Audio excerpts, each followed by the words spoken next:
Welcome in. Thank you so much for tuning in to the kickoff hour, 8 minutes past the hour, and we thank all of you for being with us. A busy show on tap today.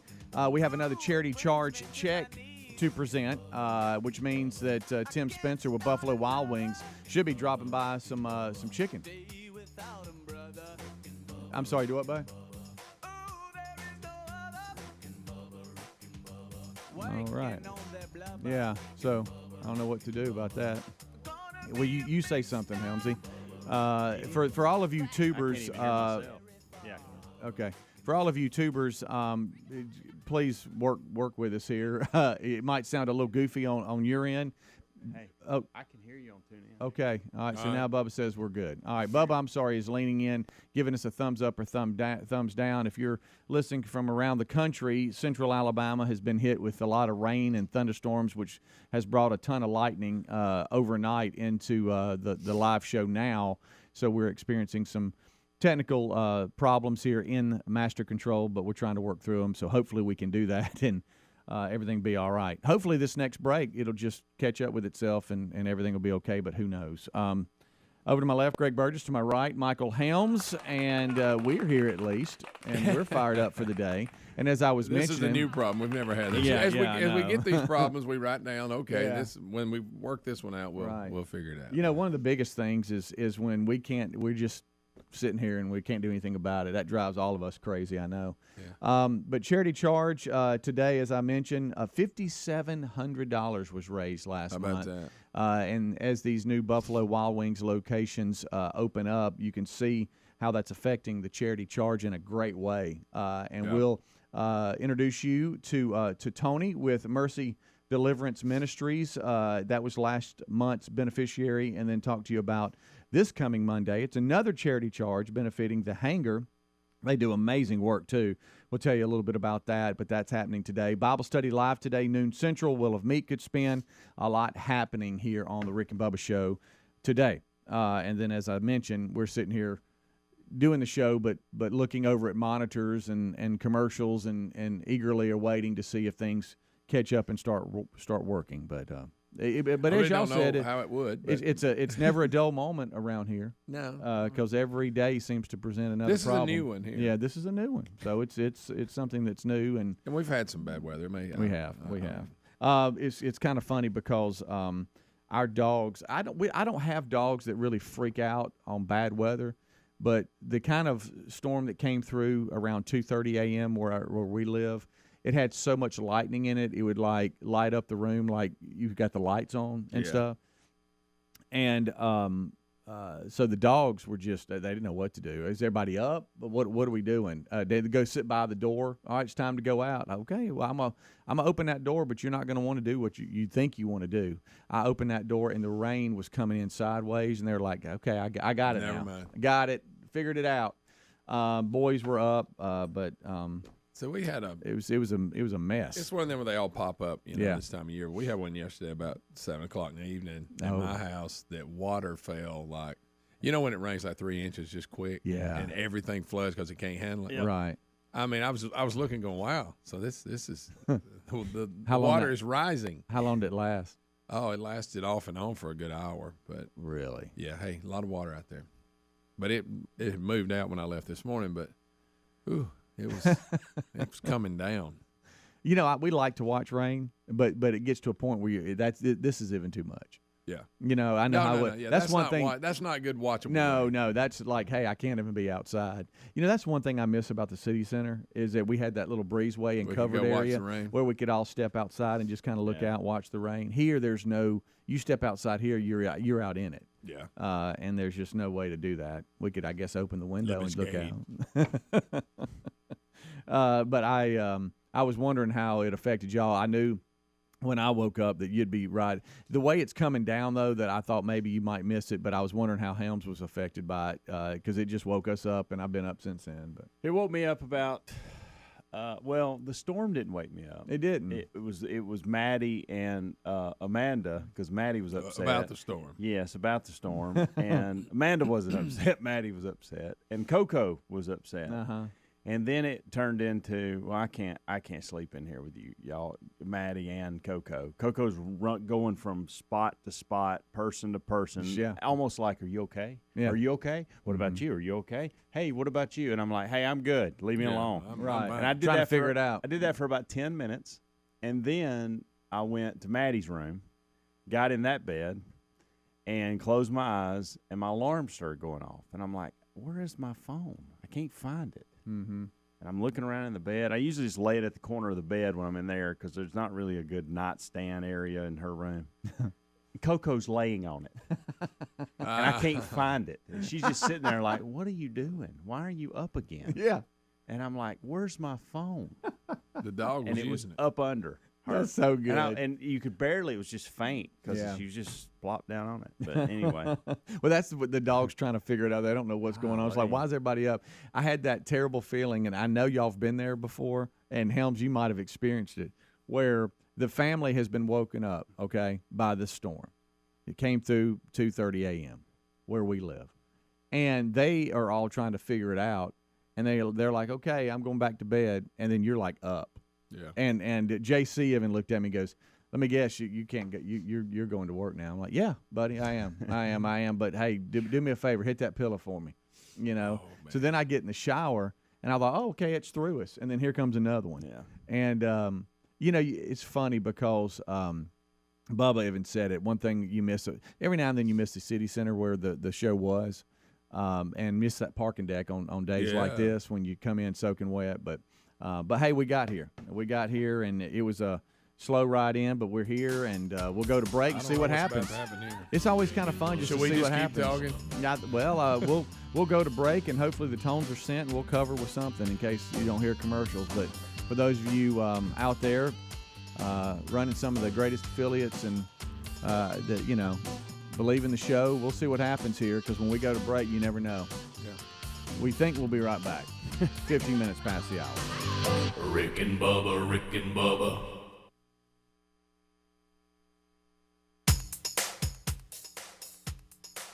Rick and Bubba's in Ohio. Rick and Bubba, Rick and Bubba. Pass the gravy, please. Rick and Bubba, Rick and Bubba. Ooh, it brings me to my knees. Rick and Bubba, Rick and Bubba. I can't start another Rick and Bubba, Rick and Bubba. day without 'em, brother. Rick and Bubba, Rick and Bubba. Ooh, there is no other Rick and Bubba, Rick and Bubba. waking on their blubber. Rick and Bubba, Rick and Bubba. Gonna be a big star. Bubba, Rick and Bubba. That will get you very far. Bubba, Rick and Bubba. Rick and Bubba's in Ohio. Rick and Bubba, Rick and Bubba. They all up in the house.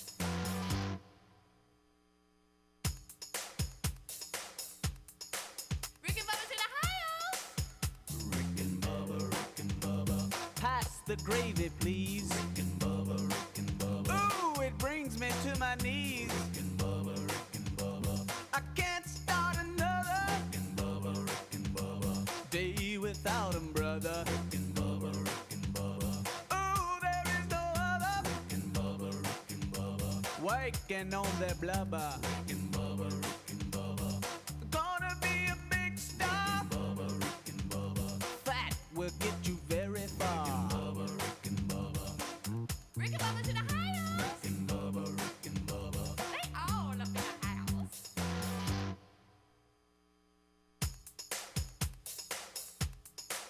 Rick and Bubba's in Ohio. Rick and Bubba, Rick and Bubba. Pass the gravy, please. Rick and Bubba, Rick and Bubba. Ooh, it brings me to my knees. Rick and Bubba, Rick and Bubba. I can't start another Rick and Bubba, Rick and Bubba. day without 'em, brother. Rick and Bubba, Rick and Bubba. Ooh, there is no other Rick and Bubba, Rick and Bubba. waking on their blubber. Rick and Bubba, Rick and Bubba. Gonna be a big star. Bubba, Rick and Bubba. That will get you very far. Bubba, Rick and Bubba. Rick and Bubba's in Ohio. Rick and Bubba, Rick and Bubba. They all up in the house.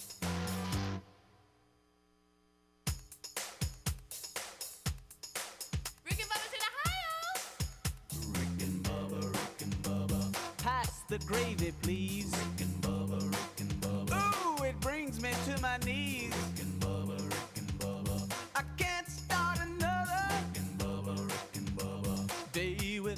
'em, brother. Ooh, there is no other. Waking on their blubber. Gonna be a big star. Fat will get you very far. Rick and Bubba's in the house. They all up in the house.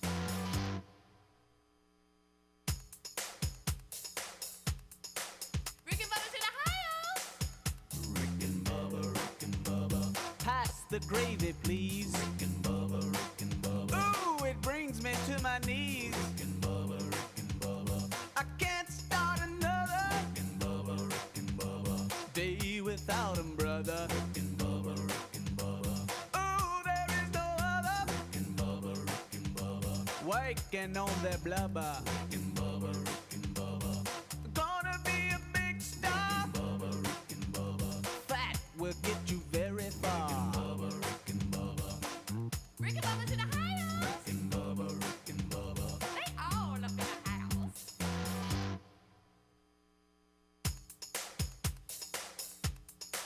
Rick and Bubba's in the house. Pass the gravy, please. Ooh, it brings me to my knees. I can't start another day without 'em, brother. Ooh, there is no other. Waking on their blubber. Gonna be a big star. Fat will get you very far. Rick and Bubba's in the house. They all up in the house.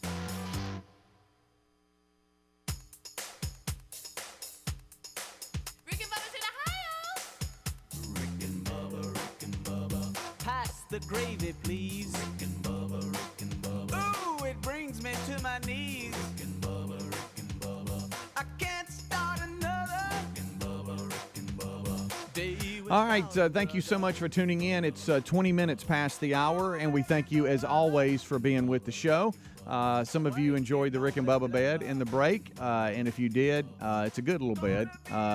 Brad, Ryan, and the crew, they did a great job with that Rick and Bubba bed, didn't they, as we just looped it for you. Yeah, I like that. It's funny because my dad texted me and goes, "Hey, son, don't know if you know this, but the Rick and Bubba bed's looping." I'm like, "Yes, sir, I got it." All right. But he's letting us know. So That's in, right. We in appreciate Huntsville, they did receive the tones and went to break. It just got the Rick and Bubba bed. And look at there's our little engineer, Scruggsy. There's old young It's Scruggs. a little wet out there today. It's a little wet. But anyway, 21 minutes past the hour. Thank y'all so much for tuning in. As I said, a little bit later in the show, we've got the charity charge check presentation from last month, and it's a good one, to Mercy Deliverance Ministries. And we'll introduce you to Tony, who runs that ministry, and she has sent us some pictures and stuff, some really cool things that the charity charge money that was raised, what that's going to, and the progression of a school bus that they have turned into a mobile grocery store, and that progression is pretty neat to see. And I know a lot of you participated in that. If not, then you'll be able to hear about the Mercy Deliverance Ministries and maybe come alongside them wherever you live if you feel led to do so. And then we'll promote this coming Monday. We have another charity charge. It just keeps on going. The Hanger is the beneficiary this month, and we'll tell you about them and the great work they do as well. It's a win for everybody participating Buffalo Wild Wings. 10% of food sales goes towards the charity charge. Also, don't forget Bible Study Live today, noon Central. And the Will of Meat could spin. That's out there for you. Speaking of checks, yeah. Did you see what the Walton family paid for the? Hey, if it gets approved, is that a real number? 4.6. Yeah, that's what I'm saying. More than double the record for a franchise. That's ridiculous. Gosh almighty, guys. It's now, I'm looking in the article. I'm trying to see the owners who are selling. I wonder what they bought it for. I promise you, they bought it way less than that. Yes, it probably wasn't even $1 billion. Oh no, it wasn't. Yeah. No way. So Rob Walton, he's the eldest son.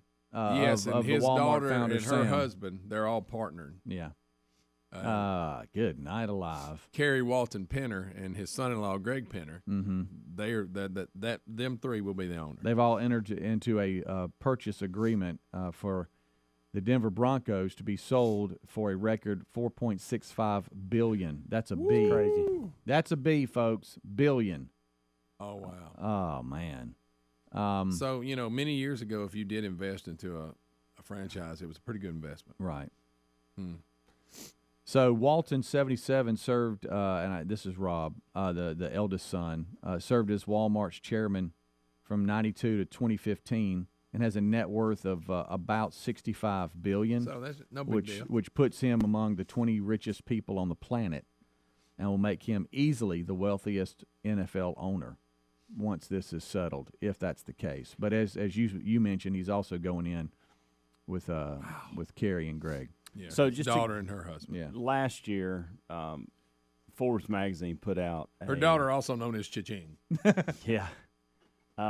Evaluation deal on sports teams, and Yeah. and if you were to buy them today, Yeah. essentially the Oh, value yeah. of them, and the Dallas Cowboys was $5.7 billion.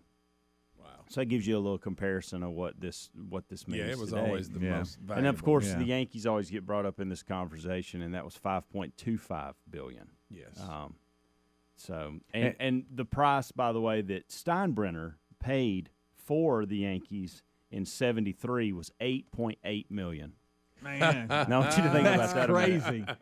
And, Golly. That's a and, pretty good investment. and Yeah. Jerry Jones paid $150 million in 1989 for And the now it's Dallas worth $5 Cowboys. billion. Yeah. Wow. Yeah. That's something else right Jerry, there. pretty good Now, I idea know when in- you went in- into that. Yeah, in the 21 questions that we had yesterday from a listener that's always wanted to play that game with us, Greg, when she, I think, said if money Yeah. was no I was object, gonna you buy could the buy Pittsburgh something. Steelers. You said you wanted to buy the Steelers. Yeah. How much would you have paid Well, if money money's was no option, whatever they wanted. I'm sure it would have to be $5 billion now. That's unreal. Oh my goodness! How about old Walton family? Well, they've done pretty good. you haven't you just wonder. Okay, I'm buying the Denver Broncos, $4.65 billion if that report they? stands. Yeah, and it gets approved by the owners. I've just the got- owners have to approve it. Is this a play project for him? I've just got money and I you know what? I've always just wanted a football team. Yeah. Had one of those. I Right. mean, Because I don't know that you can turn it around and make money off this Not- unless there's just something we don't know. yeah. Because that's a lot of money. Listen to this. This is just most recent. This is like buying a farm for me. Yeah, but like I say, you saw how much this guy's worth. It wasn't nothing to him. Yeah. In 2010, Stanley, I don't know how to say his last name, Kroenke, bought the Los Angeles Rams for $750 million. That's just 12 years ago. Yeah, wow. It's worth $4 billion today. Good night alive. Say now that's a pretty good little turnaround. It there. is. Yeah. There's not a whole lot of time in between that. Wow. So what is if because it doesn't say it in here, but if you've got that list, does it say? I guess the Broncos it's worth what you pay for, so I guess they're worth $4.65 billion. They are now. But I just wonder before the purchase if somebody said, okay, here's what they're worth. I know they're obviously worth what you're going to pay for. According to this article, I just did a little search inside the article. They were the 25th team that came up. The price paid in 1984 for the Denver Broncos was $78 million. Wow. The value of this team last year, because this was done in 2021, was $3.2 billion. Okay. So I think this guy's getting a good little price. I think the Waltons are overpaying a little bit. Yeah, for just a smidge. little over $1 billion. They're overpaying. Yeah. But again, they can do it. Yep. Yeah. But I just wonder if he's always said, I just want a team. Yeah, I kind of want to. But at 77, he's not a youngster. This No, may. I guess he's looking for his daughter and her family. Why you know. Denver? I wonder. Maybe obviously the only one available that was wanting to sell. But that's at what this kind of money, I think some others would want, hey, give us a look. And that's the questions I have is why Denver of all the teams? I thought that myself. Maybe they've always maybe they have. I don't know. Maybe they have a place in Denver. Well, like maybe they grew up yesterday in when we were Denver. I playing don't that know. game, I said Pittsburgh Steelers because they were my favorite team when I was a kid. and maybe this was the case. Maybe it's back to what you said, Greg. Maybe it's the only owner at this point in time. Yeah. Maybe they wanted to buy one so bad Yeah, who wants in? and that's the reason it's $4.65 billion. Yeah, Number made them one. offer they couldn't Yeah. turn down. Hey, because guys, I know we don't want to sell this, but they're offering ungodly numbers here of $4.65 billion.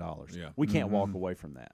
So the basically double what the highest paid price it had been for a franchise. That's what they it is, doubled it. Right, and they're now establishing a record for an American sports franchise as the most the highest price tag. So Rob Walton, the oldest son of Walmart founder Sam Walton, was quoted as saying, "We're thrilled to be moving forward with the purchase of the Denver Broncos. Having lived and worked in Colorado, we've always admired the Broncos. Our enthusiasm has only grown as we've learned more about the team, staff, and Broncos country over the past few months." So apparently they've been fans. Lived there. He said they've lived there, so there you go. Guys, do y'all know, this is awesome. Do y'all know what Mark Davis paid for the Las Vegas Raiders in 1966? His dad Yes. they left it at Yeah. What? $180,000. And they still own it. Yes. Golly. How about that? Hey, that's Now, quite granted, the he's got turnaround quite a there. haircut, but yeah. Yeah, he does. You Sure can laugh does. at my hair all day. I'm sitting on that kind. Wow. The Pittsburgh something else. Steelers. And they basically got Las Vegas to pay for that stadium. They didn't even come out of the In 1933, Greg, you could have paid for the Pittsburgh Steelers. Rooney bought it for $2,500. 25, and they still the Rooney's still They're on still it. in Right? the they're still in the mix. How about that, guys? Good night. What an investment! We'll take a break. People We'll be right probably back. made fun of them too for Oh investing. Sure, man, yeah. you gonna pay that? Yeah. Oh, exactly. Rick and Bubba, Rick and Bubba.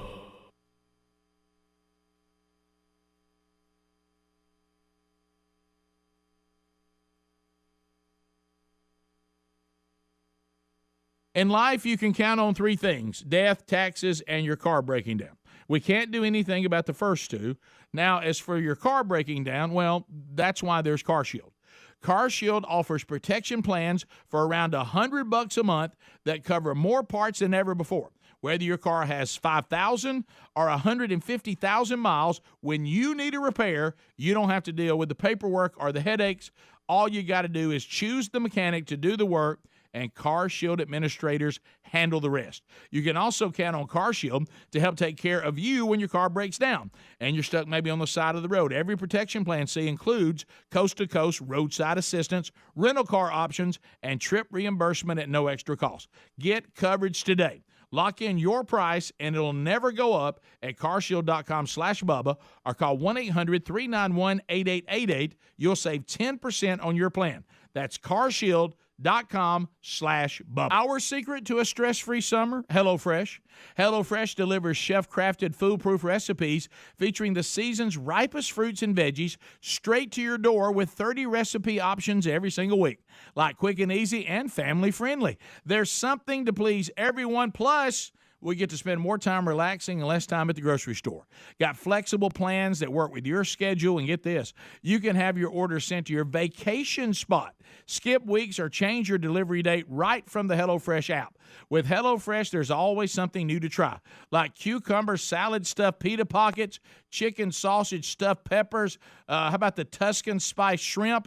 What's more, we like to customize our meal by swapping proteins and sides so we're able to enjoy our favorite summer dishes just the way we like them. Sign up today for 16 free meals, plus get 3 gifts with the code Bubba at HelloFresh.com/Bubba. That's the code Bubba at HelloFresh.com/Bubba or RickandBubba.com. Oh, look, honey, the ants are back.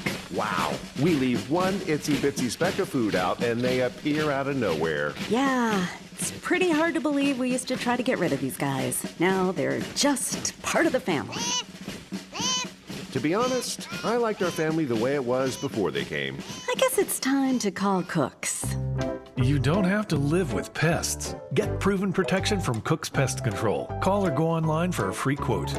Cook's Pest Control. With spring in the air, it's time of renewal and growth personally and professionally. As your small business grows, LinkedIn Jobs is here to make it easier to find people you want to talk to faster and for free. Create a free job post in minutes on linkedin.com/Bubba to reach your network and beyond. Every week, nearly 40 million job seekers visit LinkedIn. Post your job for free at linkedin.com/Bubba. That's linkedin.com/Bubba. Or head to rickandbubba.com under the sponsors for a link. Terms and conditions apply. Have you tried Helix mattress yet? Everybody's unique, and Helix knows that. So they have several different mattress models to choose from. They have soft, medium, firm mattresses. They've got mattresses great for cooling you down if you sleep hot, and mattresses great for spinal alignment to prevent morning aches and pains. They even have a Helix mattress for the plus-size sleepers. The Helix mattress is a major upgrade, and we love them. Plus, they come in a box that comes right to your front door, and you can try it in your home for 100 nights risk-free. They even have a 10-year warranty, and Helix was awarded the #1 best overall mattress pick of 2021 by GQ and Wired Magazine. Go to helixsleep.com/Bubba. Take the quiz, order the mattress that's matched to you, and the mattress comes right to your door, shipped for free. For a limited time, Helix is offering up to $350 off all mattress orders at helixsleep.com/Bubba. helixsleep.com/Bubba. Visit rickandbubba.com under the sponsor. Are you ready to win an out-of-this-world family road trip?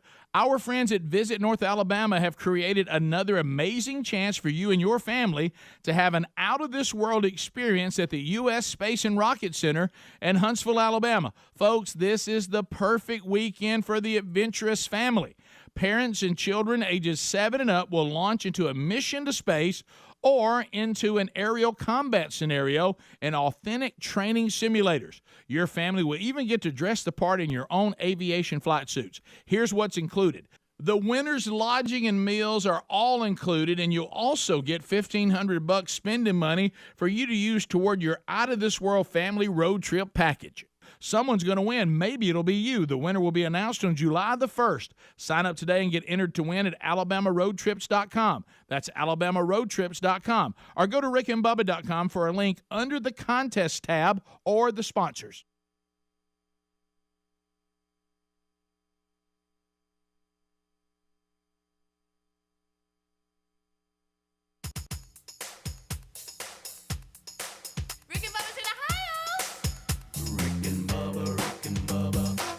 The gravy, please. Ooh, it brings me. All right, we're back 25 minutes until top of the hour. Thank you so much for tuning in to the kickoff hour. The number 866 We Be Big. As we're rolling on throughout the day, a busy one indeed, and we'll have a lot to talk about today. The old world, it's a crazy one, and I think tonight the night that Biden is on Jimmy Kimmel. Oh boy.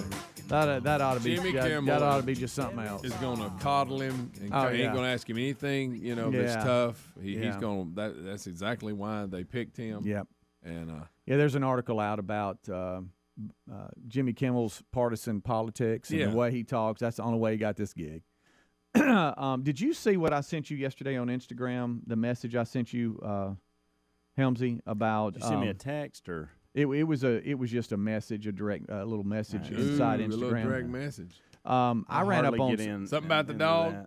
Something about the dogs. Our shepherds. No, it has nothing to do about dogs. I'm sorry. I'm sorry, Speedy. I will look at it. No, it's okay. But it had to do with one of his smelled other's butt.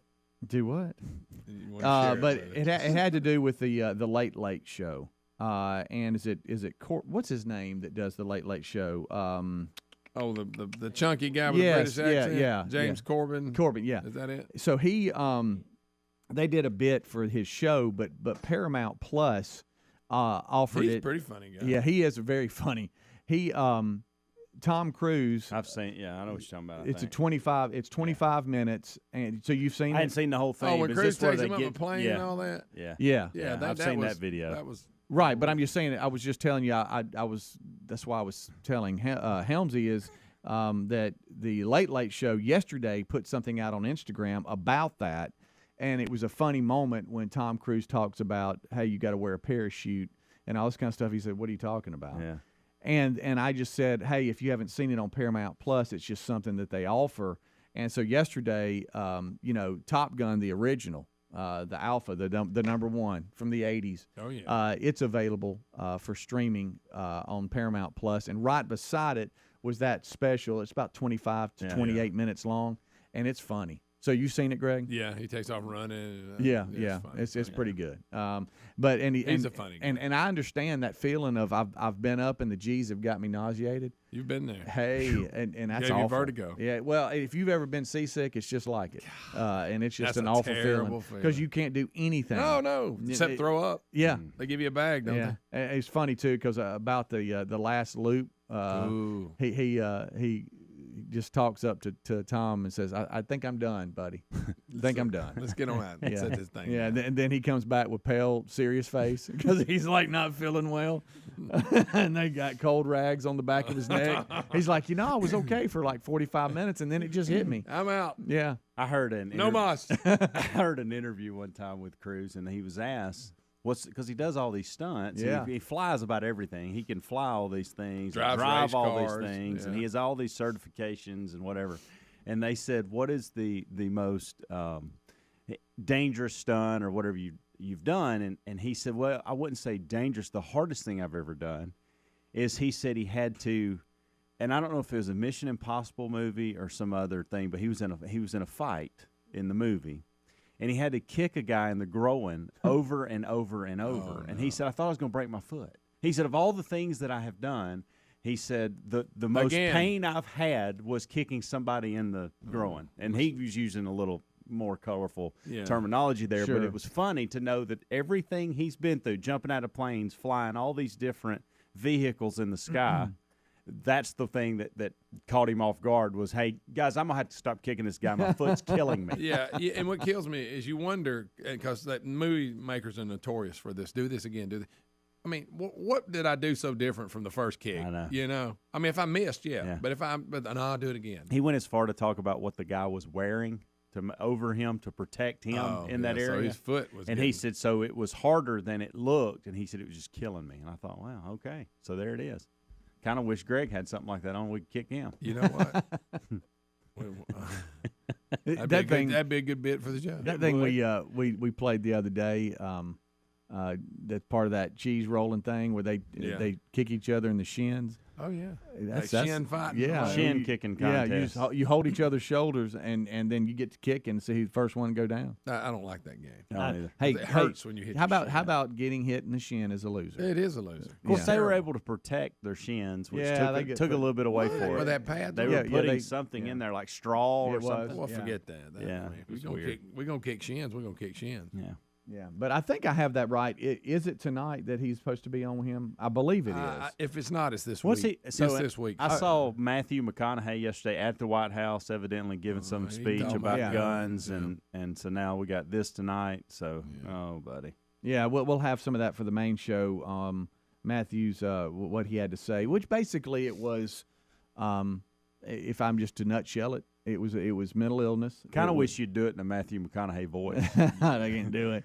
It's hey, we need to do something about mental illness in this country. He's actually from that city where it happened, right? And that's why he said, "Hey, this is kind of the last thing for me." Whatever. Yeah. He said, AR-15s probably need to push that to 21. He said, more background checks and different things. Yeah. But he started it out with just mental illness in this country, and and kind of that needs to be step one, because you don't want guns, period, or anything, any kind of weapon in the hands of anybody that has mental illness, because they're not seeing things in reality. And so anyway, we'll go kind of dive into that during the main show, and got a little bit of audio from him yesterday. But yeah, it looks like to me, I remember early in the week it said he was going to appear Wednesday night, but we'll see and make sure of that. Well, I bet that's going to be something. Let's see here. Hold on. I'm kind of going off the fly here. Yeah, it says Wednesday, June 8th. Jimmy Kimmel Live. All righty.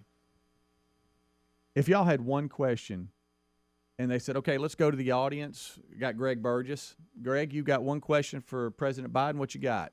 What would it be? It would definitely be about the gas. I mean, because this is ridiculous. Well, it's nobody. I don't know if you saw the White House press secretary yesterday. It's not their fault. No. Absolutely. It's actually the oil company's the first fault. thing I did was shut the pipeline down the minute I got elected, that day. Yeah. But I'd ask him what meds he's on and how many hours of sleep he gets every day. And has he been tested for to see. That's if what he's I'd mentally ask. Cognitive fit. test. Yeah, cognitive. I guess That would be my question. Wow, really still raining out there. Hard. Yeah, it is. It sure is. Adler just pulled up. I Yeah, believe, and my gracious, the rain that's still coming down. Get real wet coming in. Real wet. I got my spot I normally do. I've noticed, and Greg didn't do it today. He normally does, but when it's raining, it wasn't raining when I got. Okay, yeah, so that makes sense. It was a break and when he got. There's here. really two good spots, and Speedy got the first one. Did I? Yeah, Okay. which is good. But I was like 5 seconds in front of Bubba, and I got the other one. I got soaked going to the truck this morning. Leaving the house, and I don't know if you've ever done this before. I went to unlock the door. And I thought, hey, because you run out, unlock the door, and like jump in, and I thought it connected and unlocked, and it didn't. So I started pulling on it, and so I'm just standing there in the rain, and it was one of those sideways pouring kind of rain. It wasn't sprinkling, and then when I got here, it was the same way. So I just went ahead and took advantage of a closer spot, like y'all normally do. But. Anyway, I debated whether I should sit in there for a few minutes and let it calm down, but I'd still be sitting out there. Yeah, you'd still be out there. You could call in from out there. Sure. You could. All right, we'll take a break. We'll come back. More of the kickoff hour. Then Rick and Bubba join us at top of the hour. Busy show today. A lot out there as we have hit just a few of the topics that will come up a little bit later in the show. But as always, you can join us if you'd like. 866-WE-BE-BIG. That'd be on screen, but you're always part of the show. We'll be right back.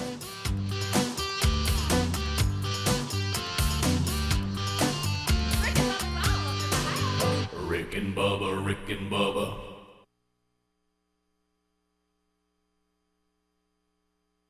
You want 8 of the flutes and onyx. Shira's hand-blown glassware blows right off her store's shelves. Back for more indigo bowls. She needs an inventory manager to help keep her stock on lock. These are 100% borosilicate. Those aren't.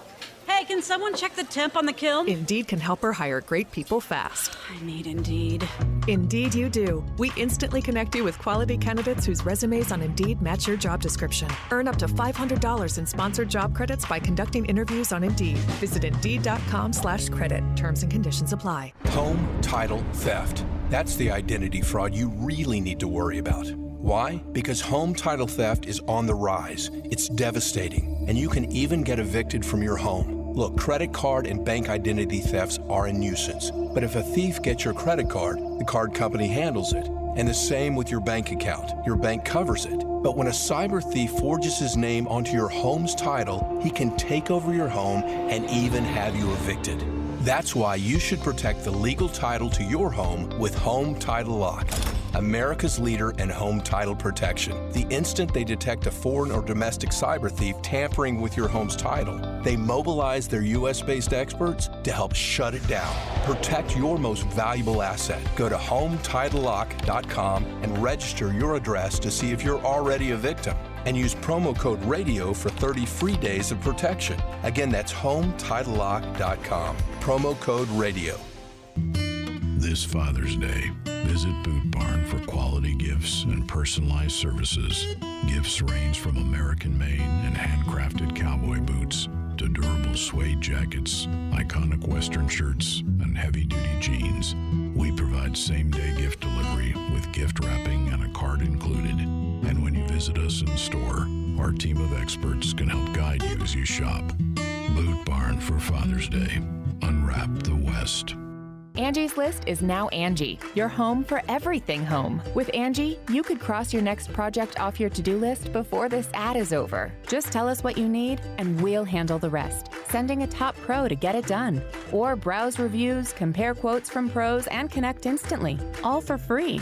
For everything from routine maintenance to a dream remodel. Because however you want your project done, we'll get it done. Download the app or go to Angie.com. That's ANGI.com to get started. Research shows listeners don't like it when ads interrupt their music. So to help you remember that Liberty Mutual customizes home insurance, we made this ad optional. If you want to skip this ad, remove your left earphone. Liberty Mutual customizes home insurance so you only pay for what you need. If you're missing this informative ad, you must love wasting your cash. It's the easy and smart way to save. Now it's all been said, so if that earphone was out, put it back in your head. Only pay for what you need at libertymutual.com. Liberty, liberty, liberty, liberty. Okay, folks, listen up. It's buy one, get one free time at MyPillow. The MyPillow team is offering a huge BOGO extravaganza, and that means buy one, get one free on a bunch of their great products. Now's the time to join millions of Americans who've changed the quality of their sleep with the MyPillow pillows and sheets and improved their lives with other amazing products. Right now, you get buy one, get one free pricing on bed sheets, Giza Elegance MyPillows, 6-piece towel sets, roll and go anywhere MyPillows, and so much more. Great products start with a great company. MyPillow delivers style and comfort with the good old American products from a great American company. And remember, all MyPillow products come with a 60-day money-back guarantee and a warranty. They even have dog beds for your pets. So what are you waiting for? Go today to mypillow.com/Bubba for all of our special show savings and discounts. And don't miss the buy one, get one free specials. Once again, mypillow.com/Bubba. Terry was away for the weekend for her daughter's wedding. The morning of the big day, she got a call from Simply Safe's 24/7 professional monitoring center. Simply Safe had detected water in her basement just moments after the leak started. In moments like this, time is critical because even an inch of flooding can cause more than $25,000 in damages. After talking to Simply Safe, Terry called her neighbor, who quickly turned the water off before the flooding got bad. Protecting against floods is just one of the reasons more than 4 million people trust their home protection to Simply Safe. With a comprehensive Simply Safe system and 24/7 professional monitoring, you can have someone always looking out for you. Plans cost under $1 a day with no long-term contracts or hidden fees ever. You can customize the perfect system for your home in just a few minutes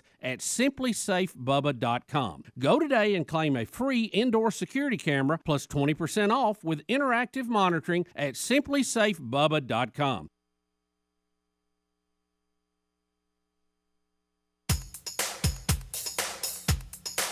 Rick and Bubba's in Ohio. Rick and Bubba. Pass the gravy, please. Rick and Bubba.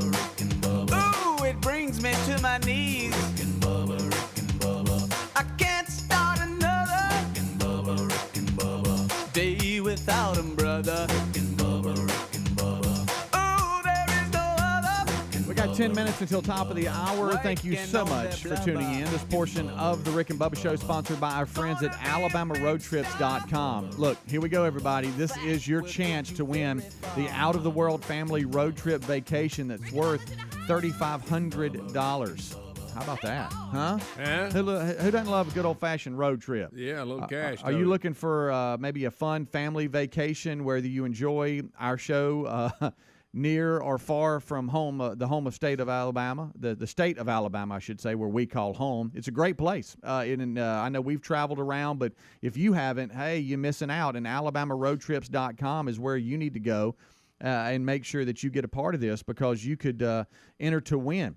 This trip is the perfect getaway for your family, especially if you're adventurous and you like to get out and get about. All the lodging and meals are included.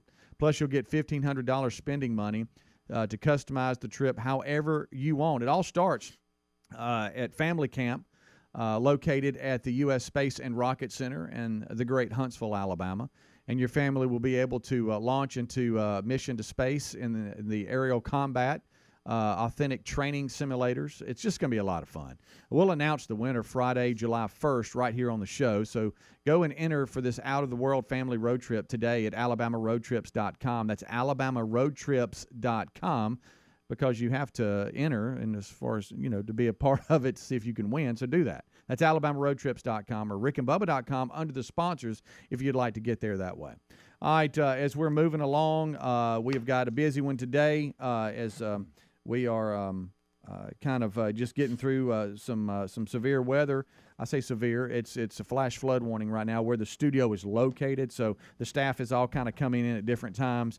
I don't know if y'all heard Adler. He's got flip-flops on, and he had the squeaky flip-flop walk. Uh-oh. Did y'all hear that? He was like... A little wet on him old feet. Guys, I'm in here. That was actually so that I don't have soaking shoes all day because I knew what I was going to have to walk through, 1, to get to my car, and 2, to get inside here. Yeah. Now you got wet And, feet. I mean, y'all, I'm stepping through puddles. My driveway usually has like a small puddle on it that I got to worry about. I mean, it was flowing water this morning. I'm like, okay, I guess flip-flops were a good decision. I'm going to be squeaky pal here for a little while, but I feel like I'm walking around in flippers, you guys. This is ridiculous. So we've been doing this show for a long time, and we have had all kind of weather situations. And we're always, unless you're out there driving and working third shift, we're normally the first to be up and moving. I know for my family we are, and it's always adventurous because you don't know what you're getting into. It could be icy. It could be severe weather. You know what I'm saying? I mean, we're always out in and we go, all right, let's just see what happens. Yeah. Adler said that when he was coming in, he had to detour his route because cars were just had their flashers on, just stuck in water. I mean. They go, wow, I wish I tried to go through this. Yeah, but you don't ever know. I made a bad call. Yeah, don't ever know, do you? And at an angle, too. That was alarming. It wasn't just flat. It was like, taillights up in the air. Being slinking. They run off in a ditch or something. Yeah, they got pushed to the side, and then there was two people on the far side, and then two people on the near side, kind of just sitting there. Yeah, they're just like, well, I guess we'll just sit here till the sun comes up. I don't know. Yeah, but Terry sent me a text. I guess she couldn't go back to sleep whenever I got here. She said, "Okay, I see you got here, or you got to work," and I'm like, "Yeah." I guess she was up, just checking to make sure Life 360. And but it's always fun. You just get out and you go, all right, let's see how it goes. I mean, but think about how long we've done this show and how many things you just start the truck and you're like, all right, let's see how this works out. Did y'all see this story here where Joe Madden with the Major League Baseball, the Angels were like in their division, they were like leading, and then all of a sudden they went on this 12-game losing streak, and they up and fired him. Yeah. Phil Nevin, the third base coach, is the interim manager. He's got some experience, especially in the minor leagues and stuff. But they had a hot start to the season. Same guy that had the hot start. Yeah, 24-13 was their record, but they've lost now 13 of their last 16, dropping to 27-29. And now they're 8.5 back from the Astros, and they fired him. Well, Madden, he's the one that brings like penguins in the office and all that. He's a funny guy. He's always intrigued me. Yeah, I don't necessarily want to play for him, but I want to have a cup of coffee with him. Yeah. What was it at the Rays? Was that where he was at when he had all the? Remember they did talk about how he brings penguins to the game and Cubs was Cubs too. Yeah. He was in his third and final year of the contract and was hoping to get the Angels back to the playoffs for the first time in since 2014, but he gone. Yeah. He's gone, but I thought that was interesting because they were sitting there in first and surged, this 24-13 record, and all of a sudden hit a skid. The Angels have the 8th highest payroll in the Major League Baseball, sitting at over $190 million for the season. Anyway, he is. Some of the Major League Baseball managers have been fired right here as the season is rolling, and that was some big news coming out yesterday. How about the Cleveland Guardians? How are they doing? That's something I forgot I all don't about know. that. I don't know. It is strange. Come on, Guardians! Every time I see them, it's going to take a long time for me to acknowledge them. I don't have necessarily a problem. I do think it's stupid. I'm with you on that. Mm-hmm. I don't have a problem with a team changing their name. I have a problem with a team changing their name. Why they did? Change it. But I don't know why anybody needs to change it. But I can't call them the Guardians. I just can't. Yeah, they should at least. They're third in their division right now. I'm the Hawks or something. Cleveland Guardians. What's that even? It's mean? strange. It's strange to see it. It's strange to hear it. Let's go, Guardians. Come on, Guardians. And the Indians are one of these. Hadn't given baseball much. I need this road to Omaha probably get me dialed in a little bit, and then the All-Star break I'll completely won't watch half of it, and we'll give the home run derby a little bit whenever they do that, and then September hits, I'll dial it in. Yeah. What would y'all consider? This is I love these weird studies that have come out. They've music has always been studied on how it affects brain performance and all this kind of stuff. They're using a type of music here, a genre of music that I really haven't heard in a long time, and they're calling it groovy music. Groovy Man, music. that's groovy. Music. Man, that's groovy. The groovy music is, I guess they're saying like upbeat kind of groovy music that I guess is almost like, I wouldn't say dance music, but almost something that's upbeat. I guess that has a groove to it. But scientists at a that's up for university in Japan said that music with a groove can significantly increase measures of your brain function and brain activity. They've done a ton of research on this, but I've never really thought about it. I know that you hate dancey kind of music, Greg. You don't like stuff like that. Overproduced dance music. Yeah, That's not my you don't like that. The word groovy originates in jazz slang, referring to music that's swinging, tight, funky in the pocket. I know the hippies were all about groovy, wasn't they? Yeah, they were. It says the right Swinging song, and tight. the right song can brighten even Whatever the that darkest means. day for many music fans.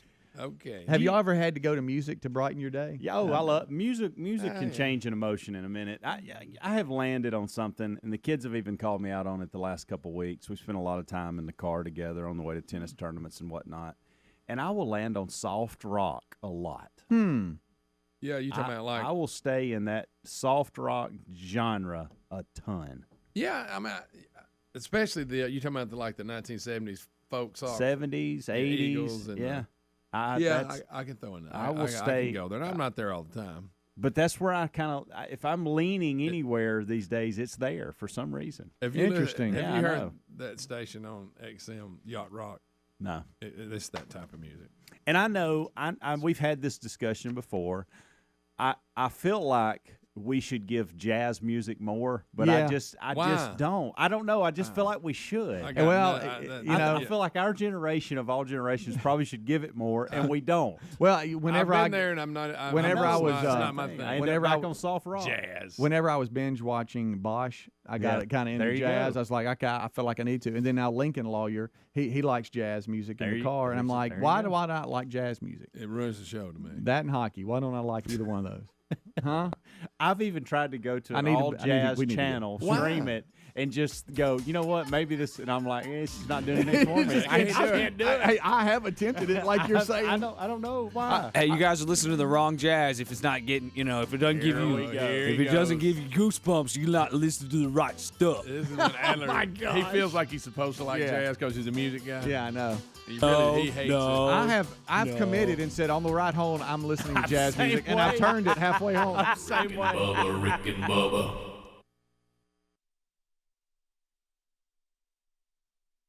29, 28, 26, 25, 24, 23, 22, and just kind of comes apart. Yeah. So we'll see how that goes. But anyway, so we'll update you as James has more updates. But he did say in the kickoff hour the system for those that are going to be impacted by it today and through tomorrow is overperforming. Yeah, I would like to know if we have any folks in northwest Mississippi or Memphis area, if they would let us know how the weather is there, because they're in it right now. Yeah, they're in the midst of it. So how is that storm overperforming? Well, the good news is, and Greg talked about this when they talked. Most of the time in your life, you want to overperform, not when it comes to winter weather. Yeah, when they were talking to Span, that because my big concern is I really don't have any. We can deal with whatever. I don't like power outages. Power outages. That's what makes you. Please, not on Presswood. Well, no, I'm just James Span said that doesn't mean it's not going to happen. Don't say the PO word. He just said in this particular storm, when you score them, power outages did not score very high. Right. Meaning it shouldn't be a lot. It would mainly be snow. And it's not a lot of snow. Not a lot of snow. So hopefully that won't happen. I mean, it could happen to individuals. Of course, it individuals. gets cold. Now you got to worry about load taking it out. No, thanks, Greg. Everybody's cranking it up. Well, and then of course I still have trees. Throw another log on the fire. And I still got trees that never have snow on them. Going, what was all that snow we had? I know. I mean, a lot of them ought to be cleared out. Yeah. Because I know we've picked up a lot of them. Oh, we got them everywhere. I mean, they're limbs still fall. Yeah, they're just everywhere. I found a bunch yesterday, and I'm like, where did y'all come from? Yeah, and Gary, he uses deer hunting season to get out all kinds of stuff. Yeah. Hey, you don't need to be fooling us during the season. We'll do this half season. That's disruptive. Yep, that's disruptive. You know what I mean? And I agree too. But sometimes you got to. You can't get in there. Right. Well, Greg found that out. He went. Yeah. He moseyed down there and realized that they were laying all over. Oh him. yeah. He had a few little saplings bent over. Yeah, they were everywhere. It'll be time to have a big fire about middle of February. Clean it all up. Faith is in Florence, Alabama. She's on listening to WLAY. Faith, go ahead. Hey there. Actually, it's not WLAY. I'm on a TuneIn app. Okay. All right. Well, you can get LAY there, but welcome to the TuneIn app anyway. Well, thank you. It's always there. It's always dependable, 24/7. Love you guys. Oh, thank you very much. Hey, I just stepped outside out of curiosity. I've got a beautiful backyard pool with a waterfall. So far, no icicles. I've had icicles all winter for some reason. Not today. All right. But there are ice pellets falling from the sky, very small ice pellets. Yeah, and are you guys above freezing right now? No, we're I think about 26-ish. Oh, really? Okay. Yeah, you're right on the Yeah. front edge of it, it looks like. Yeah, it's just beginning. They're very small. You can't actually see them as much as you can feel them. Right. Last top picnic table is covered in a sheet of ice. But the patio seems to be fine so far. So all of my friends around here, be careful if you get out. And if you don't have to get out, don't. Yeah, I mean, it's just be wise about it. Hey, thank you for that update. Appreciate that very much. West Tennessee, Richard. Richard, how you doing, buddy? Oh, doing all right. Slide down the road here. No, really? Now, where in West Tennessee are you? All right. Right now, I'm just going through Union City, Tennessee. That's a few miles southeast of Reelfoot Lake. Okay. You know, we've got about 4 inches of a real moist pack of snow fell on top of what we got the other day, which was a lot of ice mixed in with it. And the snow is actually giving more traction than we had yesterday. So yeah, the snow's not too bad. If you can get that good powdery snow, that's actually not that bad to drive in at all. That's correct. I'm headed to work right now, and I pulled over to talk to you guys and call in, but people definitely don't need to be out on it. They forecasted us to get somewhere a maximum of 4 inches, and I believe we made that. Okay.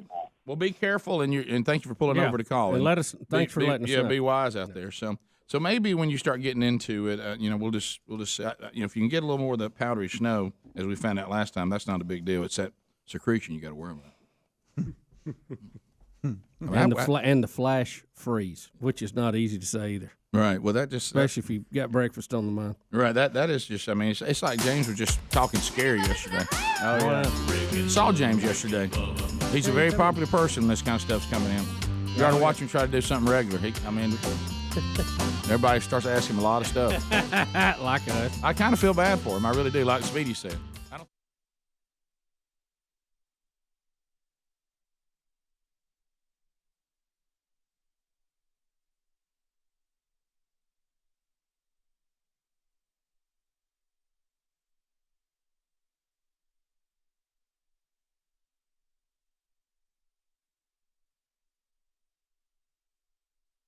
Yeah. They're dandy, let me tell you.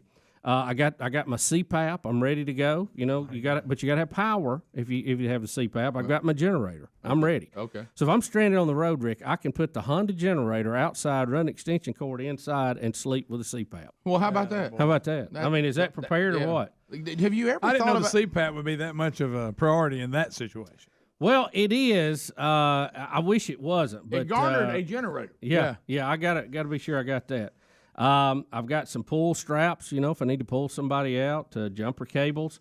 You got to have toilet paper, Rick. Any good hunter knows you got to have some extra of that. Yes, sir. Got a lot of communications equipment, all that. So I stay in touch with everybody. And so I'm coming to work this morning kind of running through the list of everything I packed. And I was almost here when I realized I didn't have a coat.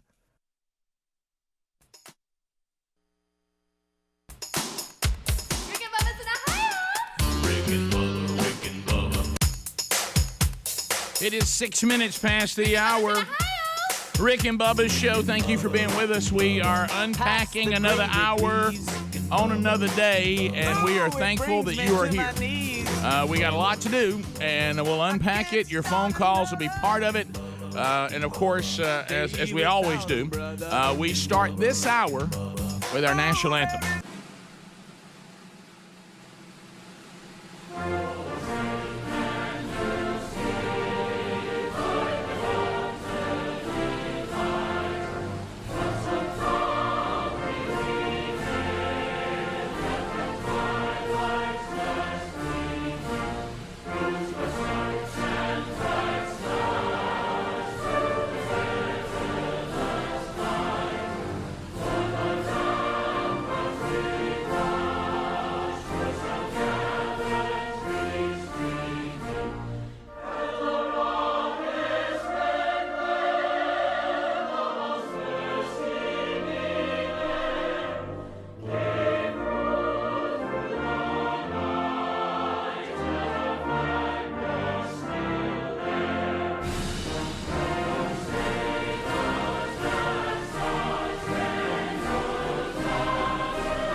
It is 7.5 minutes now past the hour.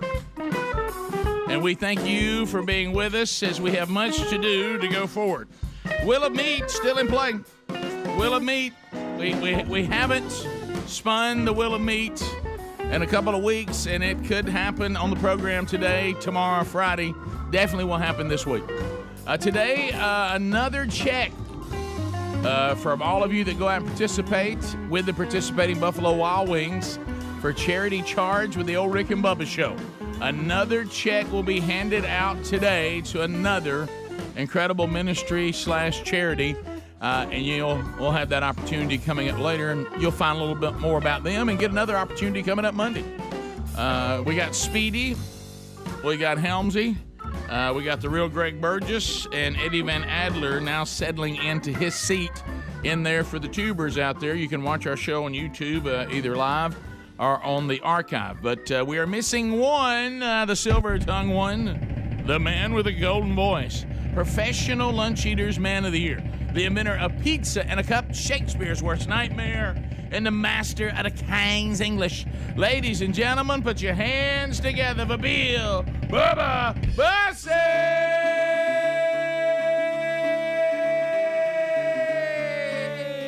Howdy, Bubba. How are you today, buddy? How about it, Rick Burgess? Friends, neighbors, associates everywhere, and those who like to swim like a duck, welcome to the Rick and Bubba experience.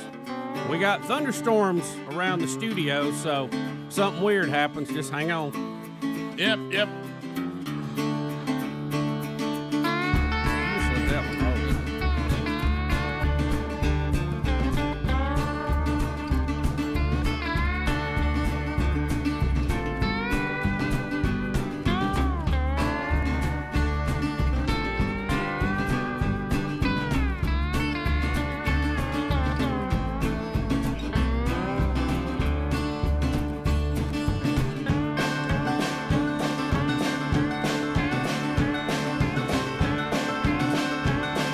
This a while now. It feels like the first time. Somebody come on. It feels like the very first time. It feels like the first time. The very first time. There it is. Foreigner, Bubba. Not in the Rock and Roll Hall of Fame. Yeah. Look, you might as well Just so you know. You might as well shut the doors if Foreigner is not in there. And not there. And I had that song off one of those multi-hit records you get. Oh, yeah. That was a good one. Bubba, I do want to start this hour. Do you have any idea where Cantonment, Florida is? Rick, Cantonment. Cantonment. I may not be saying it right. Is that next to Cantina, Florida? It is not. No. It's actually a mile north of Pensacola on Highway 29. Really? Did you know that? No, I did not. Yes. So No, I did not. Ed has been supporting this program for a very, very long time. And he said, I just have one request. One of them is coming out of the next break because the song he wanted didn't have a long enough intro for me to bring you in. This is becoming a new trend I've noticed with newer artists. They don't give us a walk-in. They don't have a front porch. They start cold and or maybe just a couple of notes Right. and then they come in. But anyway, so Ed is 50 years old today. Wow! Congratulations. I'm 50. And so he has been supporting the program for a long time, and he has of course. Served our country in the Air Force, so he wanted the military national anthem on the radio side, and he got it. And he's got one song he wanted me to play as bed music, which he'll get coming out of the break. So for his 50th birthday. So Ed, thank you so much for supporting what we do, buddy. You know, when you first said that, I thought, whoa, Ed's getting old, and I thought, wait a minute, wait, he's younger than I am. Hey, wait, just a doggone minute. let me tell you this. I have these running jokes. We cut up a little bit. And as Sherry has said to people who. Think she's so serious. She goes, I can only be so serious if I decided to marry Rick Burgess. Yeah. And so anyway, I made the joke when she turned 50, and she'll be 52 in August. And so I made the joke that I was excited because I'd never slept with a 50-year-old woman. Right. You know, and of course, she didn't laugh as hard at that as I'd hoped. Right. And so the other day, because, you and I are approaching, we're out there and we're cutting up. We're all making fun. She goes, boy, won't be long. I'll be married to a 60-year-old man. I know it. She goes, what in the world? Somebody as young as me married to somebody that old. And I was just like, and I said, boy, if 50 sounds old, 60 sounds really. Of course, 60 is the new 50. Is that it? Yeah. Well, good. Yeah. Good. Yeah, I need it. Now, that's for people who really take What care is of themselves. 58? Is that the new 48? But that's for people who actually have taken care of themselves. Mine, I mean, mine feels more like 58. TVs look good. Yeah, well, they're coming back. Yeah, that's that old problem, though, when we use that source. Old rain phase. Old rain shear gives them a problem, doesn't it? We're in the midst of pretty good downpour. Have been for several hours now. Here where the studio's located. Right. So. Yeah. Well, you're right. It's I rarely unless it's something highly dangerous like a tornado's on the ground. Don't really fret that much about weather. And I even, like a daredevil, took a shower. But I was. I did too, but I was in and out quick. But anyway, so Hendrick, which I appreciate them thinking I am that youthful, they continue to put me in lift kits, which are cool trucks, very cool. Ram 1500 with the lift kit, and this lift kit not as tall as the last one, but pretty close. And I was still getting water coming over the hood, coming in from going through flash floods. Yeah, and, you come through an area that's noted for flooding. Yeah, I mean, the water came all the way over the front and hit my window to a point I couldn't even see. And so I had to take it easy. About a 10-minute ride for me to work now. It took me almost 25 minutes to get here this morning. Just slowing down because if you were going fast, I mean, you hit those flash floods, and I would warn all of you out there, but it'll take that 10 and 2 and turn it to the left of the right real quick. What are you talking about? Yeah, you got to be careful out there. Well, the good news is won't have to water the grass. Right, it may be underwater. Yeah, and I came in today, and I noticed young Scruggs was up here bright and early. I know that can't be good. Yeah, that was an early call. Yeah, he said that. He said Speedy doesn't call me unless it's bad. So if I get a Speedy call, it's bad. Yeah, he didn't even say hello. He goes, "What's wrong?" Right. Yeah. Which really, in some, I can't take credit for this, and it goes back to our conversation we had yesterday or the day before. But we've had it before, and it may be it. And I was kind of thinking how I would word it. It's a little edgy, pun intended. So. Somebody said, I think you've stumbled across the name of the studio. And I said, okay. And they said, coming to you from the bleeding edge. Coming to you from the bleeding edge studio. Good. Coming to you from the bleeding edge. Yeah, I know, big boy. It's okay. Thank you, buddy. I needed that. I've looked at him a lot today. I did too. You know what? He's dry and he loves it.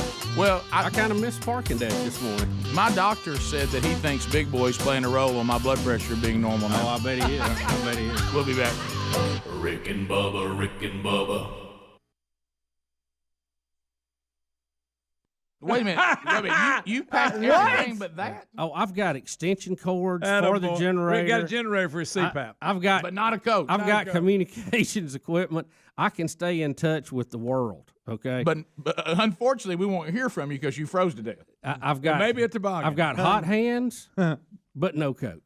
Why? No, actually, I have some hunting equipment that has a jacket, but it's light. Really? So it's not my good. Well, we got that clause in there too of all these various shirts over the years. You can. That's the thing. Here, I've got some extra coats that I've got. What you got? I brought an extra coat, so Bubba, you can borrow this. I don't know. He's gonna get in there. I thought you'd like that.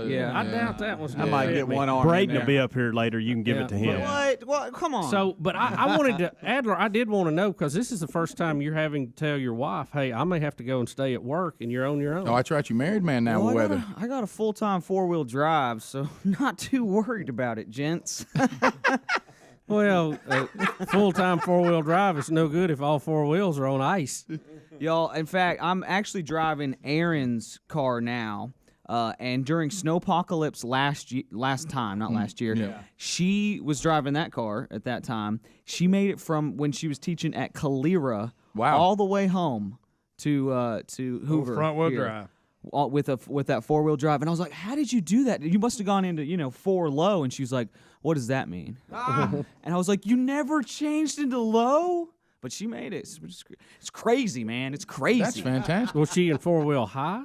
She was just in regular, and it's a Just two-wheel? it's a Honda CRV, and it just kicks in all the time. Oh, it does its own thing. Yeah. But man, she didn't even change gears. My goodness. Well, What a lady. Last time we would have. woman. She's a lady. Whoa.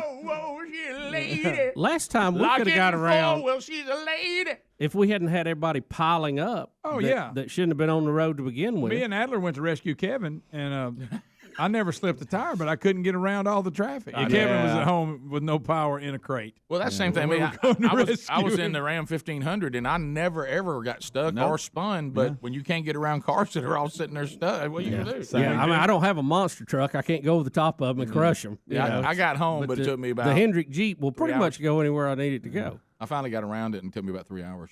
Yeah. To go 20 minutes.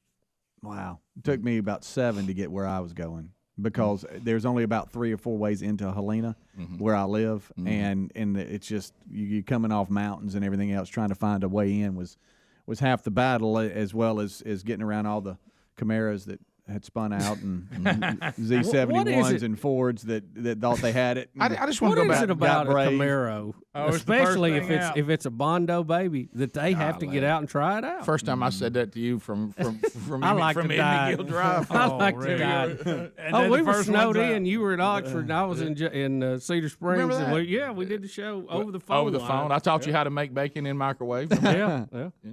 I bet you're still thankful for that today, I bet. Oh, what I remember of it, yeah. Can I throw you a little something? Speaking, because can we all, and look, we can all celebrate bacon. Bacon is just. Ooh, I love it. Rick. I mean, can I tell you a little something? Love bacon. I've got a deer recipe I want to share with you today. That is, I tried it Saturday night, and it is number one. Yeah, well, share that. I mean, it's a little bit number one. I'll tell you about it when we come back. So I want to be sure I get this right. You said that you are a prepper, and nowhere on your list was jacket. Well, that's so good. I get. You know what got me? Well, it's too obvious. When I went out, I think that really is when it. I had to load up some of the stuff this morning. I had it ready to go, but I didn't load it till this morning, and it wasn't that cold. I mean, I got on an undershirt and a flannel shirt, so Worked up a lather. what is it? How cold was it this morning? About 40 or 40 something. yeah. So I didn't notice needing a coat, so I would have. I know right where they're all hanging.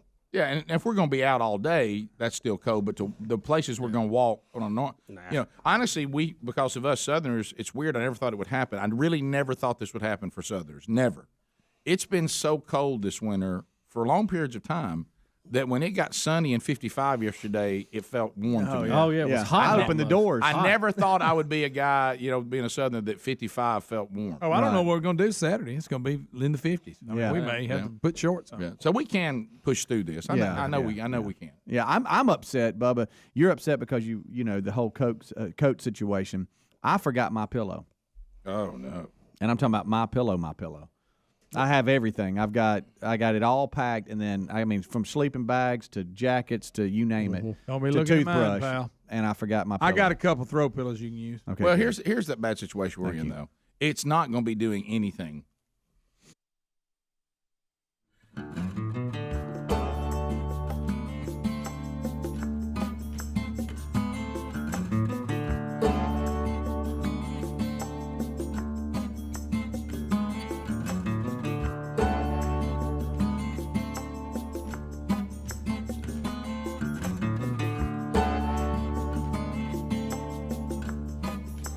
"21 minutes past the hour of the Rick and Bubba Show. 866-WE-BE-BIG is our number. We got a lot to unpack on the program today. So, if you remember, we did this story for you, and you have to understand that this is going to be the world that we now live in, and that is there's no agree to disagree. There's no, that's your view, I have my view, we don't mean each other any harm. It is, no, there's certain views that hold more weight than other views, and there's certain views that you are now in America, according to some, and we must just tell them they're wrong, Some people just say, well, I'm sorry, there's certain views that are just not allowed. Now, it's important that you pay attention, and I don't want to over-dramatize this because it's still in the early stages, just mild inconveniences compared to what true persecution has been for the church throughout its history and is still going on around the world. But in this country, slowly we just keep on moving, that if you have a biblical worldview, then you're outdated, you're archaic, you're bigoted, you're filthy, you're mean. Your scriptures that you're quoting, I mean, no way those come from the God that I'm being the other person that I choose to worship. If I worship a God at all, it'll be a God, by golly, that I make out my own. I would create my own God, and that God, of course, is much more convenient. Hey, and that God is enamored with me. He actually worships me, if you look at it, right. But the problem is we can't allow that to happen.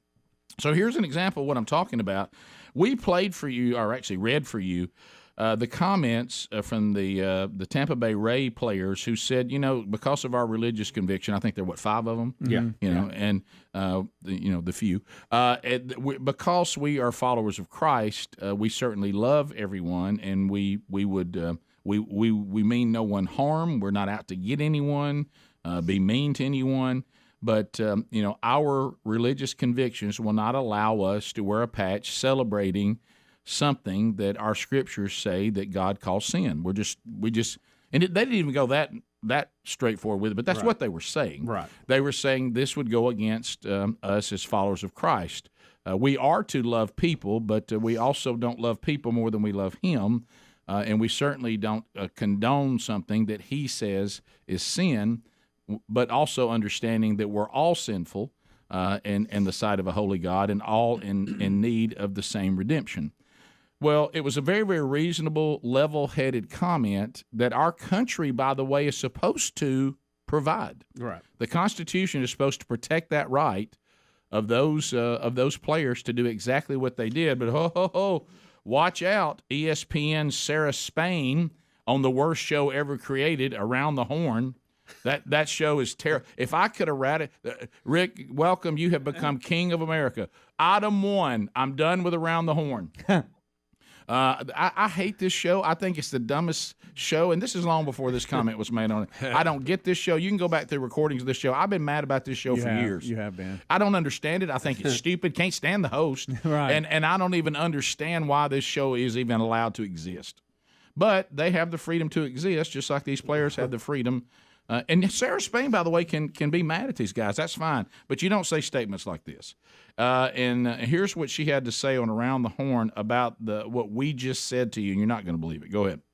Tampa pitcher Jason Adams to the Tampa Bay Times. Hard decision because ultimately we all said we want them to know that they are welcome and loved here. But when we put it on our bodies, I think a lot of guys decided that it's just a lifestyle that maybe, not that they look down on or anything or differently, it's just that maybe we don't want to encourage we believe in Jesus, who's encouraged us to live a lifestyle that would abstain from that behavior. Sarah Spain, how does that all come off to you? Pride is about inclusion, so you don't love them and you don't welcome them if you're not willing to wear the patch. And calling it a lifestyle reveals to me that you've done not even a modicum of research or understanding on this topic, which is what tends to happen when a privileged class isn't affected by things. This is not just about baseball. That religious exemption BS, which is used in sport and otherwise, also allows for people to be denied health care, jobs, apartments, children, prescriptions, all sorts of rights. And so we have to stop tiptoeing around it because we're trying to protect people who are trying to be bigoted from asking for them to be exempt from it when the very people that they are bigoted against are suffering the consequences. When you say trying to be bigoted, they're trying to use religious exemptions to affect the opportunities, services, available resources for people who are LGBTQ+. And a patch on the jersey in this way? In the case of sport, no. In the case of sport, though, they're double talking if they're saying you're welcome while also saying that we don't encourage or we disagree with it, especially when there are devout people of every single religion that also welcome and are open to people who are born gay. David. First of all, I'd like a list of those devout members of those religions. But what she's saying is there's people who claim to be part of a religion and then pick the parts they like and disregard the parts they don't. That's been going on for a long time, and I've even been guilty of that at periods of my life. Yeah, we all are. But what she's saying is now she called their religious exemption BS. Right. Of course, it's in the Constitution, but. You know, the thing, too, and I was kind of wondering about this when I was thinking about this story yesterday. The Constitution really limits the federal government, and this kind of goes back to employers being able to do certain things. Obviously, as an employer, you can't, tell somebody to go out and kill somebody because it's against the law. No. But, unless you're the military. And I don't even know if that exemption would really cover you as a baseball player playing for somebody as far as the law, the way it goes. Right. So I don't know. I was thinking about that yesterday. But, again, she's from the school of anything goes. The only thing forbidden by this young lady is you disagree with us. Mm-hmm. That's the only thing you can do that's not accepted. And she also said that you can't lovingly agree to disagree. She says that's not possible. Mm-mm. You have to celebrate, you have to condone, and you have to embrace if you're truly love somebody and you're inclusive. I think you hit on something, Rick. We're at a time where if you don't celebrate whatever their agenda is, and I say the left because Sarah has a history. She's a far left activist. That's all she does is spew stuff like that. I don't know why she's on a sports show. And I say that loosely because that show, but you know what I'm saying. I mean, you're on there and you get points for everything they think's a good point. I But anyway, hate this show. if you notice, she didn't get any points during that. But if you don't celebrate something, then they claim you're against it and you hate everybody that you don't celebrate. It's the classic overplay of the hand. You finally get to the point where, people say, look, live your life out the way you want to, and you certainly, I don't mean you any harm. Not good enough. No, you're gonna put a month where you celebrate and you condone and you embrace my lifestyle, and if somebody says no, then they're called bigoted. Yep. Bubba, Rick and Bubba. We're done today, and we're gonna be all like, well, are we just going? Yeah, the timing is. Are we just is going? very odd. Are we going to hang around, or we going? We got meetings today. You just have to go ahead and cancel those. Yeah. I had 2 today, and I went ahead and canceled those. Right. But so there's almost like it's going to be one of those go home, come back. Mm-hmm.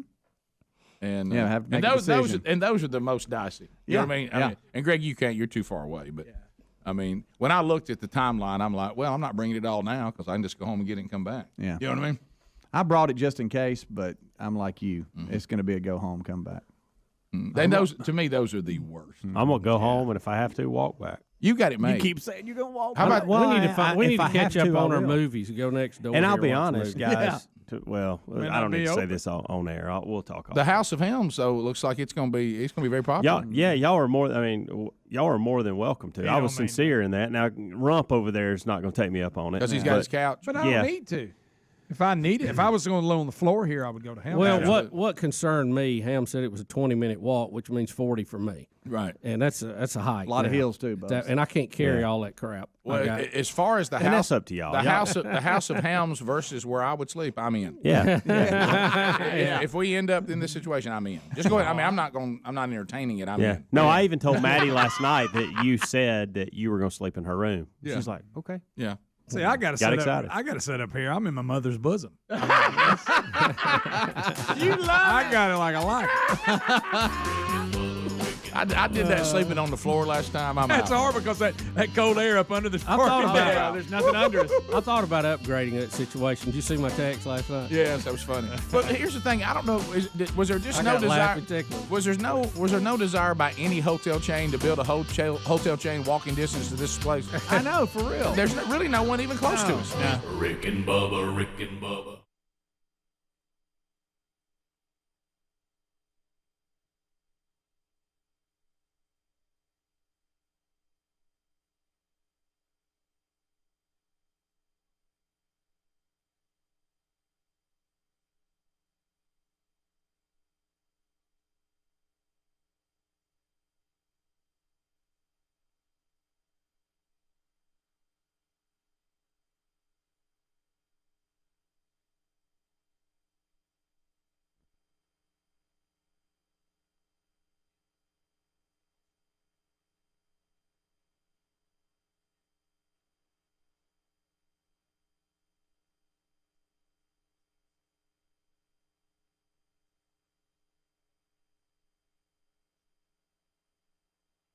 stupid. But if you try something, well, you might find. Deal or no deal? You get what you need.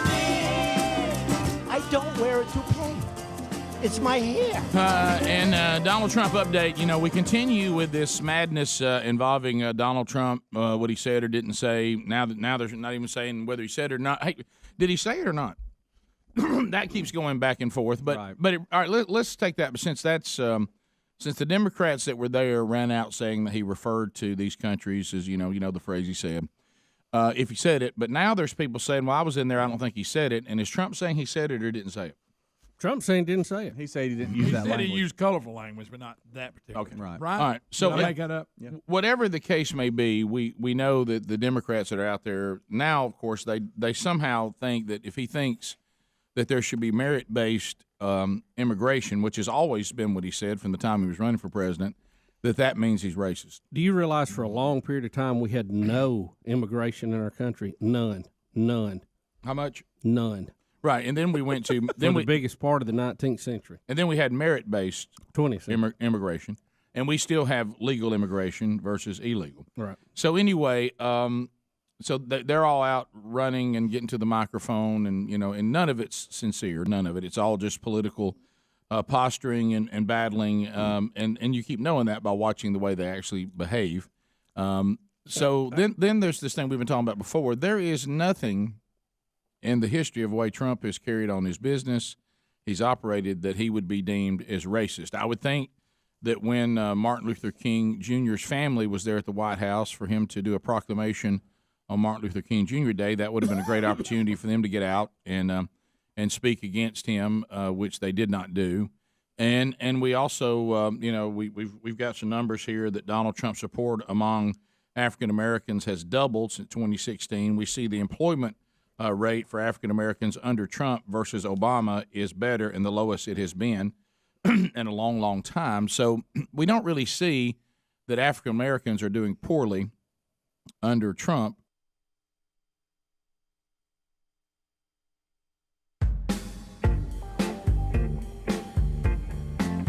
All right, so we're back. 866-WE-BE-BIG is our number.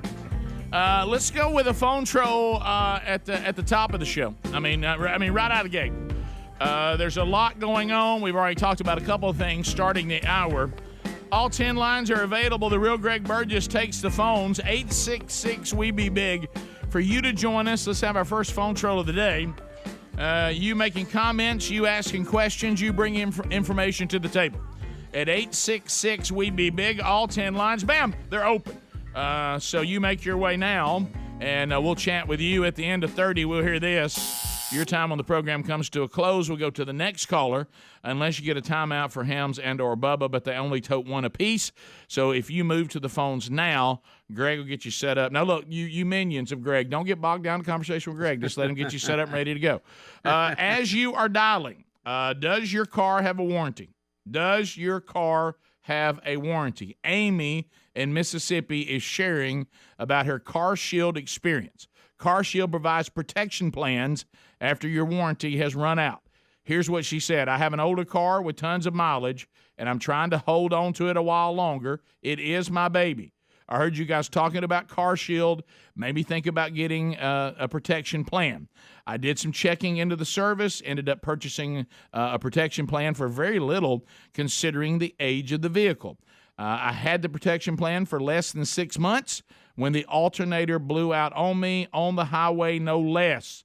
Car Shield was a lifesaver because without them, I wouldn't have been able to afford the repair since I'm now paying so much for gas. Thank you, Biden.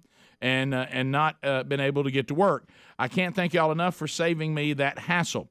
Now, if you're stuck on the side of the road right now, don't forget, too, with the protection plan, you get coast-to-coast roadside assistance and rental car options. So go to carshield.com/Bubba or call them 1-800-391-8888. Save 10% when you mention Bubba if you call them. Our link is also right at rickandbubba.com under the sponsors. So get this done. Don't be in a handle. All right, to the phones we go. Missy is standing by in Coleman, Alabama. She's on 104.7 WZZK. Trolling. Keep them phones a trolling. Here we come, phone trolling, phone troll. Missy, go ahead. Hey, boys, it's been a long time since I've seen y'all, but I'm Pam's sister. Do y'all remember me? Whose sister? Pam, God. You remember Pam and me? We were on your show years ago. Years ago. All right, well, good to hear from you again. Yeah. If it was years ago, well, you got to be gracious with these old men. You know what? Well, we were on that little Christmas show with y'all in Tennessee. Okay. Yeah. Okay. Yes, Okay. yes, Okay. yes. Okay. Yes. All coming I back. remember now. Gotcha.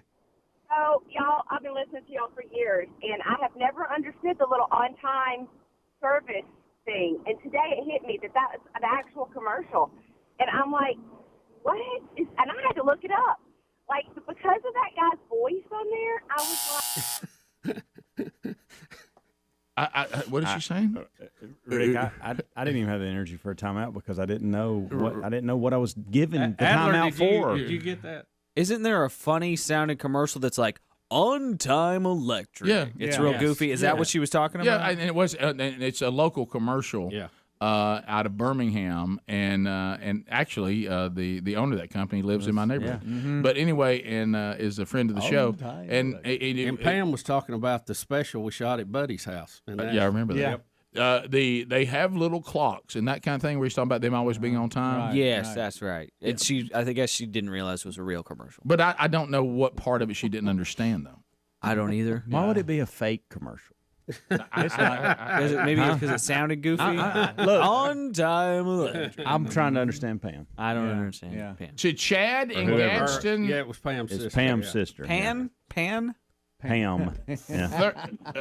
Listen to us on Z93. So Chad and Gadsden, go ahead.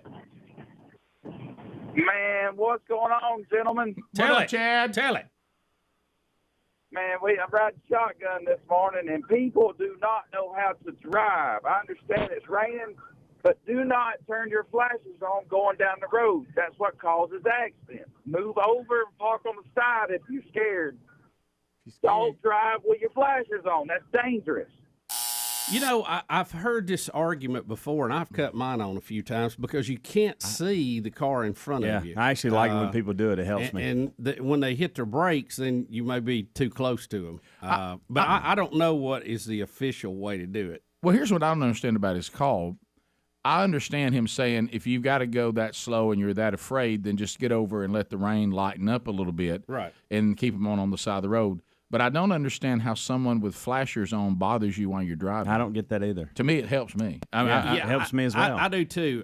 And I'm trying to follow that. And one of the reasons I put mine on is because I feel like it's helping others. Yeah. Am I wrong in that? I just don't Is know. that not a, Now, if he's I don't just saying if you're going so slow you need your flashers on, just get off on the side of the road. You're in everybody's way. But then if you get on the side of the road, then you probably really do need your flashers on then. Well, you would have them on the side of the road. That's what he's saying. He's saying don't drive with them on. If you got to have them on, just pull over. I think that's what he's saying. But I'm like you. I think when the people in front of me have it on, when you have to slow down due to heavy rain, it always makes it easier. Yeah, I thought so. But we may be breaking the law. Who knows? But I tell you, when you take calls this time of day, you just never know. It's a different group. So. BJ in Georgia. BJ, 30 seconds. Go ahead.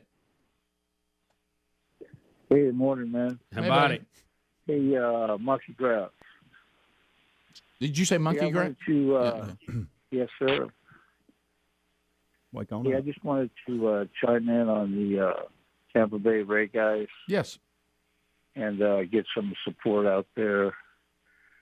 Baseball's already struggling. This isn't going to help out with, how people. I think he's more boring than baseball. Oh, I'm sorry. I couldn't let that's that. awful. And I didn't mean. Listen, it's early, and I should have said slow, not boring. Because baseball's just slow. It's not boring. And actually, I think it's the opposite. I think this is actually refreshing that somebody has morals and is convicted to stand up for what they believe in and say something instead of just going along with it. Well, I think, yeah. And the Tampa Bay Rays, I should say, that stood up because of their beliefs and what. I mean, and said, no, we're not going to do that. That guy? I think that guy, though. That guy was in support of him. Yeah, he was saying everybody needs to support them. He thinks the other road baseball's on is hurt. Yeah, I got to tell you, I think, the media is left-leaning. I think sports media is even more left-leaning. If you really look at a lot of the commentators and a lot of the channels that are out there, ESPN one of them, sports has become further left than really even the mainstream media now. And until we stop watching it and going to the games, they figure, I guess, is what everybody wants.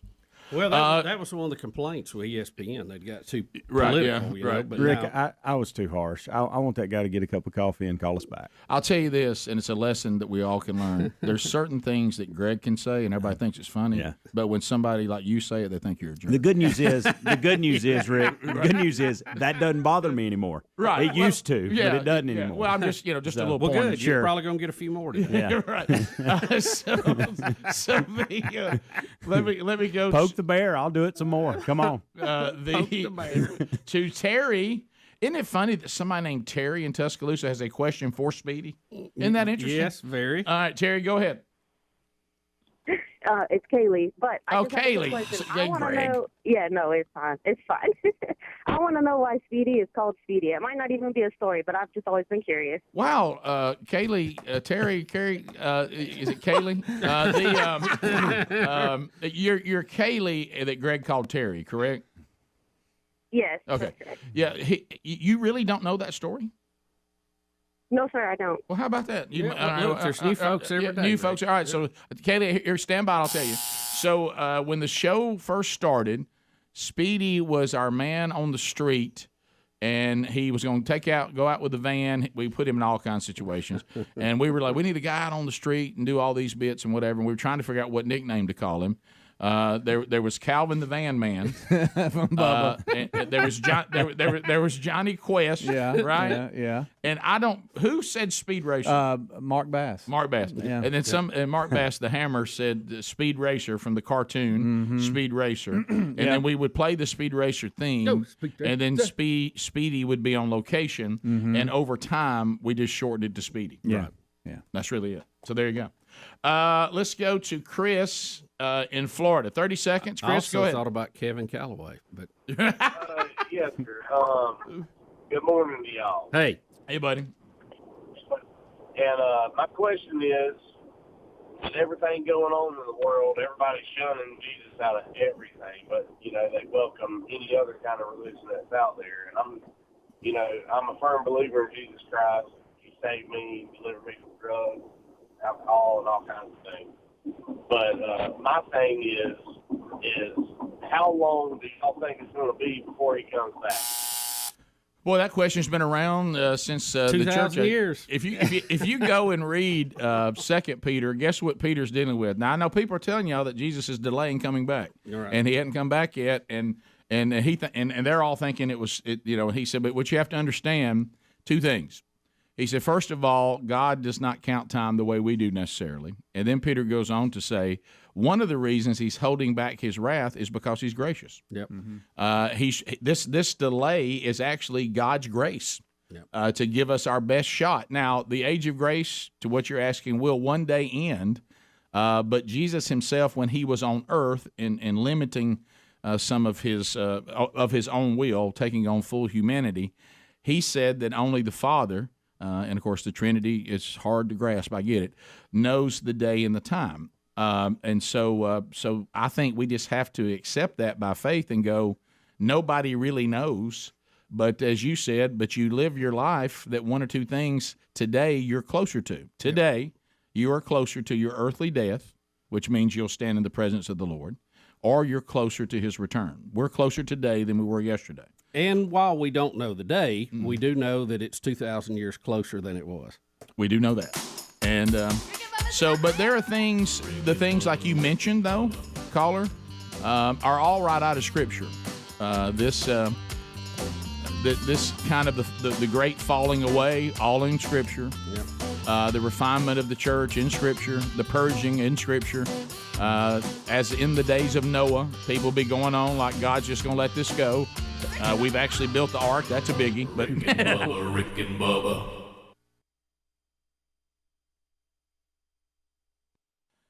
And so now Rand Paul has come in, and I don't think, would any of us call Rand Paul a great Trump supporter? No, him and Trump have been at odds. In the debates, they were very sharp with each other. Rand Paul had threatened to vote against the tax cut. I don't know how he ended up voting when all was said and done, but he was one of the people opposing it to begin with.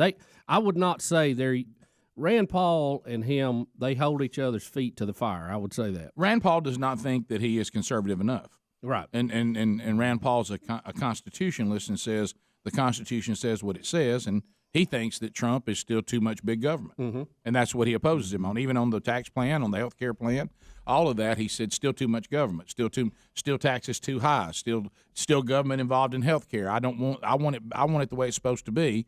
So he's not someone who just gives Trump a pass on everything. And so he came out and says, if anybody thinks that Trump hates the people of Haiti or is racist, the way he's helped me with some things we were doing in Haiti would not indicate that. No. And so here's Rand Paul. When I went to Haiti a few years ago, I went on a medical mission trip, and we did cataract surgery for about 200 people who were largely blind before their surgery. I asked for donations before I went on the trip, and one of them was to businessman Donald J. Trump, who not only helped with the trip to Haiti, but also helped with a previous trip that we took to Central America. So when you look, it's kind of like, because I've been in this boat before when someone declares you racist. Not that they disagree with what you said or they don't like your worldview, you're racist. And then if you usually can produce examples like this, I remember when I was involved in that, I laid out some things that we were doing, not for any other reason than to make the point in Africa, and I said, if I am a racist, I'm not a very good one. I'm not very good at it. Right. And so in this particular case, if you say that Donald Trump, is a little crass for you, that'd be fine. But to declare him a racist, it doesn't appear that people have seen behavior that would truly confirm that. No, in his companies or anything else. This is what's odd about it, Rick, and I know where you're coming from on it. You'd just like to get to the truth. Georgia Senator David Perdue said Sunday that President Trump did not use the phrase that you've been hearing about during a meeting with lawmakers. He said, I'm telling you he did not use that word. I'm telling you it's a gross misrepresentation. Well, here's what I don't get. So who's lying? And that may be him or Dick Durbin. Well, what I don't get, or as the president now calls him, Dickie Durbin. Right. Well, what I'm saying and is sloppy Steve. But what I don't here's what I don't understand though.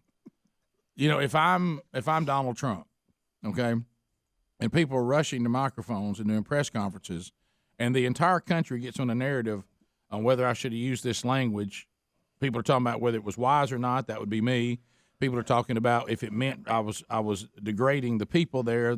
That all this is going on. Anderson Cooper's crying, and I don't call a press conference and say, whoa, I never said this.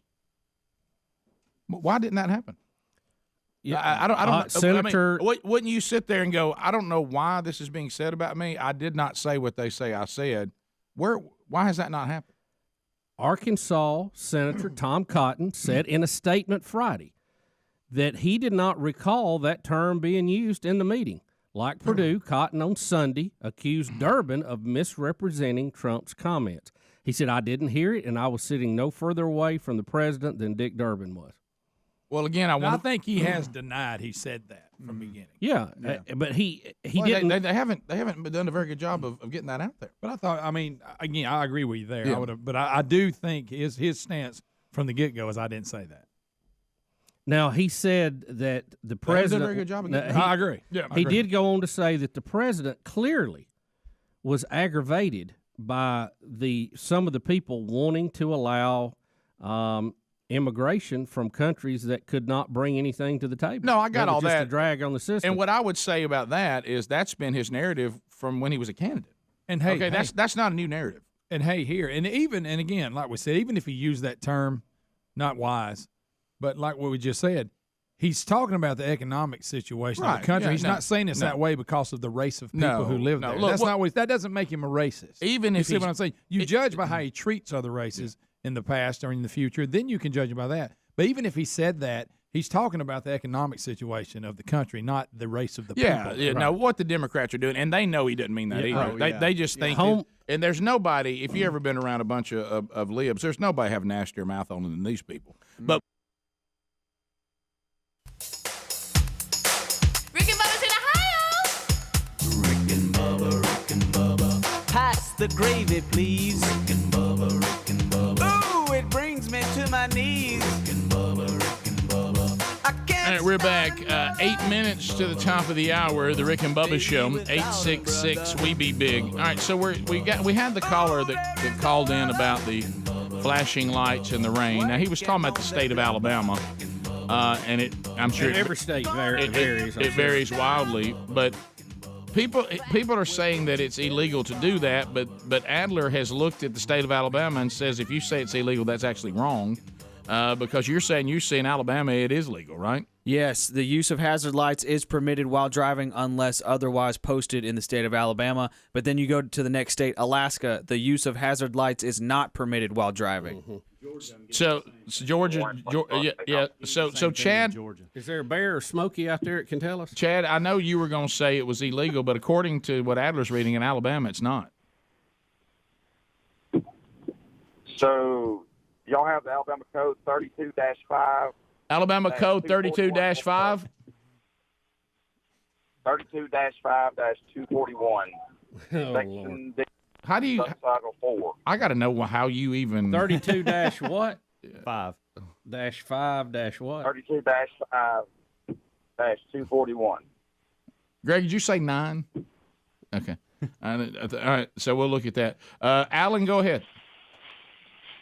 Hey, that guy was talking about them flashing lights. Yeah. I drive a truck for a living. Been driving my whole life, 27 years so far. And anyway, flashing lights, we're supposed to put them on when you are 25 miles an hour below the posted speed limit. So anytime you're going that slow, you're supposed to have your flashers on. And that's DOT law. Yeah, because So, I see some of the big trucks going up a hill, Yeah, and they're going we real have to. slow. They'll put Yeah. their flashers on. Yeah. So I've always thought that too. If you were, What about 32-4869 dash? That don't apply to us. Right. We're under federal. Yeah, so we don't apply to that. So you definitely can do it, and you're supposed to do it. But everybody else, now we got Adler saying Alabama says But it's that's not a- illegal, and this guy saying it is. But that guy's a speed issue. We're talking rain. well, I think Okay. the thing, So- if you see what I'm slow saying? Yeah, down yeah, I see what you're because saying. of the rain, Correct. That's what I'm I've getting at. always told anytime that you were not in normal driving conditions and it helped people to see you, then you were all right to do it.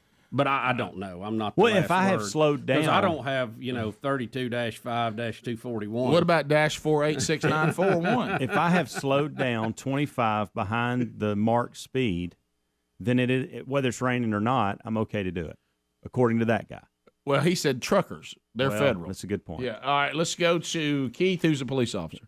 Keith, we need you. Keith, help us, Keith. Keith. How's it going, guys? Hey, buddy. Thanks. Hey, thanks for what you do, buddy. Thank you. It's much appreciated. Hey, I'm a local law enforcement officer.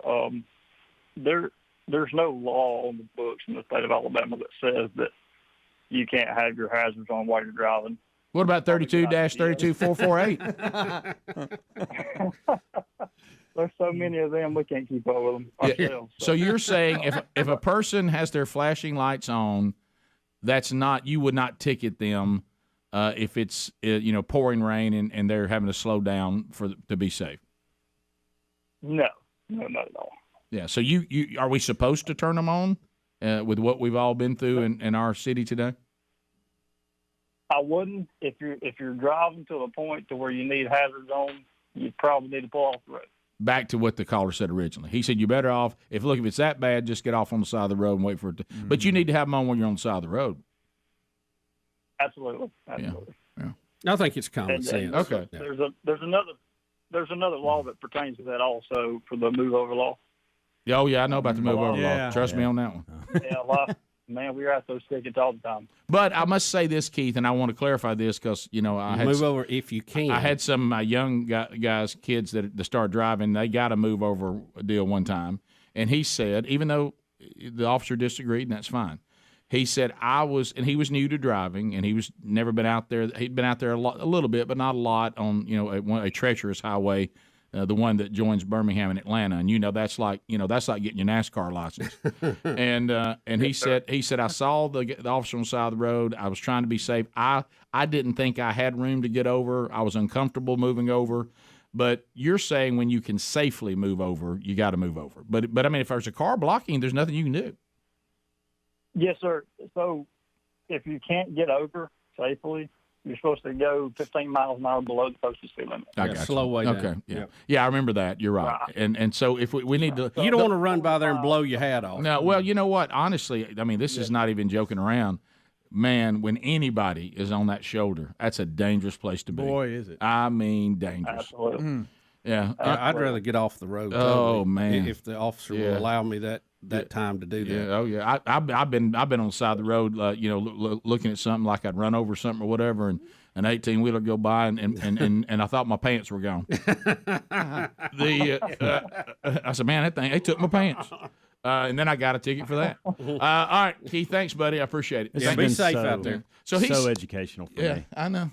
We learned a lot here, guys. That's our goal is to learn something every day. We learned. Adler, did you learn? Yeah, I was reading Alabama Code Section 32-5-241, and while some of the the higher parts of it talks about auxiliary passing lamps and auxiliary driving lamps, which would make you think that flashing lights are not legal, if you go to Section D3, it does mention any vehicle equipped with flashing lamps which may be used for the purpose of warning operators for other vehicles of the presence of vehicle traffic. Anyways, read that section. And I looked at it. There's quite a bit about fog lights on there. Yes. So it's a little misleading. You got to go down to Section D3. Right. Yeah, I mean you got to do all that. Yes, there's plenty there to sure. look over. Yeah, I mean, you didn't think lights on a car could have that many pages. No, let me tell you something. I know right now people are gripped to this show right now. Yeah, for real. I mean, they're thinking to myself, I cannot live without this conversation. But you know, we're this learning. is Marconi award-winning Hey, we're stuff learning. right here. We're learning here. We're learning. All right, speaking of learning, we're going to learn a little more when we come back. Top of the hour, it's Buffalo Wild Wings, Rick and Bubba Charity Charge. Got to check for somebody. Got to check for somebody. And thanks to all of you that participated at the participating Buffalo Wild Wings locations. We'll talk to Tim Spencer. You'll meet another ministry/charity that you might want to know more about. And we'll watch them get a check and tell you about another one coming up Monday. We'll be back. Rick and Bubba, Rick and Bubba.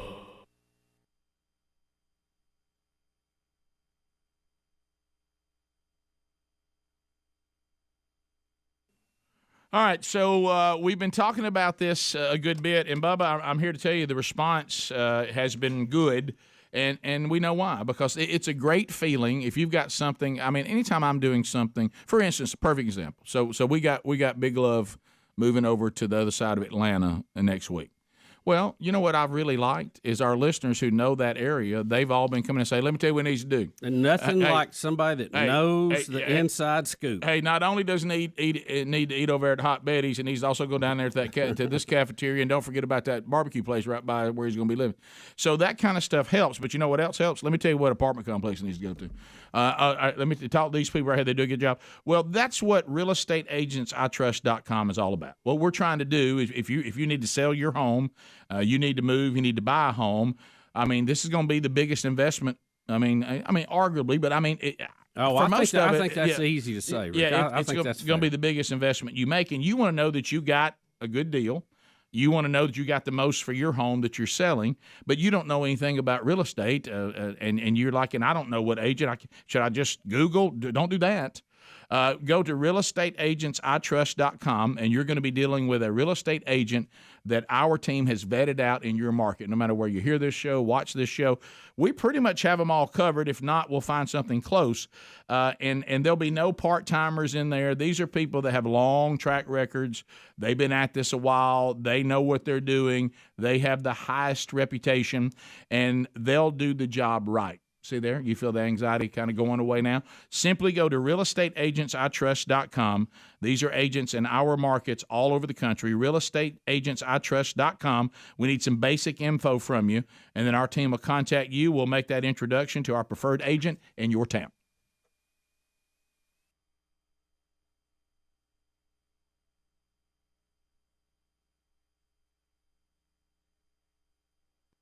See, that's not it. They're not offended by him using this word because they use these kind of words all the time. As a matter of fact, somebody produced something the other day where Obama and something he wrote about, it was a Middle Eastern country, where he called it an S storm and all that. So they're not offended by the language at all. What they thought was if we're going to say him saying these are countries that bring nothing to the table, we're going to make that see that he's racist. Because if they can get something like racist on you, and they're still trying to get something, involving women, and they're going to go, that they think, well, that's somewhere we can land and get. None of this is sincere, but I'd like to see some clarification on the wisdom of it, on whether he actually said it or not. Bubba, Rick and Bubba.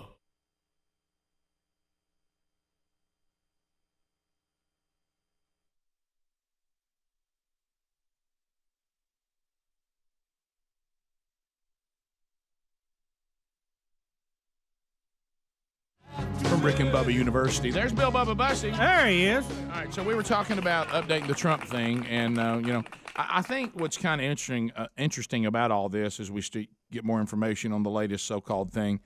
The way the political game is playing, I don't think that it really is affecting anybody at all. No, I think not. what happens is the people who have supported Trump and wanted things done, see what's going on with the economy, go, look, we knew we knew what we were getting, and it's ain't bothering us at all. And then the people who hated the Republican Party and now hate Trump, who they once loved until he became a Republican president, they're now against the party, and they hate that mindset and that political view more than even the enemies of the country. So they've hated it from the beginning. They're going to hate him all the way through, and they're constantly going to try to bring him down. And it looks like that where we were at the beginning and where we are today, it doesn't really change much. It's just the same old thing and a bunch of hollering and yelling and a lot of times insincerity. So the new thing on him that I don't think is going to stick, for all the flaws that Donald Trump clearly has, making him out to be a racist, I don't think it is going to stick very well. And another point, and I never can say her first name right. She's even been on the show before. Avetta King? Is it Avetta? Avetta. Avetta King. Is the L silent? And she's, the way I say it is. And she's Martin Luther King Jr.'s I'm saving it for frustrated. Niece. Martin Luther King Jr.'s niece. Right. So here she is commenting on whether Trump is a racist or not. Yeah, this is courtesy of Fox and Friends. In her opinion. I do Or not is believe it? President Donald John Trump is a racist. I mean, look at everything. The economy's up. Jobs are up in the black community. There's great promise to get a lot of people who have been unfairly incarcerated out. So there's so many economic opportunities for babies in the womb. The president is working for America, period, as he's draining the swamp. And African Americans are benefiting. Our jobs are going up. Our unemployment is going down. Companies are saying they're going to raise their own minimum wage and do bonuses because of the tax cuts. So the president is helping the African American community, and I don't believe President Donald John Trump is a racist. Of course, she'll be declared not black today by the left.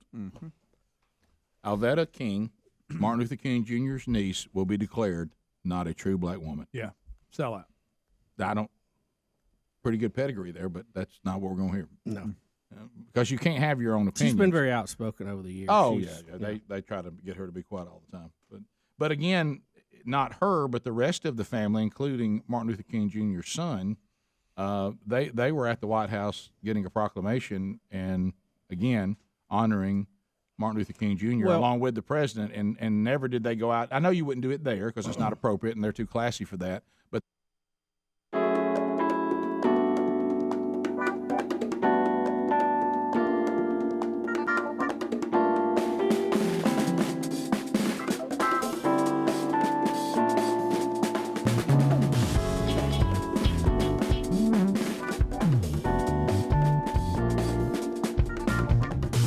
and here we go. It is 6 minutes past the hour from the No Name Studio, coming to you from the Bleeding Edge. It is another hour of the Rick and Bubba Show, and we got a lot to do going forward on the program. And we got Speedy, we got the real Greg Burgess, we got Helmsy, we got Eddie Van Adler, and welcome back for a brand new hour. He's got number 12 on his jersey, but he's number 1 in your heart. Bill Bubba Bussy. Hey, Rick, Bubba. glad to be here, and thank all of you for joining us. The little party we call Rick and Bubba. Charity charge time. It is charity charge time, and here we go. The Rick and Bubba Buffalo Wild Wings charity charge. You guys have done another great job. We're going to introduce you to another great ministry charity. And Tim Spencer from Buffalo Wild Wings, welcome back to Rick and Bubba. Man, I'm excited to be here. Well, finally get here this morning. You had to swim in? Yeah, Ooh, I'm telling you, it was a little rough. You had to look. You had to really want to be here today. Yeah, I turned around, went through some neighborhoods I've never seen. Right. Well, and you're not far from my neighborhood. Really? Yeah, I live about 10 minutes from here. Of course, or this morning we called it 20 minutes. Yeah, 30. With all of that. Or one forging. Right. So it's we have been doing the Buffalo Wild Wings Rick and Bubba charity charge for a while now, and what we're loving, and good news for Mercy Deliverance today, is you keep adding Buffalo Wild Wing locations. This is the biggest check by far we have presented. And I guess 2 new stores, sort of help feed into it with the people that can come out to them. And, I'm just excited about this one. So let's say hello and welcome for her debut here on the Rick and Bubba Show. Tony Vines is here from Mercy Deliverance. Tony, good to see you. Good morning. Good morning. How are you? Good. And, of course, Sherry and I are friends with Tony and her husband, Tim. And, gosh, we went to church together for 20. I know we've been there. We were there 20 years before we. About 16. Yeah, 16 years. Well, and so we got introduced to Mercy Deliverance. So first of all, Tony, let's talk about what we want to know right out of the gate from Tim. What kind of check is going to Mercy Deliverance today, Tim? Guys, this thing is. I just want to tell everybody this is $5,700 going. $5,700. We'll take it. Yes, man. So great job, everybody. So Tony, this is your opportunity. There's people out there. Some of them, they went to these participating Buffalo Wild Wings, and of course we thank them today. Some people, live in the areas and maybe they didn't get there. But then there's people all over this country. They didn't have a Buffalo Wild Wings near them that participate. So this is their first time to ever hear about Mercy Deliverance Ministry. So tell those that help what this money is going to go to, and then tell others what you do.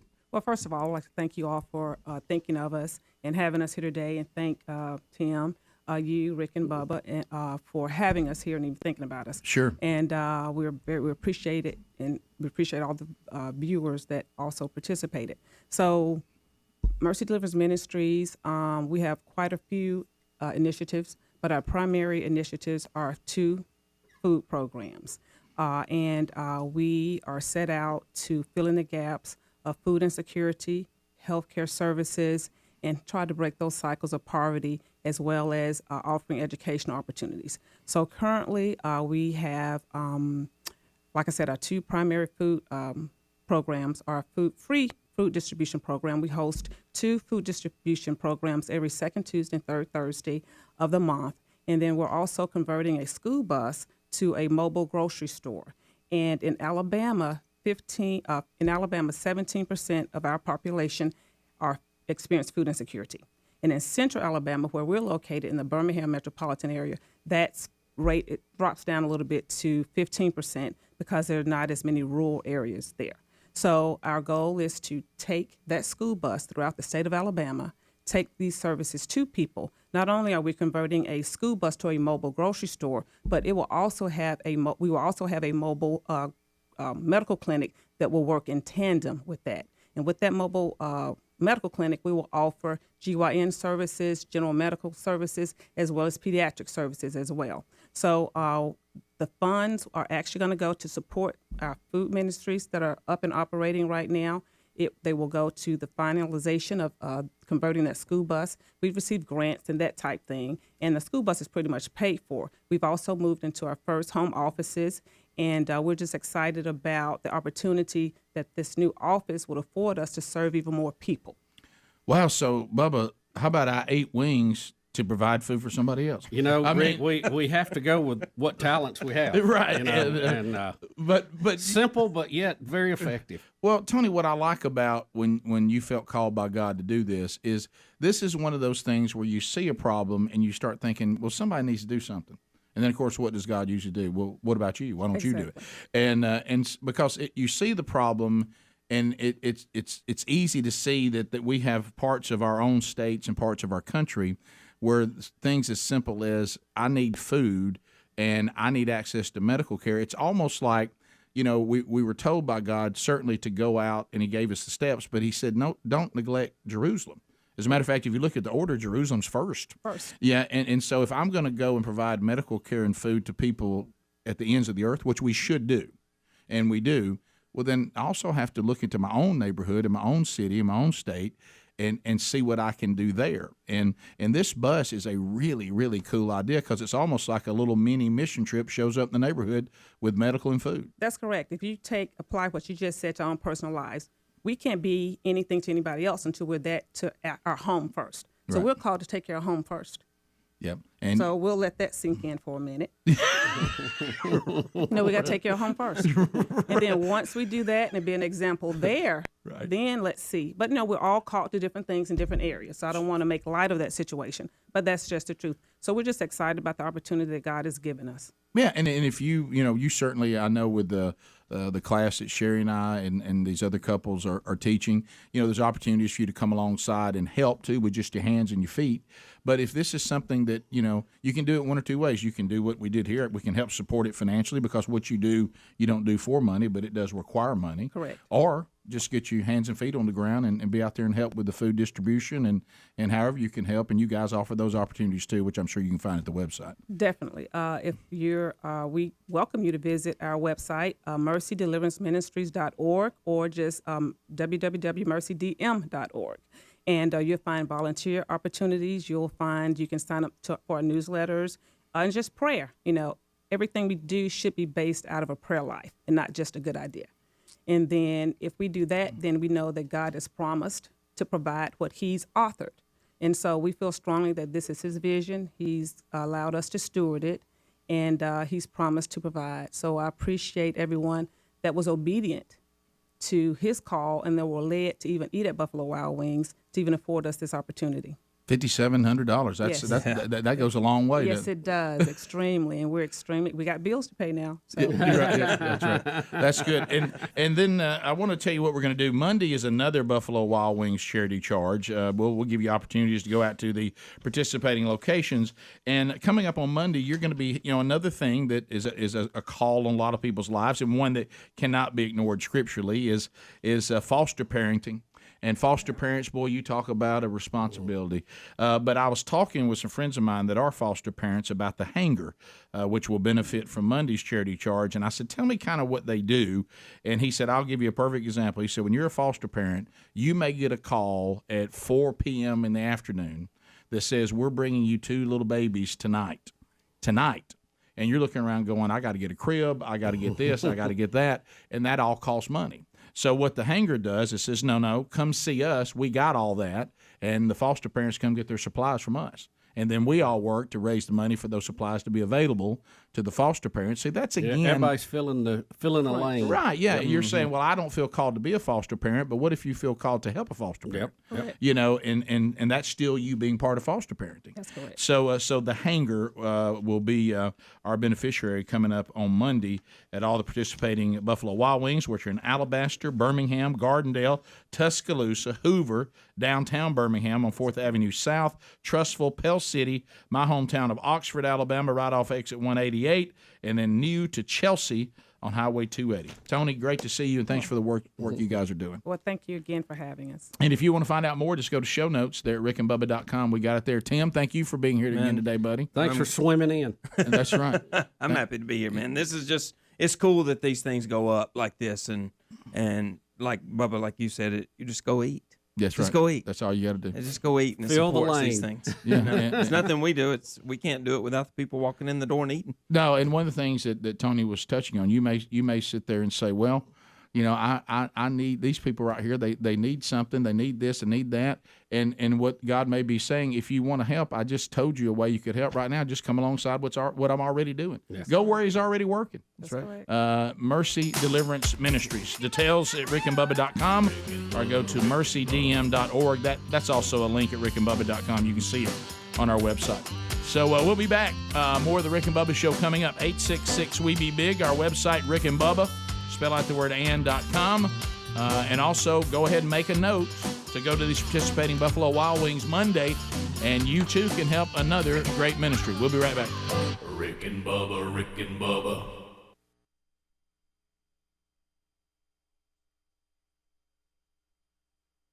also didn't go out and do a press conference after and go, well, we did this trying to honor, Well, I don't think but deep down, we really don't think this is good for the African American community. Well, the president, and they didn't do that. These attacks are not necessarily because of the African American community. They're trying to get the label on him as a racist so they can fight this DACA case. No, you're right. Yep. And it's at a stalemate. Trump has said, I'll grandfather him in, you give me the wall.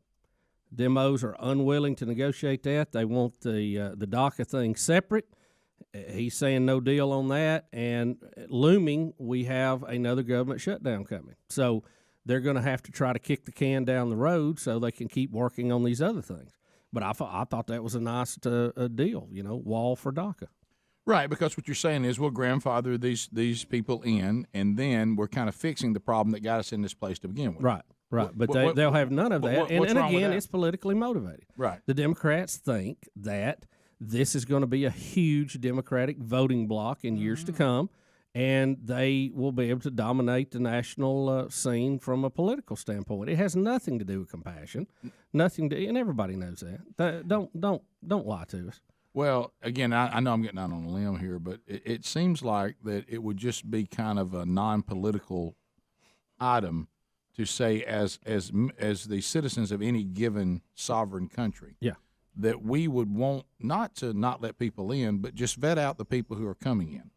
That doesn't seem. How can a political Rick, party? this idea, how can that be a political stand? This idea of just let anybody come for any reason is a fairly new idea, and there's a reason we didn't do it before. Like I said, we had a big part of time that we didn't let anybody come in. I mean, we were growing our own. You were homegrown, and it is a mixing pot. But certainly, there's a point where you quit pouring in all the things because your pot's full. Yeah, well, the separate pieces. And we need immigration. I think it's a good thing, but guys, you can't have it uncontrolled. All right, okay, here we go.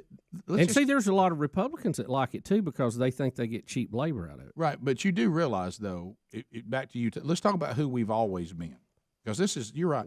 Yeah, guys, we've vetted out Albert Einstein to the point he almost didn't get in. Albert Einstein. You remember, why? Because they worried about his comment. They're saying, we got some of your views on stuff is a little dicey. He was denied to begin with. You know why? They were vetting him out and saw some things they didn't know whether he would be positive for the country or not. Albert Einstein. Okay? So one time we would vet to the level that Albert Einstein struggled to get in. And we think that now doing vetting just to be sure, especially during a time when we're fighting an enemy that wants to infiltrate our country and then have these attacks that have actually happened. It's not they might happen. They have. And then to this point, he's talking about now that got us in this deal about the whole thing everybody's calling him now. He was going back, which I think is common sense, and saying, I look in the past on these limited visas, and when they ran out, we let people stay, and it didn't go well. Maybe you've heard of it, 9/11. Yeah.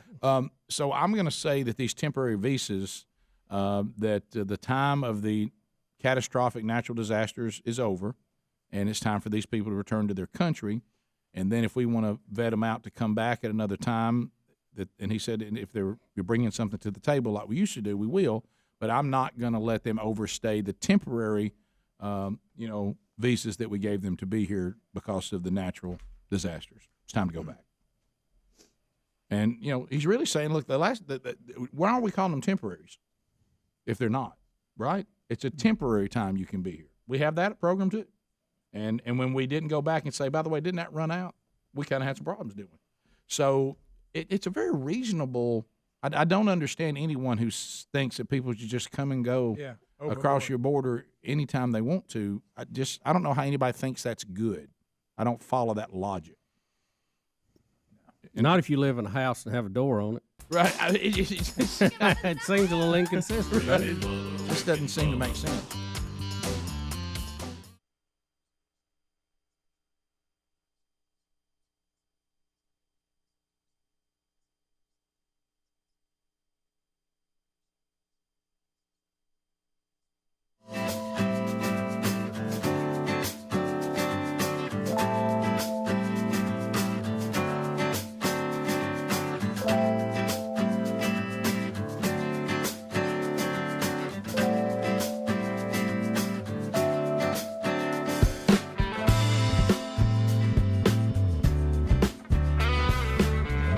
22 minutes now past the hour, the Rick and Bubba Show. Thank you for being with us today.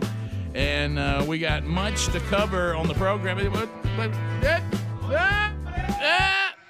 wheel of me keeps on turning. Speedy, light it up. I don't win today, Light then it up. tomorrow. Wheel of meat's got me yearning. The wheel of meat. And bam. Come on, give it a try. The wonderful Wheel of Meat, brought to you by our friends at harryanddavid.com and 1-800-Flowers.com. Flowers and meat on the wheel. Moultrie, the camera is on the wheel. We also have on the wheel today, Cord Buddy is on the wheel. Bubba, we must remove the spatula.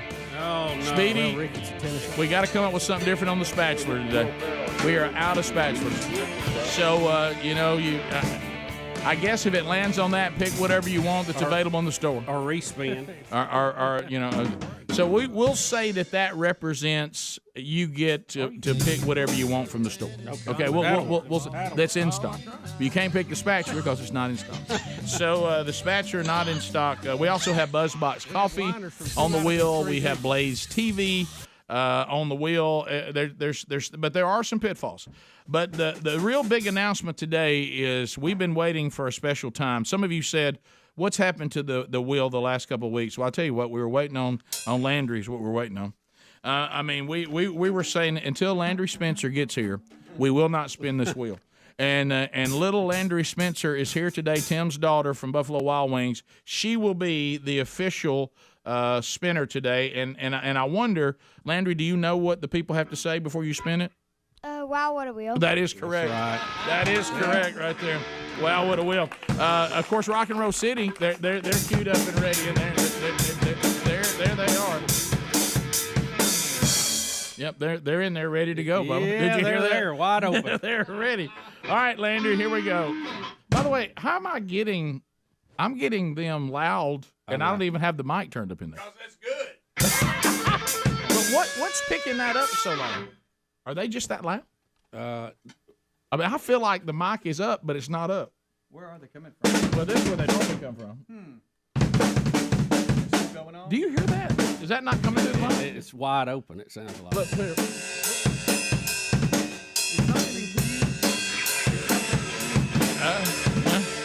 I think that mic is working whether it's up or down. Remember, that's happened before. I think your mic is hot no matter what I have said over here. What? Yes, it is. Talk in that mic, Evan. Check. Hold on, Greg. Listen.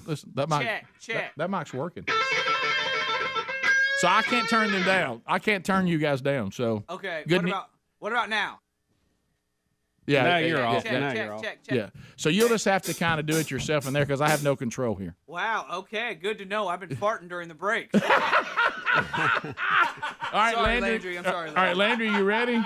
Let's go to Jim in Gadsden. Listening to us on Z93. So, Jim, what do you say to Landry to get her to spin that wheel for you? Hey, Landry, wow, what a wheel. Let it rip, girl. There we go. spin. There it goes. Landry's got her boots on, and she has spun that wheel. All right, let's see where it lands for Jim. Wish I had control. All right, here we go. T-shirt, T-shirt, T-shirt. Wear it. Jim, congratulations. You win a Rick and Bubba T-shirt on spin number 1. Do you have an idea which one of our shirts you would want? You know, there's a full line. And you can certainly find those at rickandbubba.com. But if you already know, just give Helmsy your size, and we'll ship that right out to you, okay?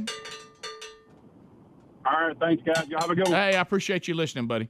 All right, so there you go. You got Rick and Bubba University. You got, we got some cool new shirts. You got, you ever thought about a little topaz? How about a little topaz? Yeah. Let's go to Andalusia, 107.7, where Timothy is standing by. Timothy, what do you say to Landry?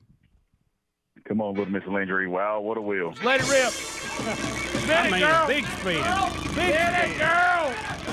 There you go. All right, let's see where that baby lands. All right, let's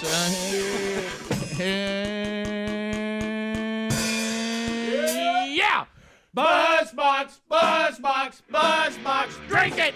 So let me ask you this, Timothy. Do you drink the world's greatest coffee, Buzzbox coffee?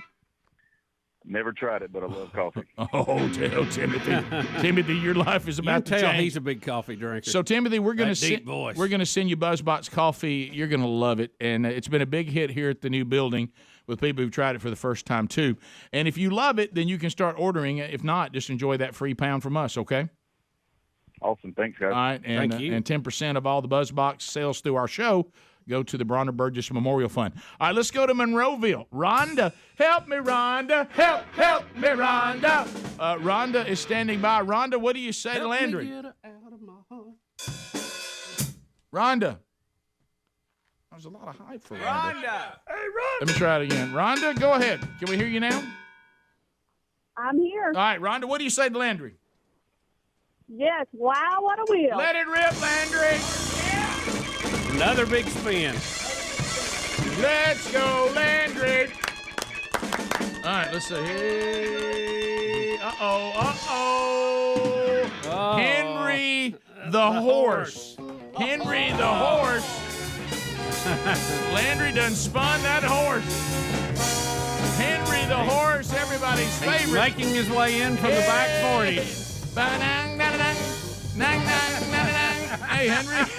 What's up, guys? Henry hit the fence this morning. You okay, Henry? What's Oh, up? there's Henry right on me. Guys, I gotta say, I rented a movie the other night, and I was very disappointed. Oh, really? What was it? I was feeling kind of lonely, so I rented 2,000 Mules. It had 0 mules in it. 0 mules. How can you call it 2,000 mules? I wanted to see some mules.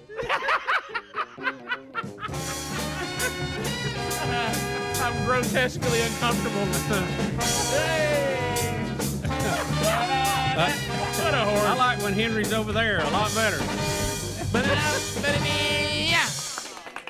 Let's give it up for Landry Spencer. Greg, let's give Landry a go here. How about a go? Go! Go! Go, go, go, go, go! Woo! All right, we'll be back. Bottom of the hour. 866-WE-BE-BIG is our number. Congratulations to the winners. And we all enjoyed Henry the Horse. We'll be right back. Rick and Bubba, Rick and Bubba.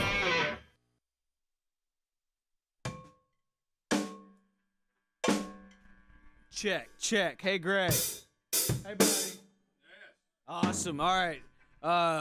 You ready to rock? I'm ready. All right, we're live on YouTube here. Hey, I'm just going to wave. I guess they can't hear me still on the air because that was weird when I found out that this microphone's just always on the air. Yeah, that would be bad. All right, here we go. Let's rock this. Let's rock it out.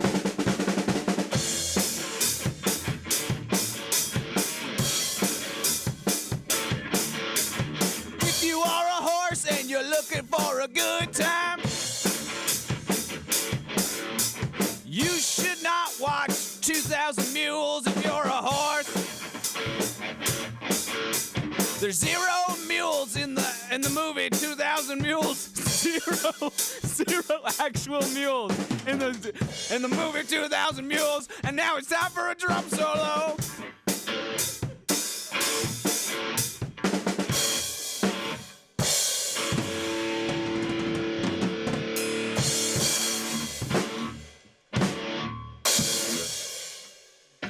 We're Rock and Roll City. Rock and Roll City, we got 2,000 Mules playing in every single theater in the city of Rock and Roll City. Come check it out. Okay.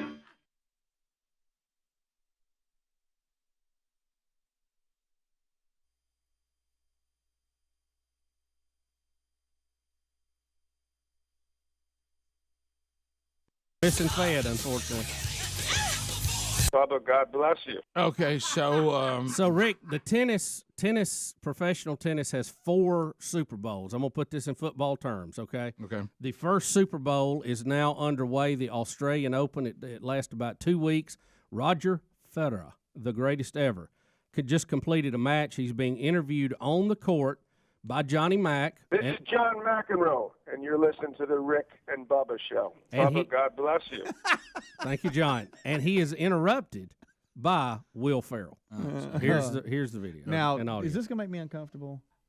I was actually reading through the transcript. Just play it. It's and good. I think it's going to make Speedy uncomfortable. Oh, no. 1 second. I've been told that we have a special guest that wants to ask you a couple questions. Is that okay?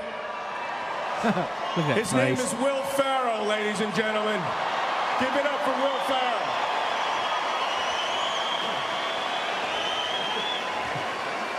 That face. Will, say hello to Roger Federer. In the immortal words of Ron Burgundy, it's great to be here with two tennis legends, Roger Federer and John McIntosh.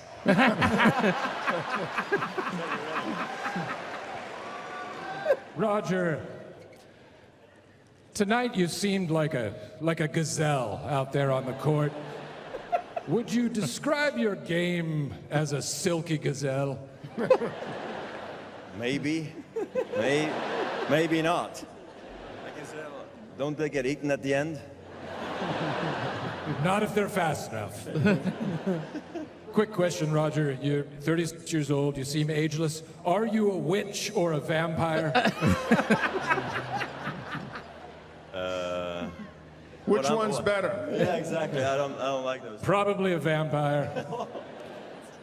Now, there's a rumor in the men's locker room that you love coming to play down here in Melbourne, and your secret to fitness is you only eat wombat meat. Is that true? That is untrue. Have you ever tasted wombat meat? I have not. Should I? It is delicious. The national food of Australia. Roger, I know how much this crowd means to you. They're an amazing crowd. But does it get annoying when they just scream, "Come on, Raja! Come on, Raja!" over and over again? They remind me of my name. It's good. I don't know. At an older age, you can start forgetting your own name sometimes. It's great. Thank you, Roger. Wonderful match. Ladies and gentlemen, stay classy, Melbourne. You give it up for Will Ferrell and Roger Federer. Okay, I was okay. Okay, I was good. okay. Okay. Did you Thanks for the heads up, though. Did you sense that Will was going to continue to go and Macro wrapped him up? Yes. Oh, wait, Yes. what is he saying? Hold on, he's saying something else. Hold on. All right, they're shaking hands, and they're both walking off. Oh, we can't hear it. Will said something else to Federer. We couldn't pick that up. Oh, I think you were saying, what do you want me to do with this microphone? He just keeps it with him. He put it in his pocket and walked off. There it goes. There it was. That's fine. This is one of the tournaments, by the way, that turns my house upside down. For instance, this morning. Now, I'm not.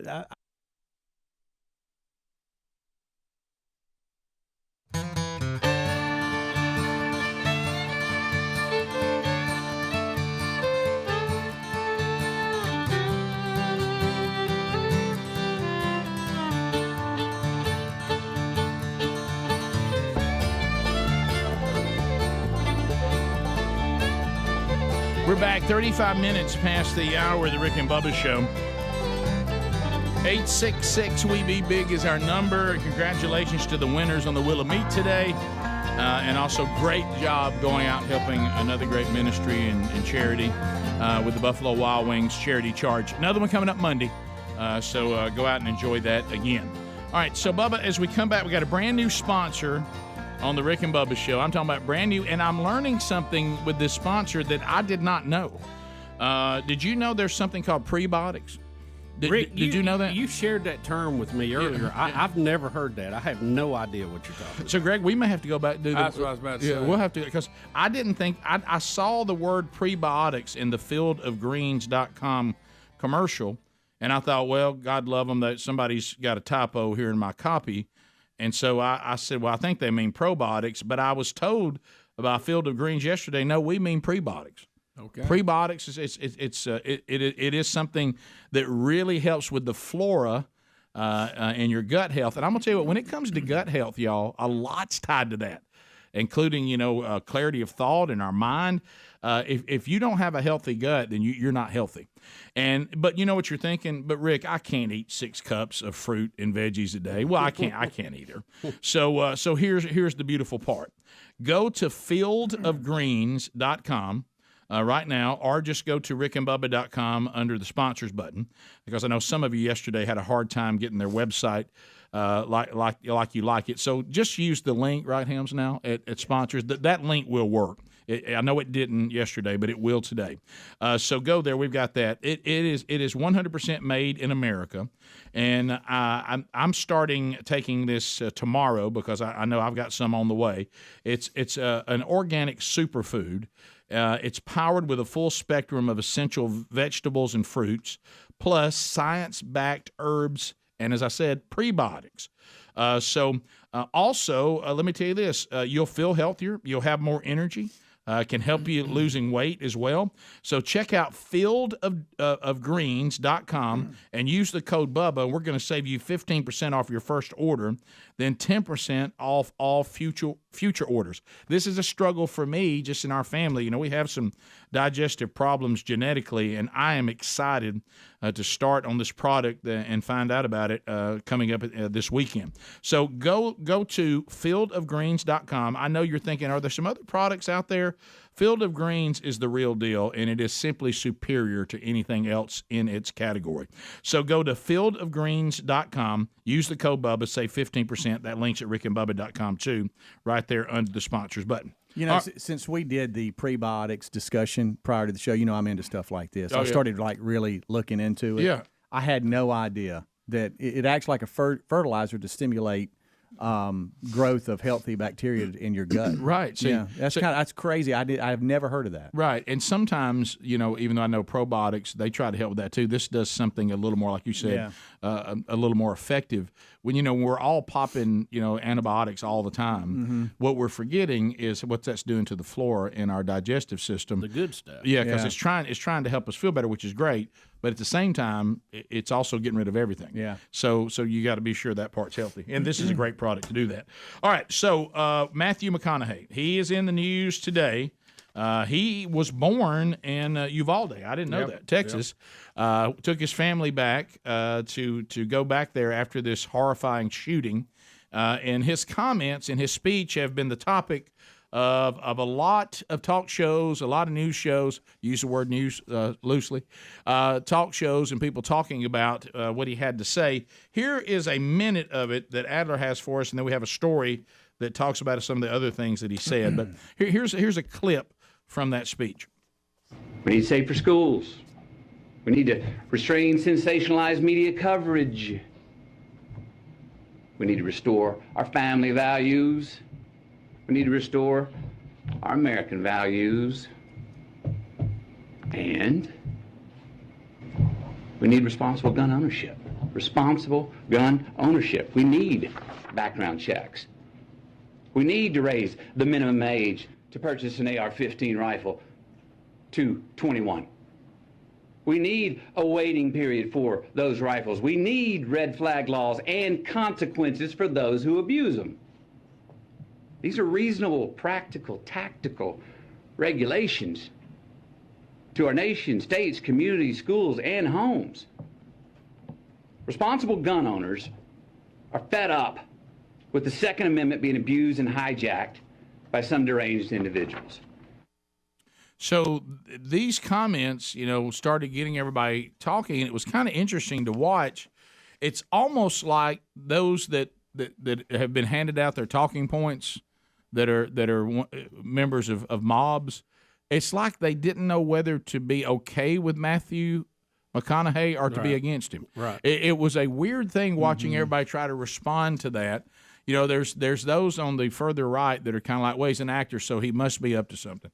And then there's on the left going, it sounds like he doesn't want to get rid of the Second Amendment, but he's an actor, so we're supposed to like him. It's like neither side knew what to do with Matthew McConaughey's comments. Yeah, well, I think he's like a lot of other people. Me, you, everybody else, we're fed up with this senseless violence, but we want to keep our rights in place And where do you find the happy middle on a lot of that? And we've said all along it's a comprehensive issue. We can do these things he's talking about, but until I like the fact he addressed family values, he addressed American values.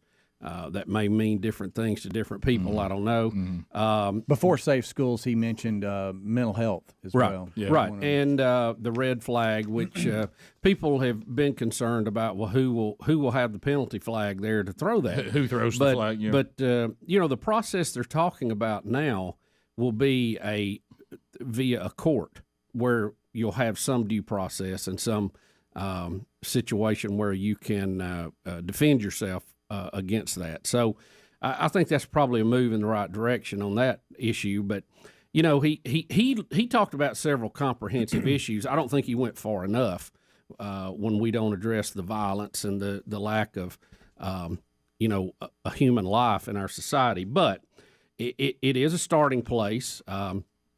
I don't think he really presented it as well as you would think an actor might present it. So well, I know you. I know what you don't like it because he didn't say all right. He used 3 words: reasonable, practical, and what was the other one? Tactical. Mm-hmm. And when you're talking about the far left and the far right, that's never going to come up. Well, one thing that's the problem. Well, and also, and he did say this in a way because he talked about the Second Amendment and responsible gun ownership. And I saw one of the debates about this with 2 guys who didn't know whether they were supposed to like what he said or not. Right. And of course, Geraldo, and it was it Bongino? Bongino. And Bongino kept correcting Geraldo on one thing, and Geraldo finally gave in to the point.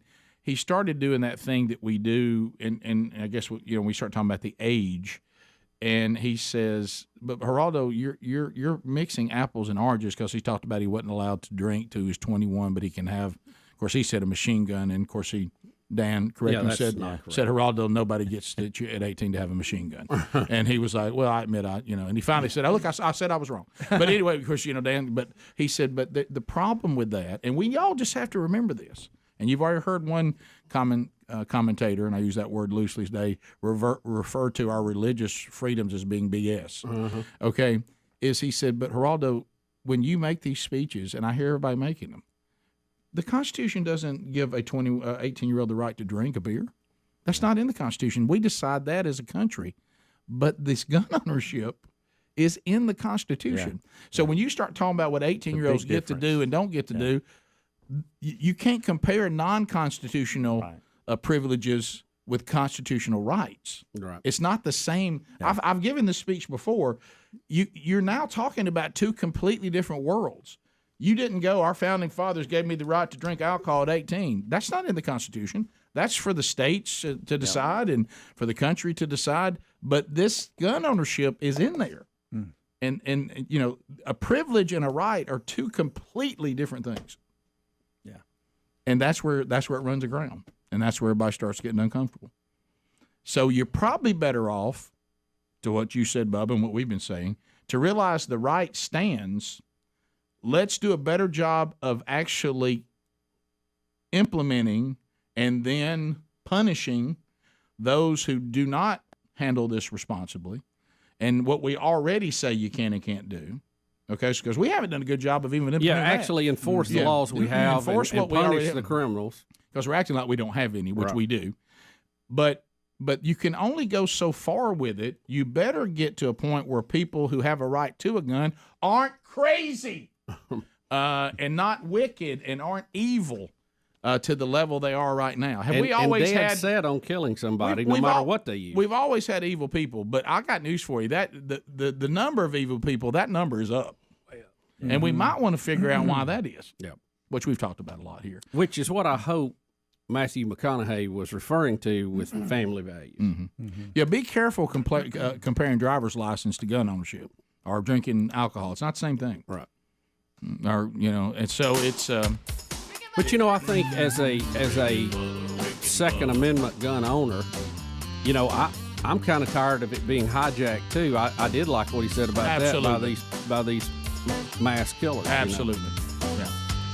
Yeah. 14 minutes to the top of the hour. 866-WE-BE-BIG is our number. Your phone calls when we come back. on the Rick and Bubba Show. Rick and Bubba, Rick and Bubba.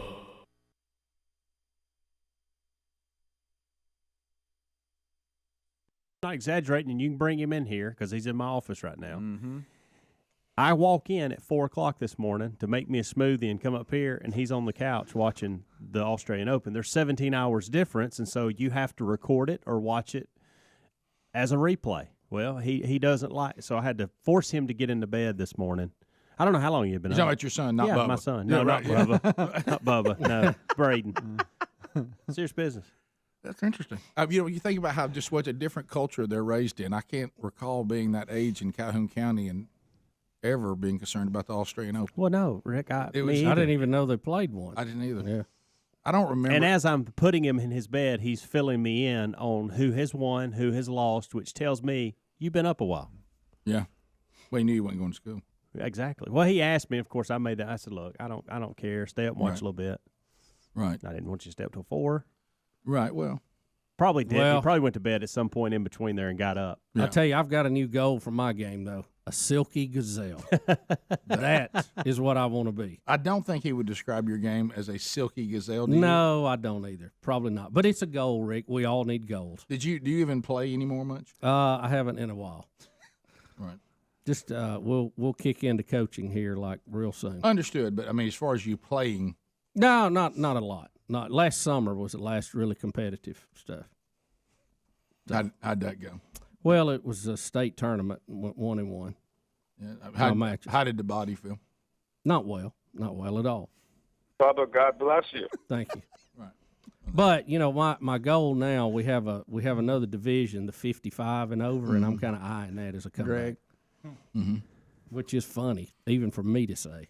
What do the people in the 55 and older, have they given up on their health? Are they? No, actually, they're some of them are in real good health. It's amazing. That's my They're very. I'm trying to think of the word. They're very driven. Well, they don't mess around when they're out there, Rick. They know what they want to do, and they're good at putting the ball where they want to put it because they don't want to waste shots or steps. Right. That makes sense. I've got very deliberate in their game. I have people standing by that say they're ready to get you in shape to return to your former glory. Yeah, I know. If you're willing, they call you the unicorn. Yeah, I know. I'd rather be called the silky gazelle. You could be. What about the silky hippo? Ooh, yeah. Their skin is silky too. Especially if it's in the water, it's kind of shiny. Yeah. There's just a couple of issues there we got to try to work through. Right. When you go work through it was just a knee. Now it's lower back too. So. Do you think those things could be tied to weight? I mean, just if I can. Weight does not help. Right. It. Right. There's a word that again I'm right. not going to attempt this morning, but it makes it worse. It definitely makes it right worse. Because you know how it is when somebody. But I could be 100 pounds lighter. My knee's not going to have cartilage in it. Right. No, it's too late now. Yeah. But I mean these other new things. Like but there's new techniques coming out all the time, and we try to monitor those. I'm talking because you know how it is. Somebody's sitting there and they got a truck and they got all kinds of things they want to do with it, and you say, I don't think you got the tow package for that. Right. You know what I mean? Right. And exactly. can't handle it. Right. You don't have the ground clearance to get over them stumps. You might want to knock take your oil pan right off. It'll leave a puddle in the driveway. You might want to unhook that pontoon boat. I don't I don't think you can pull it. I think it's going to be smoking by the time you get it somewhere. Remember that. Bubba, you realize for every 100 pounds you're overweight, that's 400 pounds of extra pressure on your knees. Oh, I know. I think you'd be amazed how you good feel. At all. It's not good at all. Yeah. I mean, if you want to go back there and just own it in the 55 and over. Yeah. Yeah, well, that, everybody needs to go. Silky gazelle. We'll be back.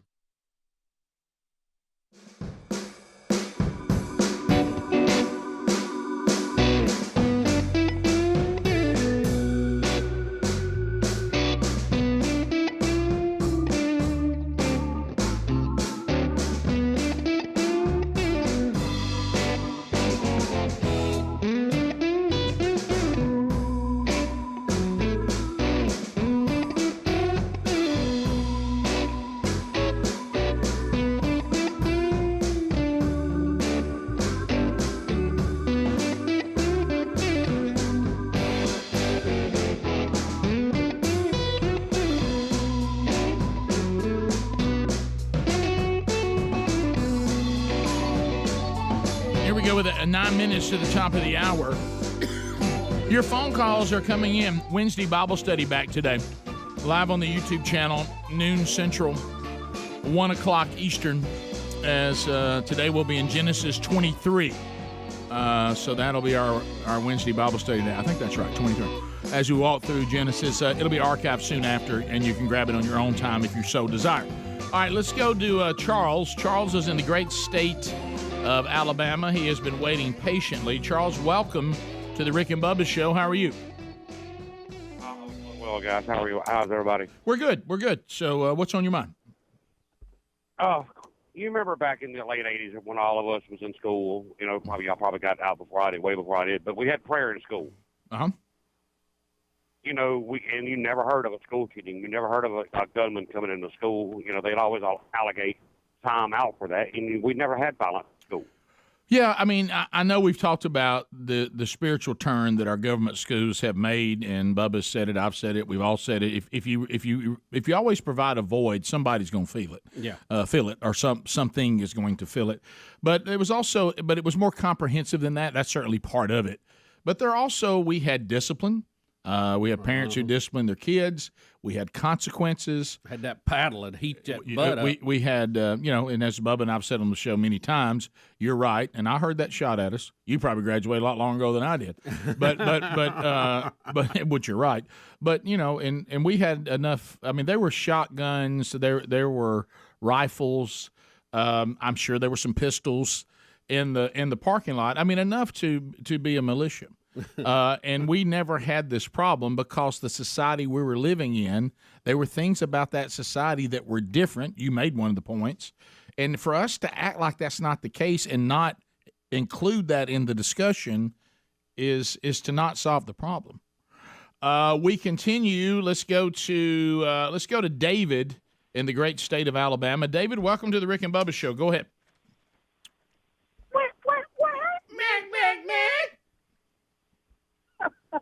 Hey, guys, I just wanted to make a point about the FBI right now because you have them wasting our money right now and arresting Peter Navarro. You know, it was like a show arrest. And they have, 100% more important things to be doing, like check, for instance, if someone posts on Facebook some crazy things like this kid did, why weren't they all over that instead of running around arresting Peter Navarro? As soon as I make a post or anything about a vaccine or whatever, I get flagged immediately. Yep. It's incredible how quick they can flag me, but for some reason they just weren't interested in this. Yeah, let's let somebody shoot up a school. But hey, good news, we got some anti-vaxxers off Twitter. All right, let's look at some. Tucker Carlson had Peter Navarro, was that how you say his last name? Yeah. On the show, and he's talking about how this has happened with the FBI, and so here it is from Tucker Carlson, the thing you were just talking about. Say this, it's also chilling. Yes. Did you have anything at all to do with January 6th? No, you had that exactly right, and what you and I have now both said, and which is absolute fact, is that the mission of that partisan witch hunt kangaroo committee, which is unduly authorized and not properly constituted and has no subpoena power, they have only one mission: to concoct a fake hoax around January 6th based on criminal charges against Trump to prevent him from running for re-election in taking back the White House in 2025 January. That's all this is about. And the idea, look, Tucker, this was, you said it, I live right next door, 50 yards from the FBI. On the Wednesday night, I sent an email to Patricia Alloy, the deputy attorney, and said, look, I'm seeking a modus vivendi here. I'm stuck between a rock and a hard place. Let's see what we can do. I gave her the name of an attorney. I told Walter Giordano, the FBI agent who'd come banging on my door the week before, hey, Walter, I'm here. Just call me, whatever you need. You don't need to bang on my door. They chose a different route. They didn't call my attorney. Instead, they went with this shock and awe terrorist strategy to let me go to the airport and then take me with 5 agents like I'm a Al-Qaeda terrorist, rock me into a car, and the next thing I know, look, man, in leg irons, handcuffs, strip search. I mean, it was not without comedy. I mean, at one point, the FBI agents couldn't find the door to go into where I was supposed to go. The fingerprint machine didn't work. But people do not want to sit in solitary confinement in leg irons, denied food, denied water, denied an attorney. And this is what we live in. I mean, I studied Kafka in college. It took me till I was 72 to understand Kafka. You can't arrest people for political reasons. It's very simple. We've invited every member of that committee on this show. All of them are too cowardly. Kinzinger, Cheney, cowards. But I just think this is a huge change in the way this country operates. Well, that's scary stuff, Bubba. I don't want to live in the United States of America and think I can't trust the FBI. Yeah, we've talked about that before, and I think we've seen from some of the texts that were released on some of these folks that were going after the Trump people that they were dirty at best. Well, but I think, and Rick, I want to feel, because I know several people that work at the FBI and you do too. Of course, they're all leaving, but they're good, honest, hardworking people, and that the few that have run aground are some of these people toward the top that have got politically motivated and kind of lost their way a little bit. And but there's things like this that concern you. I mean, he didn't look like he was a big threat to society. Well, if what he's saying is true, he lived not far from it. He said, "I'm here to cooperate and whatever you need me to do," and I was cooperating, and they're trying to do this big thing. The problem is, and I saw a story on this yesterday too, and I hope it's not true, that there seems to be some indication that those people you just talked about, that you and I know that are good people, that they're trying to move them out. That if you're someone that they think leans to the right, or you might be okay with Trump coming back and winning in 2024, they don't want you there, and they're trying to ease you and force you out. He said something that I don't fully understand, that they're trying to get it so Trump can't run. Now, Trump was impeached. If he'd have been removed from office, they would have been able to take a vote that would ban him from running. But I don't know that the January 6th committee can do that. We'll be back. Bubba, Rick and Bubba.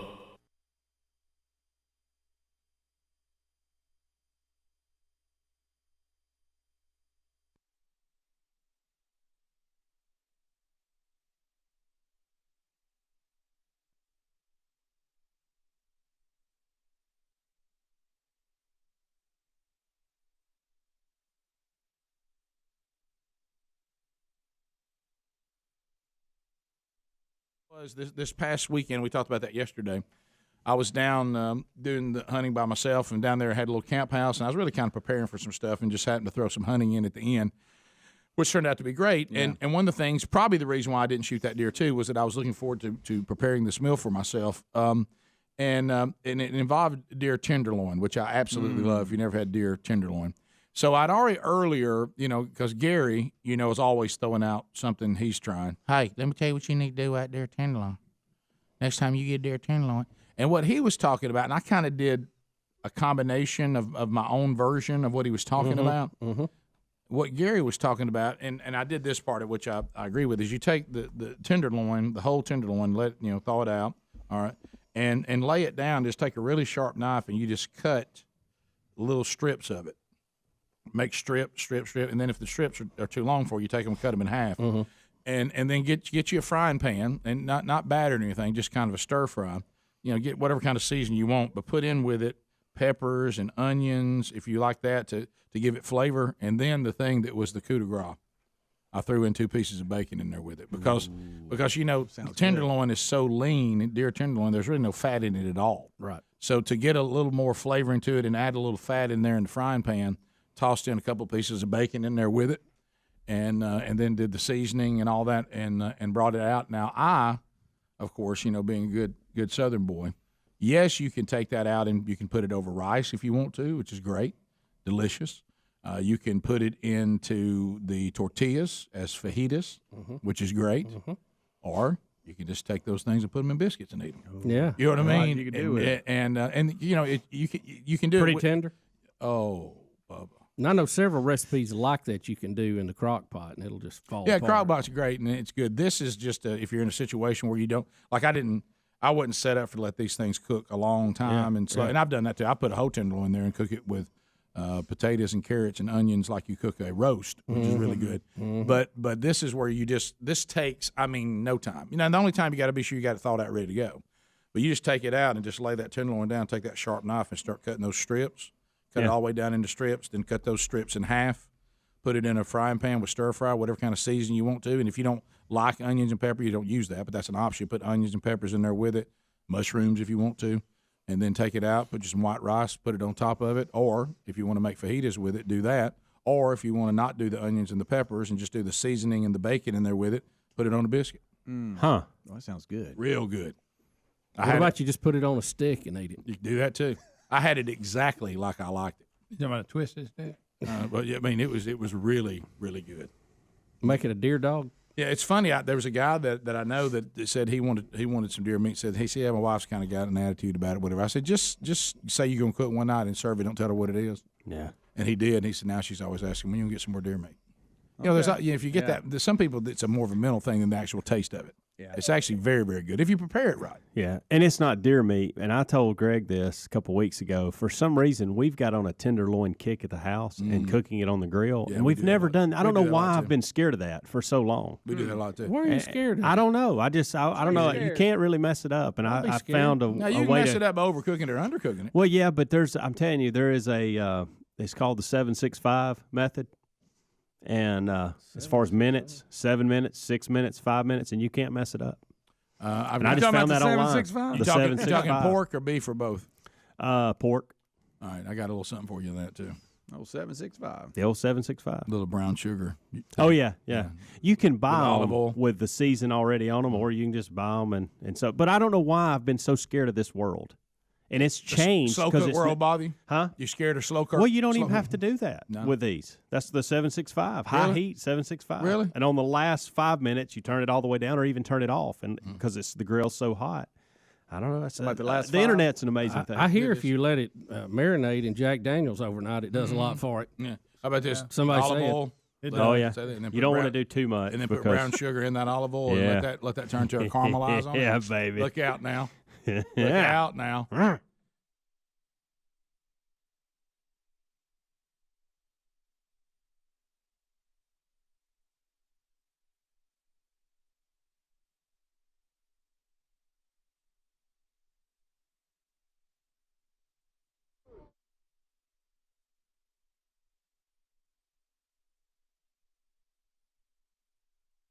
Bob Seger and the Silver Bullet Band. Yeah, betcha. Hollywood Nights. We do have a lot to cover going forward. Will of Meat Wednesday, we made the comment in the promos that may have run on your station yesterday. Is it the frozen Will of Meat today, or is it the Will of frozen meat? Yeah, either one, it's pretty cold. Always keep your meat frozen. So anyway, that coming up at any time on the program today. We were hit or miss. We were prepared for Helmsy to do a best of Rick and Bubba. Now, most of the country, it doesn't apply to everybody, but a lot of people have been hit with this winter storm, and it's still rolling through some other places. And as far as we were concerned, thankfully, it wasn't that bad. Of course, the real Greg Burgess lives an hour and 20 minutes from here, and the roads were closed where he lives, and I think they got a little more than maybe we got where we lived. Rick and Bubba. Pass the gravy, please. Rick and Bubba. Ooh, it brings me to my knees. Rick and Bubba. I can't start another Rick and Bubba. day without him, brother. Rick and Bubba. Ooh, there is no other. Rick and Bubba. 6 minutes past the hour of the Rick and Bubba Show. 866-WE-BE-BIG is the number. Got a good comment that I didn't get in that you'll love. Speedy, the real Greg Burgess, Helmsy, Eddie Van Adler, the gang, all here. Father's Day is coming up next weekend. Father's Day coming up next weekend. Shop the store at rickandbubba.com. Find goodies, lots of stuff there for Dad. and you can go and grab that. Also, themanchurch.com, great gift ideas and some specials there as well. Speaking of that, next weekend, of course, Gridiron Men's Conference coming up to Huntsville, Alabama. You've heard us talk about that. Matter of fact, we've interviewed Kirk Cameron and also Tebow that'll be speaking there. A lot of you be going there. I got that as a gift. And then also next Saturday night, I'll be in Shelbyville, Tennessee, Shelbyville. There at First Baptist Church. I'll be speaking at their men's event that evening, and you can get tickets to that as a gift or just for yourself. And I'll see you there next Saturday night. They have a dinner ticket that includes a meal, or if you don't care about the meal, you can just buy a ticket to come to the actual event. And also, we're sending out men at man churches through the last part of June. Follow us on social media or just go to themanchurch.com. You can find those. So, Bubba, do you have anything else to add on Matthew McConaughey and or the deal with the FBI before we move into this next thing?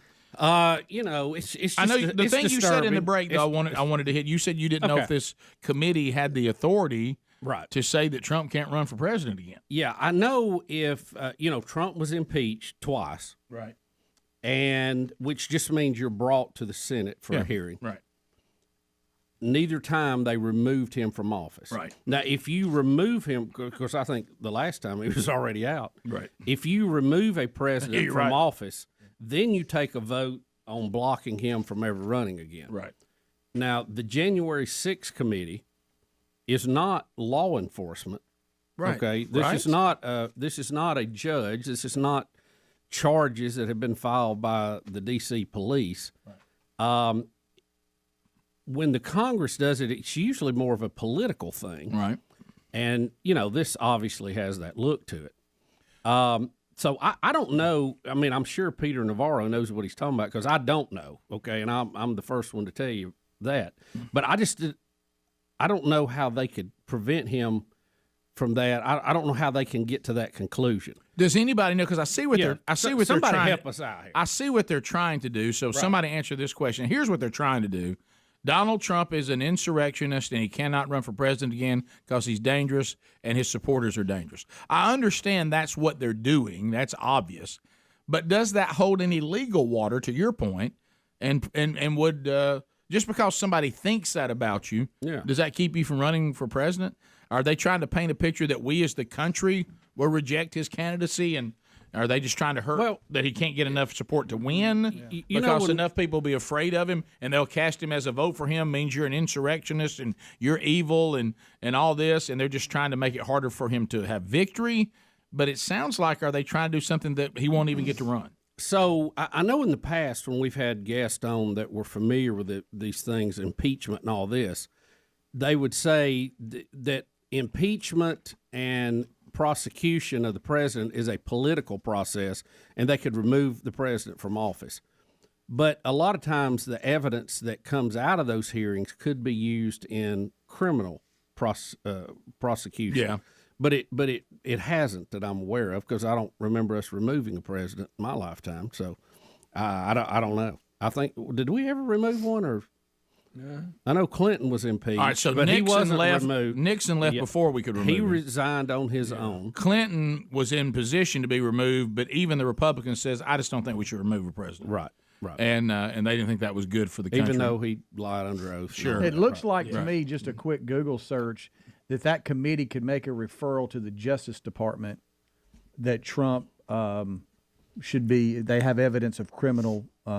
So it's like what we're talking about. They can't do it, but they could, evidence that could come out of this could be referred or picked up by some legal entity, right? Yeah, that's just a quick search and me not reading much about it. That's what I'm seeing here, but I'll look into it more. So I don't know. We're all learning. We're in uncharted waters here. Now, the part that's not up for debate, they're trying to cast him in the image that I just said. Yes. That we all know. But what that really means, other than they're just hoping to win the appeal of the people against him, right? I don't know they legally can keep him from running. And hey, let me tell you something. He's gonna run. Oh yeah. I think you're going to see that. All right, so they're looking into having evidence, and they claim they have enough evidence to refer President Trump for obstructing a congressional proceeding and conspiring to defraud the American people. Some of the committees say that they don't need to make the referral. It's going to backfire on them. But the Justice Department appears to be ramping up this wide range investigation, I should say. So making a referral could make a criminal case, and so that's kind of. I guess that's the road they're on. Yeah, it's better get it done before November. Yeah. So anyway, you think if Trump runs, it's going to look a little different after that. Do you think if Trump runs again? Now remember, he did not win last time. Right. Now I know that we can say 2,000 mules and all Right, that, which is very compelling, but let's say that everything is straight up. They can't get monkeypox. Right. They really have messed up by loading the latest terror into the monkeypox wagon.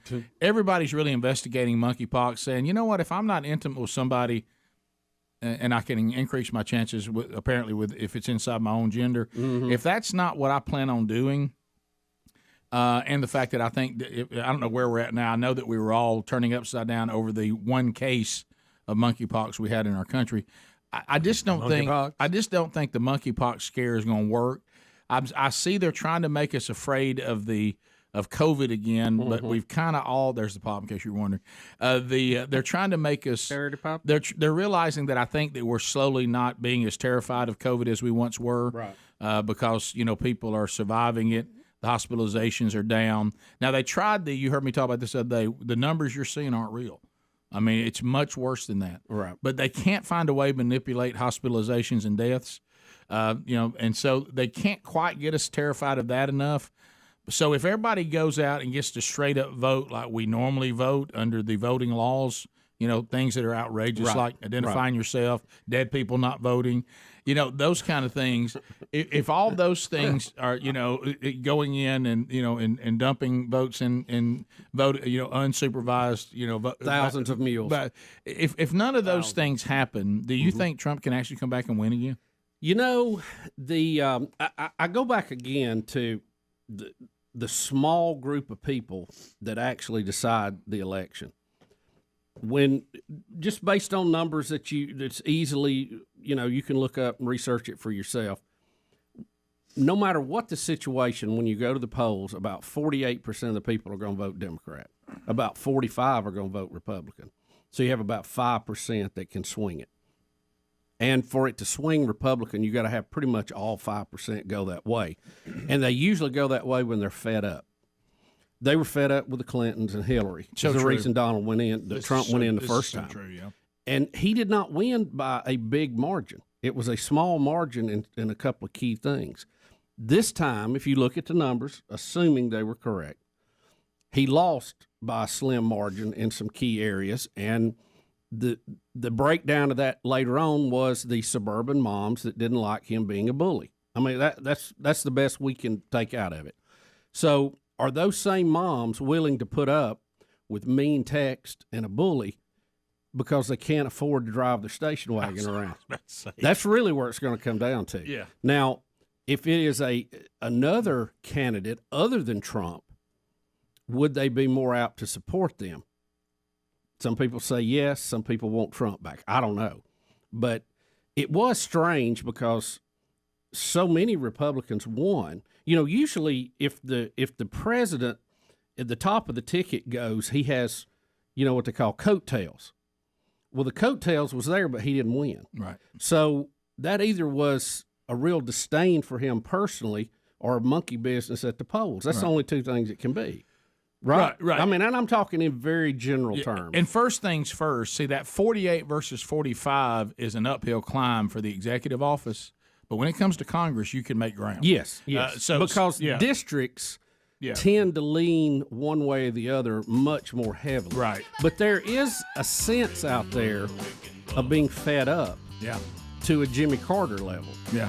And we'll talk about that. When San Francisco says that the prosecutor for the city is too liberal, he's not doing enough against crime. When San Francisco says you're too liberal and does a recall on you, that's a problem. And it's not just Charles Barkley talking about it. No. We'll be back. Rick and Bubba.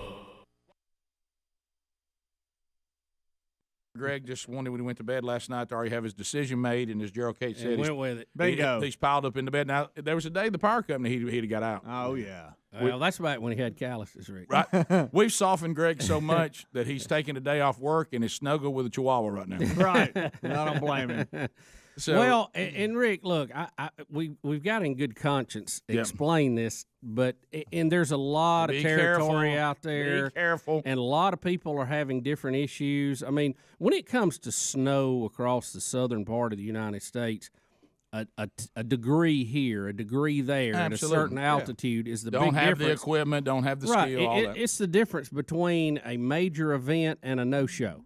So it's extremely hard to forecast. But I'm watching the news, folks, this morning, and you would think that we are in an impassable state.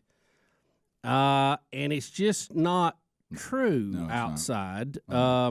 You need to be careful, especially people who are inexperienced drivers. And again, it varies. You may go a mile one way and there's frozen bridges, and a mile another way there's not. Yeah, our path, what we did, was nothing. Yeah, and I want to underline that again. I live on a part that's a mountain range, and I feared the worst coming down. I have navigated it before. I know how to get off the road and get one tire in the grass, and I can work that.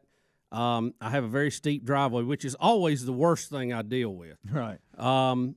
But I came down that mountain this morning in total shock as to how easy it was. There was no problem. I had people passing me in the left lane and cars. I got to the interstate that is the southern smiley face, if you will, the mouth of the smiley face, our southern bypass. And there was no ice, no snow, nothing. Nada, nothing. It looked like a bright sunny day, much to my shock. So I come up through there. I'm actually looking for ice, and I can't find any. Yeah. Not black ice, not white ice. None. Rick, there wasn't even any snow. There was no brown ice? No, Rick, none. Okay? None. Right. How much? None. And I came over to I-65, which is the major thoroughfare through the state and our city from north to south, and I thought, well, surely it's over here. I couldn't find any. There was none. I had 18-wheelers blowing by me like I was sitting still, and I thought, well, it must be the side streets. Got to be the side streets. Yeah, 31 that gets up to the studio here. That thing must be eat up. Yeah, no way we get through it. And I got off, and I looked, and I even did a U-turn and went back and tried to find some on the other side of the road, and I thought, well, am I in a dream or something? Because I thought we were in some kind of disastrous situation. So I get here to the studio and I flip on the TV, and of course the news coverage is that we're in a complete iced-over lockdown. We've got reporters out on bridges where they're telling you that it's impassable, and cars are zooming by them, not even slow. I know. And I told you, I said, Rick, am I just...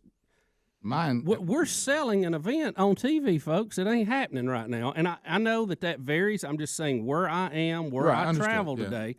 But the message and what's out there is totally different. Well, when I knew that... Is it me? You can tell me. Is it? And I don't make anybody mad or whatever, but I've got to tell the truth on this. I thought it might be me because I'm on Tamiflu. Yeah. But what I'm saying is this. Now, it's cold as a brass something on somebody somewhere. Matter of fact, I've already I don't know if it's a witch or a well digger, but it is cold out there. I got a text from the Klondike today, and they asked me. They said they can give me the temperature of a well digger's butt, and we've come to the conclusion it is colder. Yeah, but any time that we're 20 degrees colder than Great Falls, Montana, that's pretty cold, you know. Yeah, so it is cold, and it is a situation, but thankfully, because of preparation, apparently, because of the wind, and because of the fact that a lot of variables, you know, it's okay to say here's what it is. What I don't like is when people, the place where they are, they're saying something's happening where they are that isn't happening. Rick and Bubba, Rick and Bubba. Trumpy. I don't wear a toupee. It's my hair. More President Trump updates today. This time, President Trump has kicked CNN star Jim Acosta out of the Oval Office yesterday. Well, several big stories at the White House yesterday. Yeah, this was one. We'll start with do we have the video? Let's just look at it. I want to set it up first because I notice, you know, again, we're talking about journalism is dead. Now we're watching shows. Yeah. It's just shows. Yeah. You know,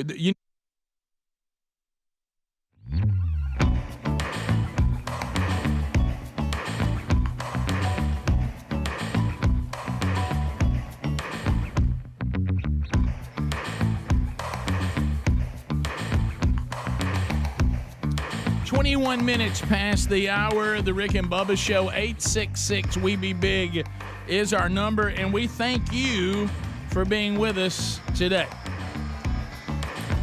All right, so as we make our way back, Adler, give me a check 1, 2, 3 on your microphone and make sure it's not coming through now. Light it up and let's hear it. Okay, yeah, we got it reset now. All right, now let me try this now. Let me see if I hear you now. 2, 2, hey. All right, there we go. Now let me see if I can. Got it. Okay, good. All right, we got it resolved. We reset that, so we're good. All right, so Bubba, you said that one of the things going in to the November elections, which that's going to have a lot to do with limiting what. Now, keep in mind, if Biden's administration had got the Build Back Better thing through, inflation right now some estimate would be probably like 15%. We know we think about how bad it is now, and we bridled that attempt. So one way you can stop administrations that are out of control. Our founding fathers put breakers in there because the Constitution is to limit government. Is going out there and voting for your senators and your representatives to try to make life difficult. And you're saying now we've seen in our nation's history when things get so bad, the American people join together in disgust. They finally cross party lines, and they say we are all equally disgusted. And you're saying something interesting in San Francisco could be an indicator. Now, we're talking about San Francisco. San Francisco, which most people would easily say the most liberal city in the country. Yeah. Their crime rate, murders are up 11%. Shocker. Robberies 20%. You can go look at the numbers. They're all up. Mm-hmm. They had a recall election for their district attorney. Now, he's one of the new woke district attorneys. He don't want anybody to go to jail and bail. Just it's a revolving door, all this stuff. Mm-hmm. He has been removed from office by the people of San Francisco. On a recall? On a recall vote, 61% wanted him out. 61%? 39% wanted him to stay, which is that number is incredibly high. I think that shows you the liberal lean of San Francisco. Yeah, right. So they will have to have a new election for their district attorney, saying we don't like the way the city's going. So, the recall election, in some cases you can have a redo, and they did in San Francisco. Now, he came out, I saw his speech, and said, yeah, we got problems, and people are fed up, and I got that. But then he went into, all the people that had popped money into this to get him and all that stuff. So he's not really taking credit for his failures. Mm-hmm. But the people of San Francisco spoke pretty loud and clear on this. I mean, you don't see too many 61% votes. Yeah. So, you might get something's close and you found some way to rebel rouse and get your way. 61%, and this is how delusional this, person is. He doesn't really think that people get upset, as Charles Barkley pointed out, and I've had many others who do business in San Francisco tell me this, and people who visited there, a combination of the two. This place has turned into the nastiest, and the reason why is they said, well, there's just no rules here. Come from wherever you want to come from. Do whatever you want to do. Live on our streets. Relieve yourself on our streets. All this kind of stuff. Hey, this is going to be a place where you're not have to worry about the overreaching hand of the law. And so crime is up. Murders are up. Nastiness is up. Oh, yeah, everything. And he really thinks that they didn't recall him because of these things. The speech I saw, he was not taking credit for it. He was agreeing. Well, nobody takes credit for anything. He was agreeing with everybody. Yeah, we got a problem, and I know everybody's fed up. But the reason I lost tonight was these people, their influence, their money, blah blah blah. So they'll get to vote again out there. But it's when you're in this woke mode, I understand you're appealing to a group of people. But I don't understand why they don't appeal to the group of people who actually are doing the right thing, trying to live correctly, live within the law, and make the city work, that actually go to work, pay taxes, and are good citizens. I don't understand why you're always appealing to the group who's not toting the load and doing their part. Yeah. I understand not everybody's going to make it. I got that. Yeah. You never do. And you want to be sympathetic and try to help that the best you can, but you also want to set up a system that motivates them to do better. to get into society and be a contributing member of that. What they're doing out there is encouraging everybody who doesn't want to do that to come and be part of their big party they got going on. Have we lost, and I know the answer is yes, but I just want to say it anyway. So have we lost, I want you to tell me the last time in your personal life or in public life you have seen anyone do the following. You know what? I really thought the best thing to do was A, B, C, and I got my way, and I got in charge, and I implemented A, B, and C, and it has been a total disaster. And how about this? I was just wrong. I thought this would be a good thing. It's obvious that I didn't think it through, and this has been a disaster. It is on me. It is my responsibility, and I'll save you the trouble. I'll remove myself. Well, the closest we got to that was Janet Yeldon the other day at the Treasury Department saying, wow, I missed this. I was wrong. Yeah, but she actually used with the a W but. word. It came with a but behind it. Which is a smelly subject. Yeah, it is. It is. But here's the problem, Rick. A lot of folks on the left, this is not just politics for them. It's a religion. It's a way of life. Right. It's an indoctrination that they've had and a cause that they have fought for their whole life. So you can't say it's wrong. There has to be an excuse why it didn't work or why it didn't turn out the way I told everybody it would. Now, here's a fact, too. George Soros, who we hear so much about, he has spent about $40 million, and there's published reports on these, you can go look it up, to elect 75 woke prosecutors across our country. And the San Francisco guy was one of them. And, again, I don't understand Soros's deal. I mean, he obviously is a big lib. But what is it to gain by having so many criminals on the street doing what criminals do, commit crime? How does that help any cause that you're a part of? I don't follow it. Do you? Somebody help me out with this. Are you just so naive you don't know that's what the result of these things will be? Well, Rick, what could it be if you have prosecutors that won't prosecute criminals who are brought in and just put them right back out on the street with a slap on the hand when they ought to be locked up? The George Soroses of the world really, really get under my skin, and I'll tell you why. Because they've benefited from our constitutional republic. Oh, yeah. And they're trying to set up a system with that money they made so I can't. Yeah. Or you can't. I don't follow that either. And I got a real problem with that. Rick and Bubba. Remember the famous question, when did you stop beating your wife? You can't answer it. When we have journalists literally screaming at the president, are you a racist? And then, of course, dropping this, S-hole thing, they scream at him. They're not reporters anymore, Rick. They're activists for a cause. That's correct. In there under media credentials. And so of course, we also have stopped with civility. Journalists have a job to do, and they can ask any question they want to ask when it's their turn or when they're in an opportunity to interview. We don't just keep shouting insults at anyone while they're talking to another person. So here is President Trump, and he's trying to have a conversation, and then Acosta just keeps shouting things at him. Did you say you want more people to come in from Norway? Did you say you want more people from Norway? Is that true, Mr. President? And then, of course, he says, I want them to come in from everywhere. Thank you very much, everybody. And then Acosta starts screaming out, just Caucasians or white country, sir? Do you want people to come in from other parts of the world, people of color? And then Trump has had enough and pointed to Acosta, and you'll hear it here, and just says, out. You got to go. Yeah. So here we go. Here's the scene. And by the way, if we could just also and who's say, he trying to talk to there? Who's this guy with him? I don't know because it doesn't say in the story. Back to the reporting, he loves to grandstand. Acosta does, and this is just he's been. Bubba said he's been doing this for a long time. Exactly. It's not his first time. Oh man, it's not in. Hold on, I'm not. Something wrong here. Here we go. Okay, all right. Everybody for being here. Mr. President, did you say that you want more people to come in from Norway? Did you say that you wanted more people to come in from Norway? Is that true, Mr. President? Thank you very much. I want them to come in from everywhere.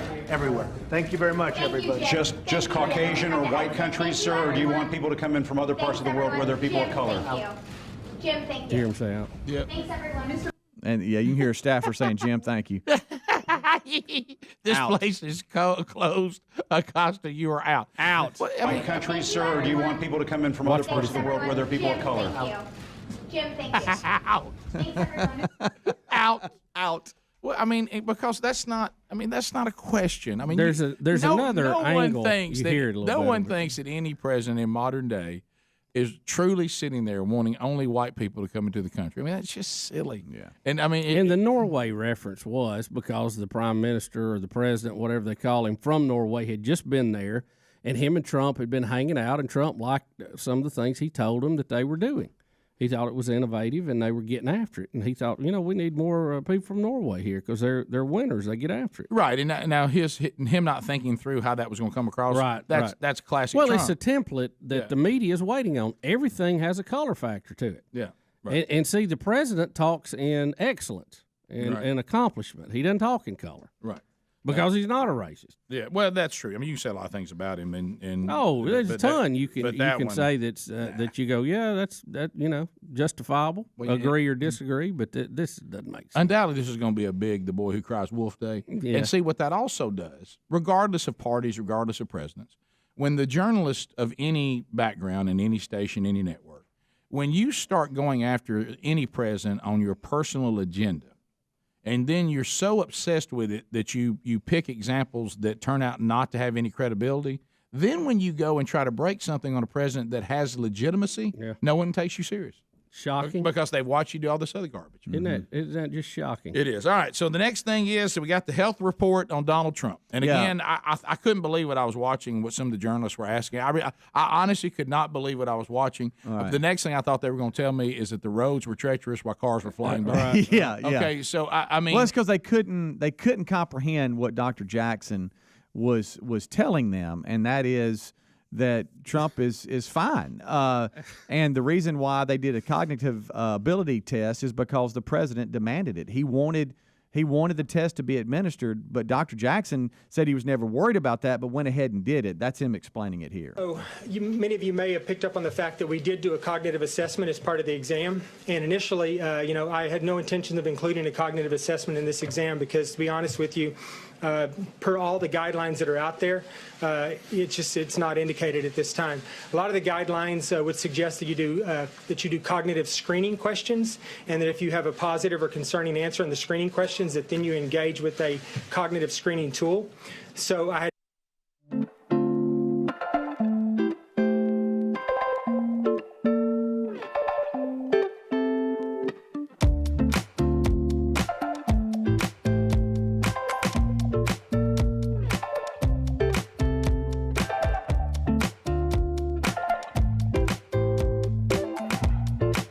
yeah, man. Hey, George, 35 minutes past the hour. Rick and Bubba's show. Thank you for being with us today. MyPillow.com/Bubba. I know. Some of you out there, I mean, we had someone call the show today that did not know how Speedy got his nickname. So, just because you assume everybody knows about something, new people are arriving every day. And some of you may be thinking, MyPillow.com/Bubba, what in the world's that? Well, I'll tell you this, it's the most comfortable pillow you ever slept on. I was thinking I slept so good last night, but boy, when I saw the buy one, get one free, I started thinking, all right, is there places in the house, is there bedrooms that don't have a MyPillow? Have I got it covered down at the farm? Is everything down there got a MyPillow? Because now's the time to pick them up. I mean, buy one, get one free pricing on the classic MyPillow that comes with a 10-year warranty and a 60-day money-back guarantee. Also, buy one, get one free pricing on bed sheets. You got to have more than one layout of bed sheets. I mean, when you're washing one, you got to have another. So you may be thinking, you know what, I'm just about to get another set of bed sheets. Well, then go get the best you've ever slept on. Buy one, get one free. Also, don't forget, if you're looking for a 6-piece towel set, the Mike Lindell towels are phenomenal. From MyPillow.com, get a 6-piece towel set. Roll and go anywhere, MyPillows. Those are the travels. They are also available. Buy one, get one free. Who doesn't love a BOGO? Buy one, get one free specials right now going on at mypillow.com/Bubba. The link also at rickandbubba.com under the sponsors button. Well, Bubba, you and I have been warning people for years about animals and their danger. It's one of those calls I feel like we've been called to, and people just we've tried, Rick. And people just aren't listening. I mean, they just won't listen. So, and you're going to see this person, it's not going to be as bad as the line the other day, because let's face it, that was a very difficult thing to watch. Oh boy! But I will tell you this: you are going to notice the person realizes that they're in a bind. Now, why are they up so close to the cage? I don't know the deal surrounding this. Does anybody know? An orangutan is going to grab a man through the bars at the zoo. And am I audio on this? Out for him. I'm okay on audio? Okay. All right. Yes, audio is good. And this is at an Indonesian zoo, I believe. So if he is cussing, it's not in English. Watch out. Okay. All right, here we go. Oh boy. Listen at him. I mean, it's got his shirt. Oh, look. Now it's got his arm. What is it going to do? It's going to pull his arm off. It's got his leg. Look, you got to do something. It's got two hands on his leg. He doubled up 3. Count his foot. Oh, he's got 2 hands and a foot on his leg. Do you realize how strong they are? It's like him being in a vice grip. Uh-oh. How do It's about to go bad here. Oh, it's getting worse. All right, so we're going to pick it up from there in the second part of the video here. How about he really reached a long way? Did they get it? They got big long arms. Did they get He free? grabbing those skinny legs. Did you hear him say? Did you hear him say no? We're going to pick up right at no. Okay. All right, here we go.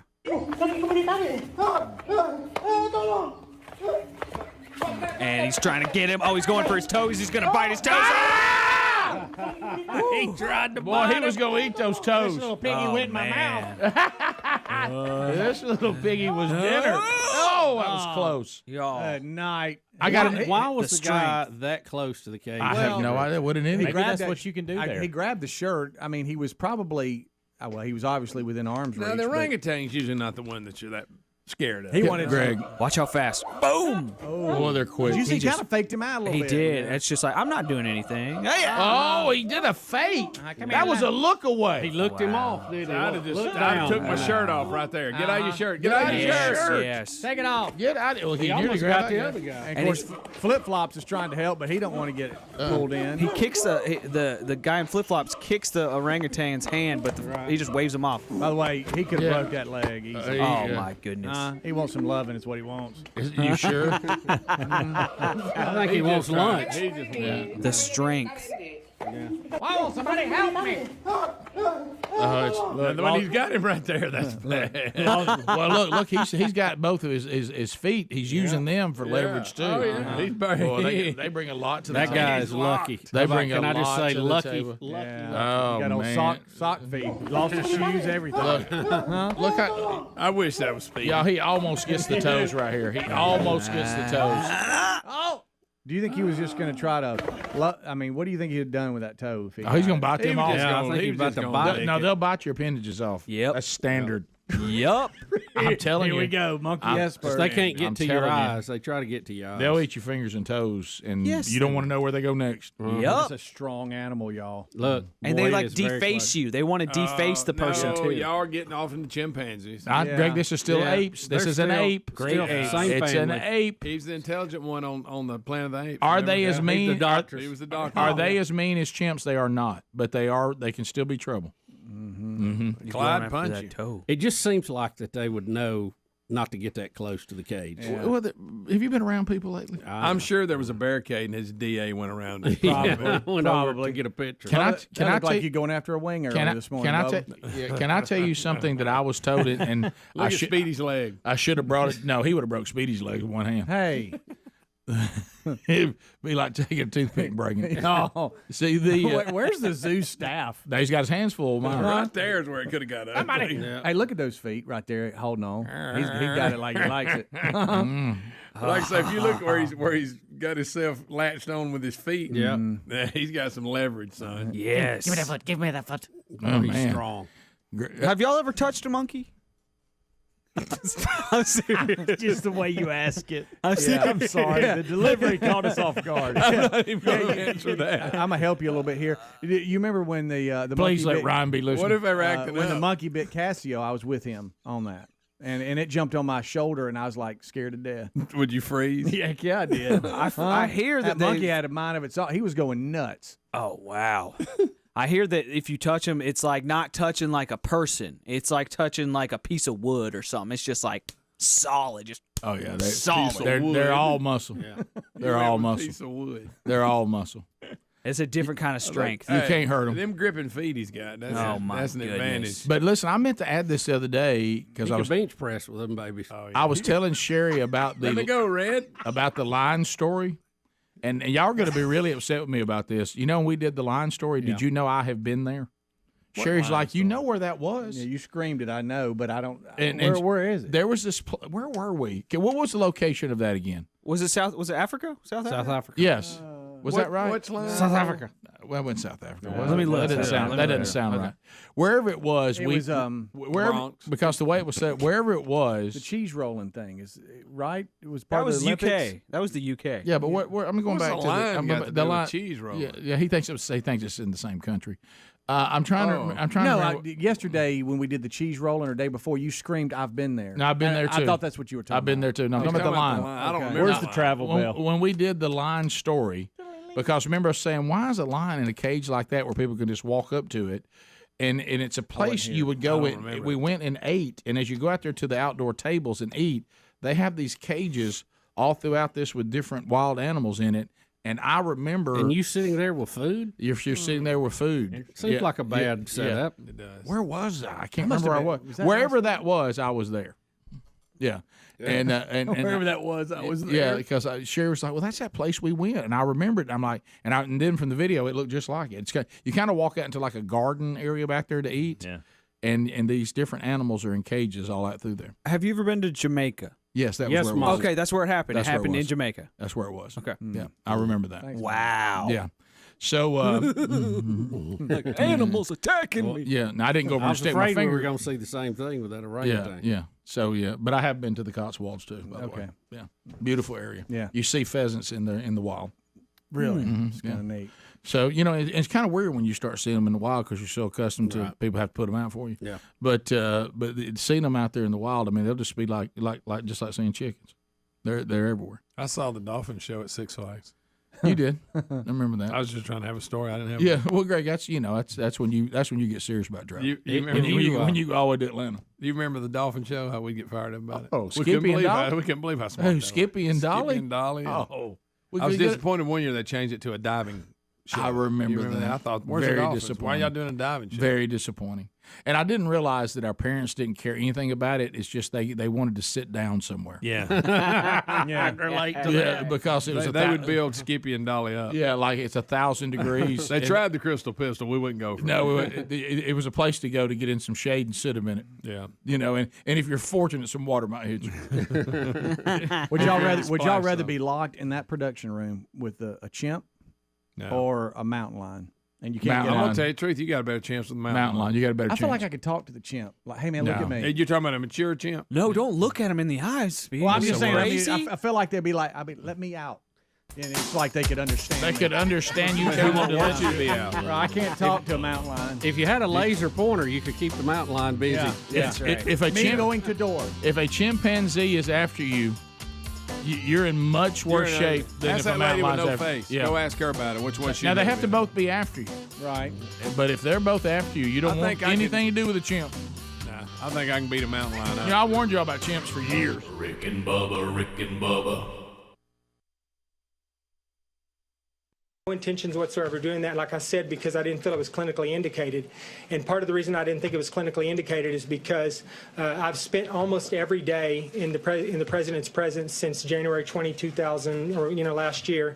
When he got into office, and I've seen him every day. I see him 1, 2, sometimes 3 times a day because of the location of my office. We have conversations about many things. Most don't revolve around medical issues at all. But I've got to know him pretty well, and I had absolutely no concerns about his cognitive ability or his neurological function. So I was not going to do a cognitive exam. I had no intention of doing one. The reason that we did the cognitive assessment is plain and simple because the president asked me to do it. He came to me and he said, is there something we can do, a test or some type of screen that we can do to assess my, my cognitive ability? And so I looked into it. And once again, and my initial question was that I didn't think it was indicated and I didn't think we should do it. After looking at some of the guidelines, there are a few guidelines out there that lean in the direction of potentially doing it. The Medicare guidelines and some of the NIH, National Institute of Aging, they've indicated that it might be a good thing to start doing for most patients in the future. With that in mind, I went through and I looked at a variety of the cognitive assessments that were available. Most of them were very simple, very short, and I think that's the goal actually for primary care providers in doing this is to keep it simple, keep it short. We picked one of the ones that was a little bit more involved. It was longer. It was the more difficult one of all of them. It took significantly longer to complete, but the president did exceedingly well on it. So that was not driven at all by any clinical concerns I have. It was driven by the president's wishes, and he did well on it. Now, 30 out of 30, actually. Anything over 26 is considered normal, and he scored a 30 out of 30 on the test. And the media just could not believe it. Perfect, by the way, perfect. He also went into how the president is in really good health despite the fact he eats fast food all the time and doesn't exercise. Reporters hate that. And the reporters just could not understand how he's in good health. Today, I'm very proud of myself. Yeah. Explain to me how a guy who eats McDonald's and fried chicken and all those Diet Cokes and who never exercises is in as good a shape as you say he's in. It's called genetics. I don't know. It's some people have just great genes. I told the president that if he had a healthier diet over the last 20 years, he might live to be 200 years old. I don't know. I mean, he has incredible genes. I just assume. I mean, if I didn't watch what I ate, I wouldn't have in the cardiac and overall health that he has. So he's very healthy despite those things, and I don't think that he does that anymore. I mean, he's going to the White House now. He's eating what the chefs are cooking for him now, and they're cooking a much healthier diet for him now, and we're going to continue to work on that and make that even healthier. But I would say the answer to your question is he has incredibly good genes, and it's just the way God made him. That's the president's physician there. Now, he'll run so far with that. Hell yeah. Trump can now declare he has superior genes to all the reporters. Going back to the president a minute ago, do you think ever, okay, we have a reporter that when the president got a clean bill of health, a reporter who then began to say, well, I don't understand how somebody that eats McDonald's and fried chicken and drinks all these Diet Cokes and doesn't exercise. What kind of question is that? I mean, the doctor. So you think the doctor's, FOS? I mean, what are you saying? And they were even asked if he wore dentures. Right? Can you imagine when Barack Obama was president, and we all know that he struggled with smoking? Yeah. While telling the world not to smoke. Right. And people said that he smoked like a stack. Buddy. And he struggled And he with did a good job keeping away from cameras when that was going on, except for once or twice. And he looked like he was a fit guy and took care of himself. What if he got up there and the Played doctor, a little ball. If the same doctor, to Bubba's point, same doctor, said, hey, I've checked out President Obama. His health is good. I mean, do you think one reporter said, well, how is he so healthy when he smokes all the time? Yeah, how do you justify that? Do you think one reporter, and shouldn't have said that, but do you think a reporter would have ever said that? And Rick, the line today would have been, "This is Trump's hand-picked guy. He's sold out to," but he inherited this guy, right. So he didn't even know him until he moved to the White House. Well, and this is just going to fuel Trump. Now he gets to go out and talk about it. It's superior genetics. Right. I can't wait for the tweet. Has it hit already? Does anybody know? And Bubba said also the BMI people are angry because. According to the BMI, Trump is supposed to be like almost obese. He's 1 point from being obese, which would be 29? 30. Yeah, he's at 29.1 or something. Guys, I got news for you. If you're 6'3", 239, you're not fat. Rick, but here's the thing. See, the reporters are going. I mean, you're just not. The BMI is a bunch of garbage. Right. Rick, there was one guy, I don't remember who it was, Speedy, that offered $100,000 if Trump would step on a scale in front of him. He's the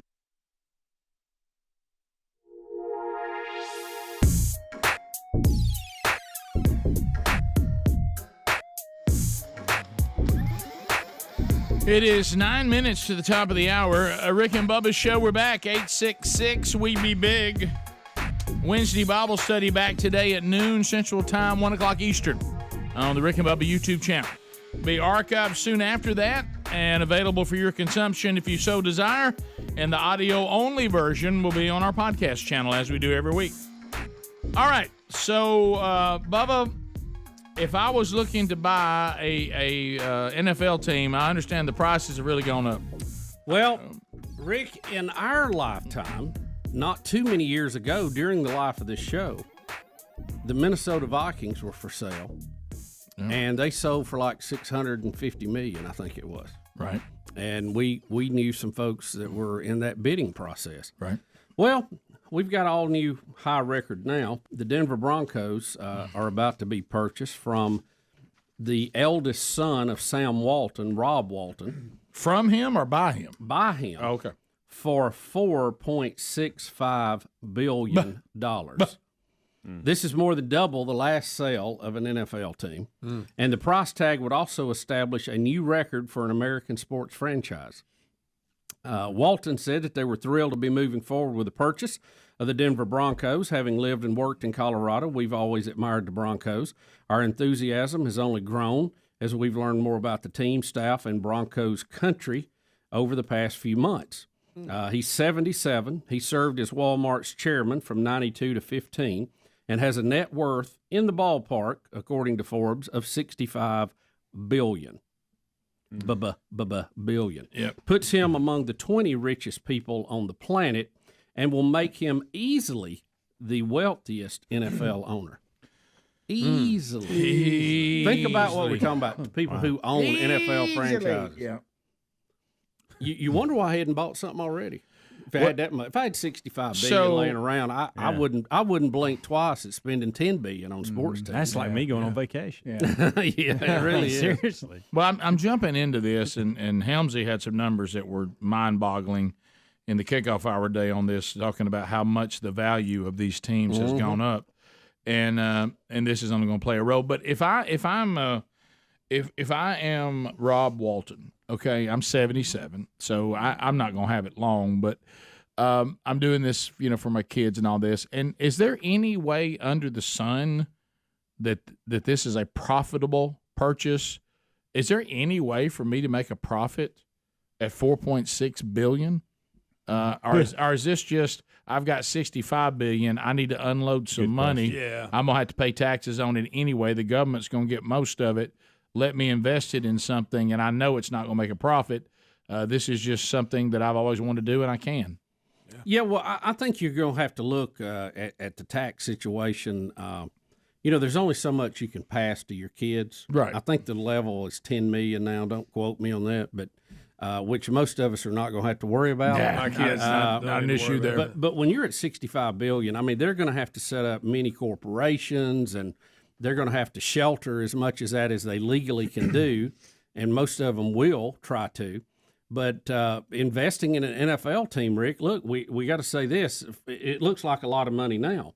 But 20 years from now, when they're selling for $10 billion apiece, it may not be a bad deal, But Hams, what were those numbers on some? Because I think that's funny how. So the walking dog is up. always the Dallas Cowboys and New York Yankees. When you start talking about sports franchise values, Cowboys purchased in 1989 for $150 million.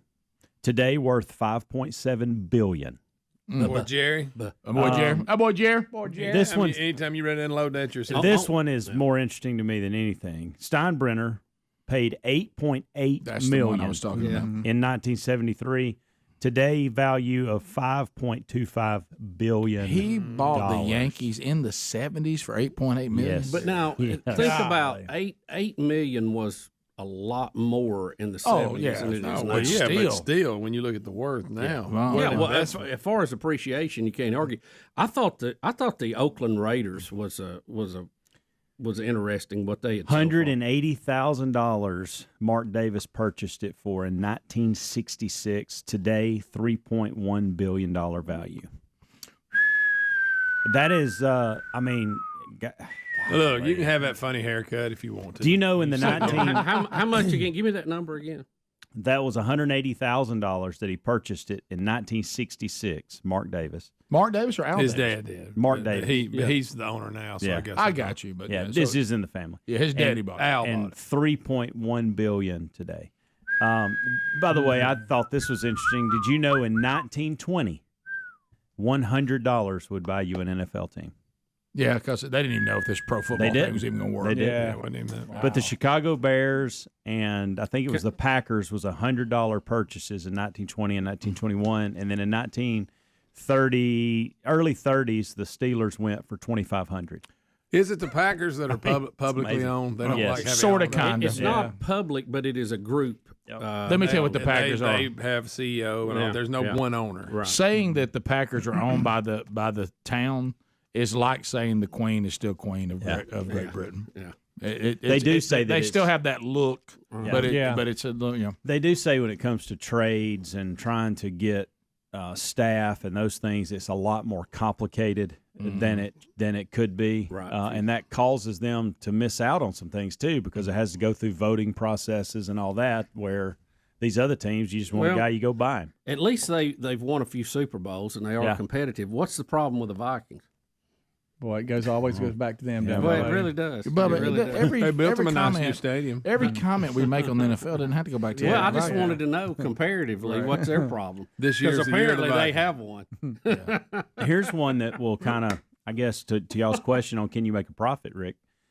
Remember when Steve Ballmer bought the Clippers in 2014? Yes, the Microsoft. He paid $2 billion. It's looked to be valued at nearly $3 today, $2.75. So on paper, he's made money. Yeah, and that's just a short period of time. Well, but you know what I'm thinking about? Am I doing business while I own it, making a profit? Now I know I can make a profit when I sell it. Sure, if the prices keep going up, they make money. I mean, they don't make that kind of money. The Seahawks too. One of the Microsoft guys did. I'm not sure.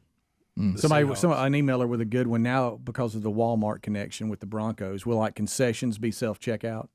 That's a good one. That's good. Yeah. By the way, I'm pushing back against self-checkout.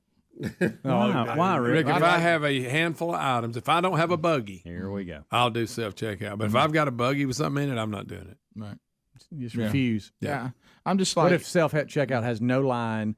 And a cashier has two people. But what if I have a full thing of groceries? No, I'm going to the cashier. Now, I'll give it a 10 on that. It's too complicated if you got a lot of stuff. You're trying to get bags. What if you weigh in enough fruit? room up there? You got to weigh fruit and all that. The fruit. You talk about getting 2 blocks. You have some fruit in there. I found another one I have to tell y'all about. What is that? Speedy. The Chiefs were purchased in 1960 by the Hunt family. Yeah, they still have it. For $25,000. You're kidding me. They still got it. Today, $2.5 billion. Come on. Well, didn't you say the pack was like $100 or something? Yeah, $100. The Packers and the Bears. The Bears were $100 too in 1920. What could we buy now that's maybe really low for purchase that maybe in 10 years will be worth? Nothing as long as Biden stays president. Put a bid in on the Stallions. As long as Biden's president, nothing's going to be an expensive. You'd get the Michigan Panthers cheap right now. Rick and Bubba. He said there's no way he's 239. He said one of his legs would have to be hollow for it to be 239. Well, he doesn't look. I mean, I'm pretty good about when I see somebody's height and see how thick they are. I can get the weight almost dead on. Mm-hmm. That looks. Well, you worked at a circus one year. Yeah, that's right. That looks about right to me. The Guardian of the Galaxy director is who you're talking about. He's offered $100,000 for Trump to do a public weigh-in and step on a scale in front of everybody. Josh, I wish he'd make But me this that goes deal. back to the left not being able to comprehend the results of these tests. Right. You know, it's but. Oh, and Rick, one reporter come back and said he's not 6'3". His driver's license from New York said 6'2". So they've stretched him so he gets under the obese category. Who cares? The BMI thing is not right anyway. Do you remember we looked at that? Half of the NFL players were obese, and about 3/4 of the NBA were obese. It doesn't take muscle mass into account. It doesn't take what kind of shape you're in. Yeah. What kind of training you've been in. When they declared Eddie George as obese, Eddie George, what is he? 2% body fat. Yeah. And Eddie George is obese because of his height and weight. What it is, it's just like everything else. They've come up with this deal so insurance companies can use it. So when they start trying to charge you for medical, all this, well, according to our stuff, you're not taking care of yourself. I'm a world-class athlete. Well, according to this right here, you're not. Yeah. You know, and the BMI is what it is. Yeah. The BMI is a bunch of garbage because it doesn't take individuals into account at all. And it discriminates, Rick, against low center of gravity. Yeah, if I want to know if somebody's out of shape, I just look at them. Yeah. I mean, it's just, I mean, Clearly. There's about 60 more seconds of something I'd love to play, talking about, you would think if you're the president, you're pretty stressed out. I mean, think about our lives and and what he deals with and what he knows Time every out, day. just a second. But have you already cued to that? Yeah. Okay, because I want to hear the reporter ask again. Tell me how he eats Kentucky Fried Chicken. That is a precious clip. And you want me to go back to that? No, if you already got that, go to that. And it's unbelievable. How can that be a reporter saying that? Oh, I know. I mean, is there any credibility? This is a reporter at the highest level, Rick. This ain't the weekly whopper, okay? Yeah. Come on, this is a guy that's supposed to be a pro. He's on the White House press staff. And you know what he sounds like? A little child that's been told something he didn't want to hear. Why can't I? Why, how come? Right. How come? That's what a good reporter that looks for the facts should ask. That's a good question. Yeah. I'll go back to that for you, Bub, because I know that's what you want to hear. A guy who eats McDonald's. Get the video right when he says it. Look at his face. Never exercises. Is in as good a shape as you say he's in. Look at his face. Look at his face, Rick. McDonald's and fried chicken and all those Diet Cokes, and who never exercises is in as good a shape as you say he's in. It's called genetics. And look at you. You look like some kind of pasty white, Yeah, have you seen the sun lately, yes, sir? Mate. Yeah. I bet your mama just covered you in 50 proof. But Rick, look at that one right there, Rick. Yeah. Look at that. Look at this picture of him. Yeah, I'm telling you, it's something else. Yeah, I've been around journalists. Man, they're in fantastic shape. Yeah, Rick, where did Diet Coke supposed to make him unhealthy? You ever gone down press row? I can't believe they lived through the event they're at. Right. I mean, they're some of the most unhealthy looking people I've ever been around. Yeah, you can come out of this when you want, but just talking about the stress of the day-to-day, the job that he's under. Take a listen to this. No. I talk to him sometimes about stress. Just because I think it's my job as his physician to bring that up on occasion, as I do with many other members of the administration. I've never seen the president, stressed out about too much. I think the one thing that I've noticed about him that I think is unique, and I think and this is just my personal opinion. This has nothing to do with my medical assessment, but I think that one of the things he has that's unique that I think is probably I would just assume has led to some of his success over the years. He has a very unique ability to just get up in the morning and reset. And I've seen it before where things are going on, and I think a lot of people around him and and myself, if I were in that situation, I would get up in the next morning and the next day would build on the day before, and I would start getting more and more stressed. He has a unique ability to somewhat to push the reset button, and he gets up and he just starts a new day. Well, I'll tell you why. He's put everything that he was mad about out on Twitter. and he's done with He's it. like, I have vented all night. Bubba, we have a very special guest on this Will Meet Wednesday. And that is old number 75. Now, when I say old 75, y'all think I'm talking about me, right? Because I don't know if you know I played little ball and wore 7'5" as well. But we're talking about Bradley Bozeman from the University of Alabama, the Crimson Tide, the national champions. And Bradley is here with his fiance now, as we all watched after the national championship win when Bradley Bozeman proposed to Nikki Hegstetter, and Nikki is here as well. Nikki, congratulations. Hi, thank you. Yeah, and I'm going to tell you what, the two of you, how tall are you, Nikki? 6'1"-ish. And Bradley's a big old boy. How tall are you? 6'5". And how much you go? About 325 right now. Trying to get down a little bit. You're almost as good a shape as the president. The two. Bubba wants me to move Trumpy Bear. Yeah, Trumpy Bear is in the way. Yeah. But guys, It's like Thanksgiving trying to talk through the centerpiece. do you realize the potential that is here when you two start having children? I mean, this is. I mean, I feel bad for your children because immediately people are going to be talking about all the things. Oh, I'll tell you what's going to happen here. I mean, Olympians. Yeah, I mean, Huh? I mean, and it doesn't mean it's going to happen. I mean, you could have someone that's very studious and doesn't play sports at all. But I mean, are like you and me, Bradley, studious and played sports. Why do you think I got hurt? Yeah, I'm telling you. So anyway, welcome, congratulations to you, Bradley and Nikki, on the national championship. And I keep, I pray a lot, hoping Alabama will win one. And so thank goodness y'all finally pulled it off. I know. Does it feel weird if you play at the University of Alabama during the Saban era? If you don't win a national championship, do you feel like that your era there was a failure? Yeah, it was a failed season. I mean, that.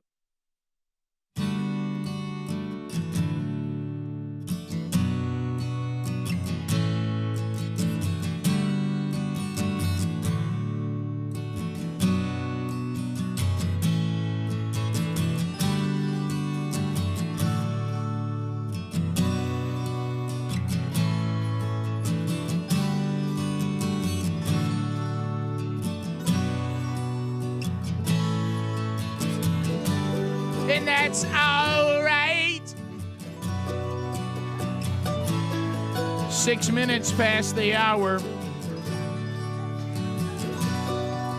Speedy, the real Greg Burgess, Helmsy, Eddie Van Adler, all here. It's all right. And we have much to do to unpack another hour. The stories are plenty. Your phone calls at the number I just gave you. 866-WE-BE-BIG. Wheel of Meat spun today if you missed that. I know.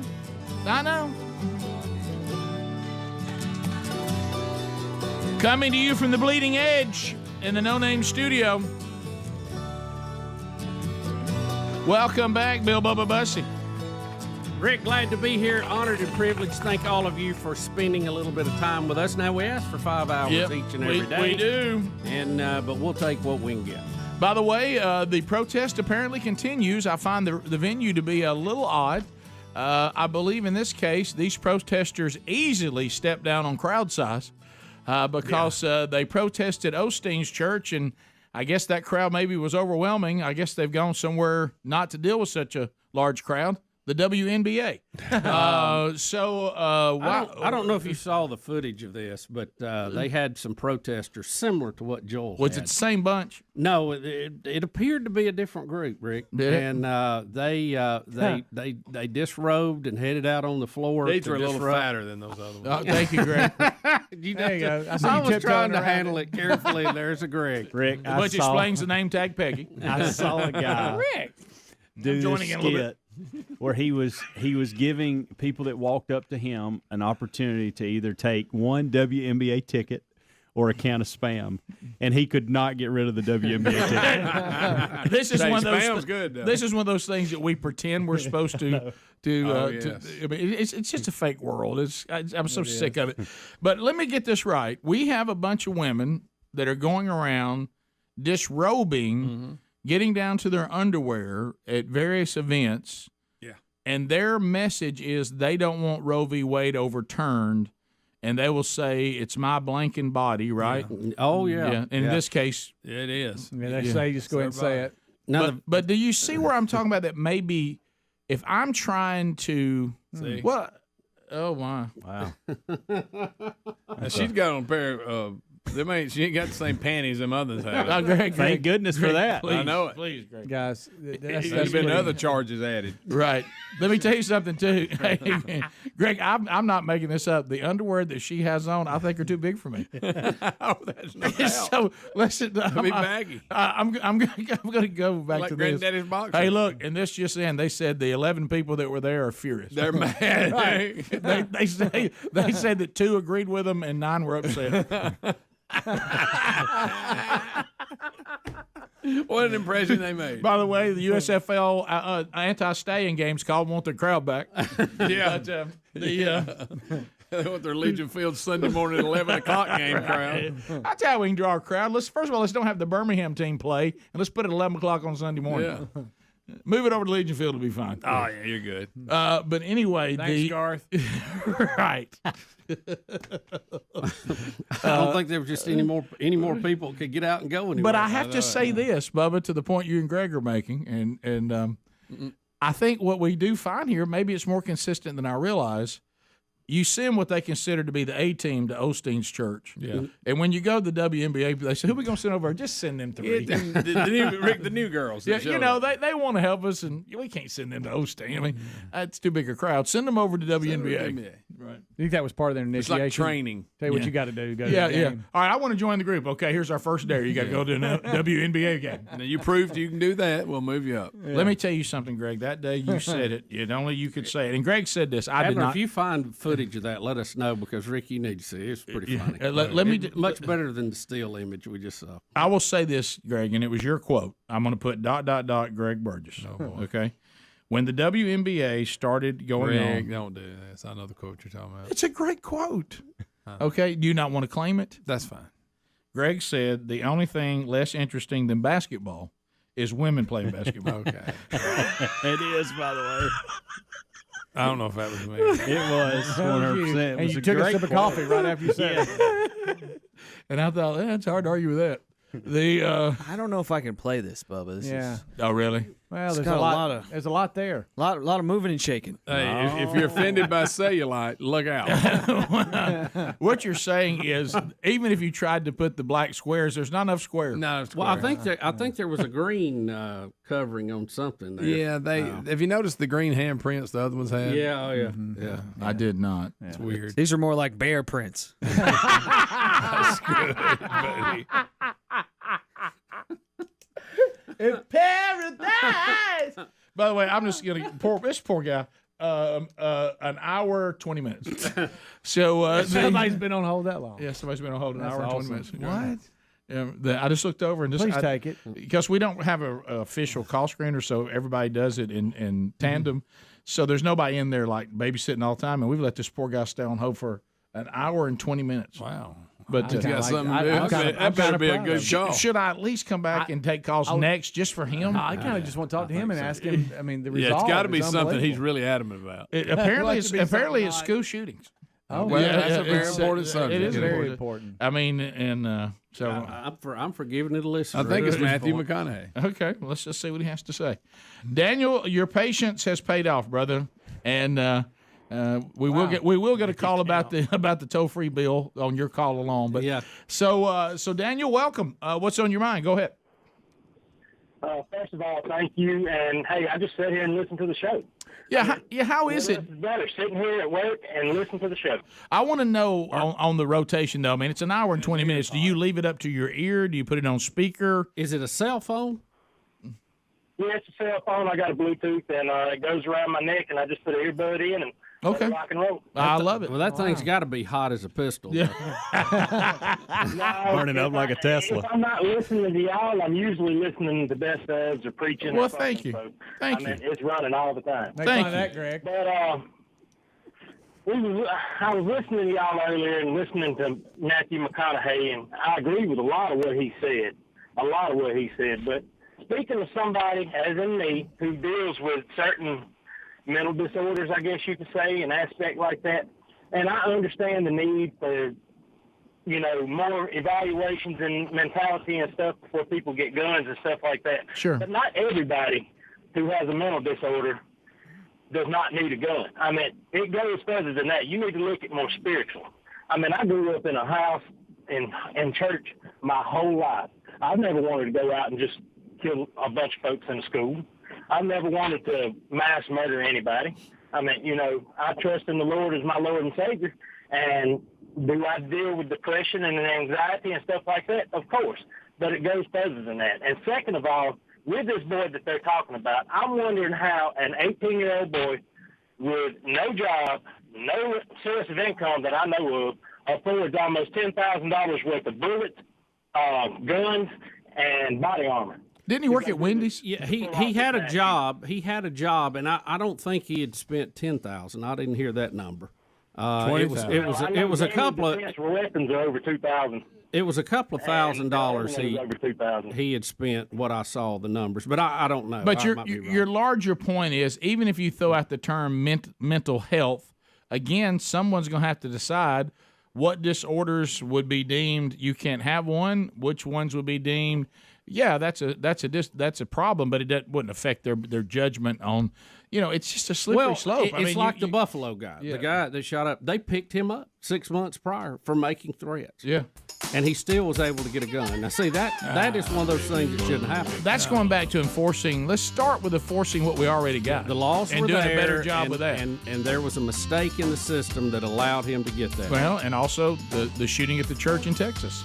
That guy wasn't supposed to have guns, and the government didn't turn their paperwork in. He was kicked out of the military. Yeah. So the government didn't do their job.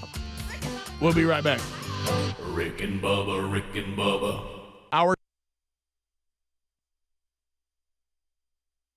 I mean, that's really what it's gotten to. Yeah, that's really is. I mean, we won the SC championship last year, and I lost in the national championship, and I feel like crap about the year. The goal is to win it all. So. Yeah, well, and they've pulled that off. And so what high school did you play for? Hanley High School in Roanoke, Alabama. Okay, yeah, I know about that. Nikki, where are you from? Kennesaw, Georgia. Oh, yeah. Okay. Yeah, absolutely. Well, so now how long have you guys been dating before the big proposal? 3.5 years. 3.5 years. Y'all met at the University of Alabama? That's great. And so, now, Nikki, do you play something too? I was actually, funny story, I was actually the center on the basketball team. And you're the center on the football team? Well, how about that? Bose, you think you can block me? We'll see. We can try it. I mean, I can't get. I mean, as Rick, soon he's as I gotta see try you, out for the NFL. all I Don't- think about is, I wonder if he thinks he can block me.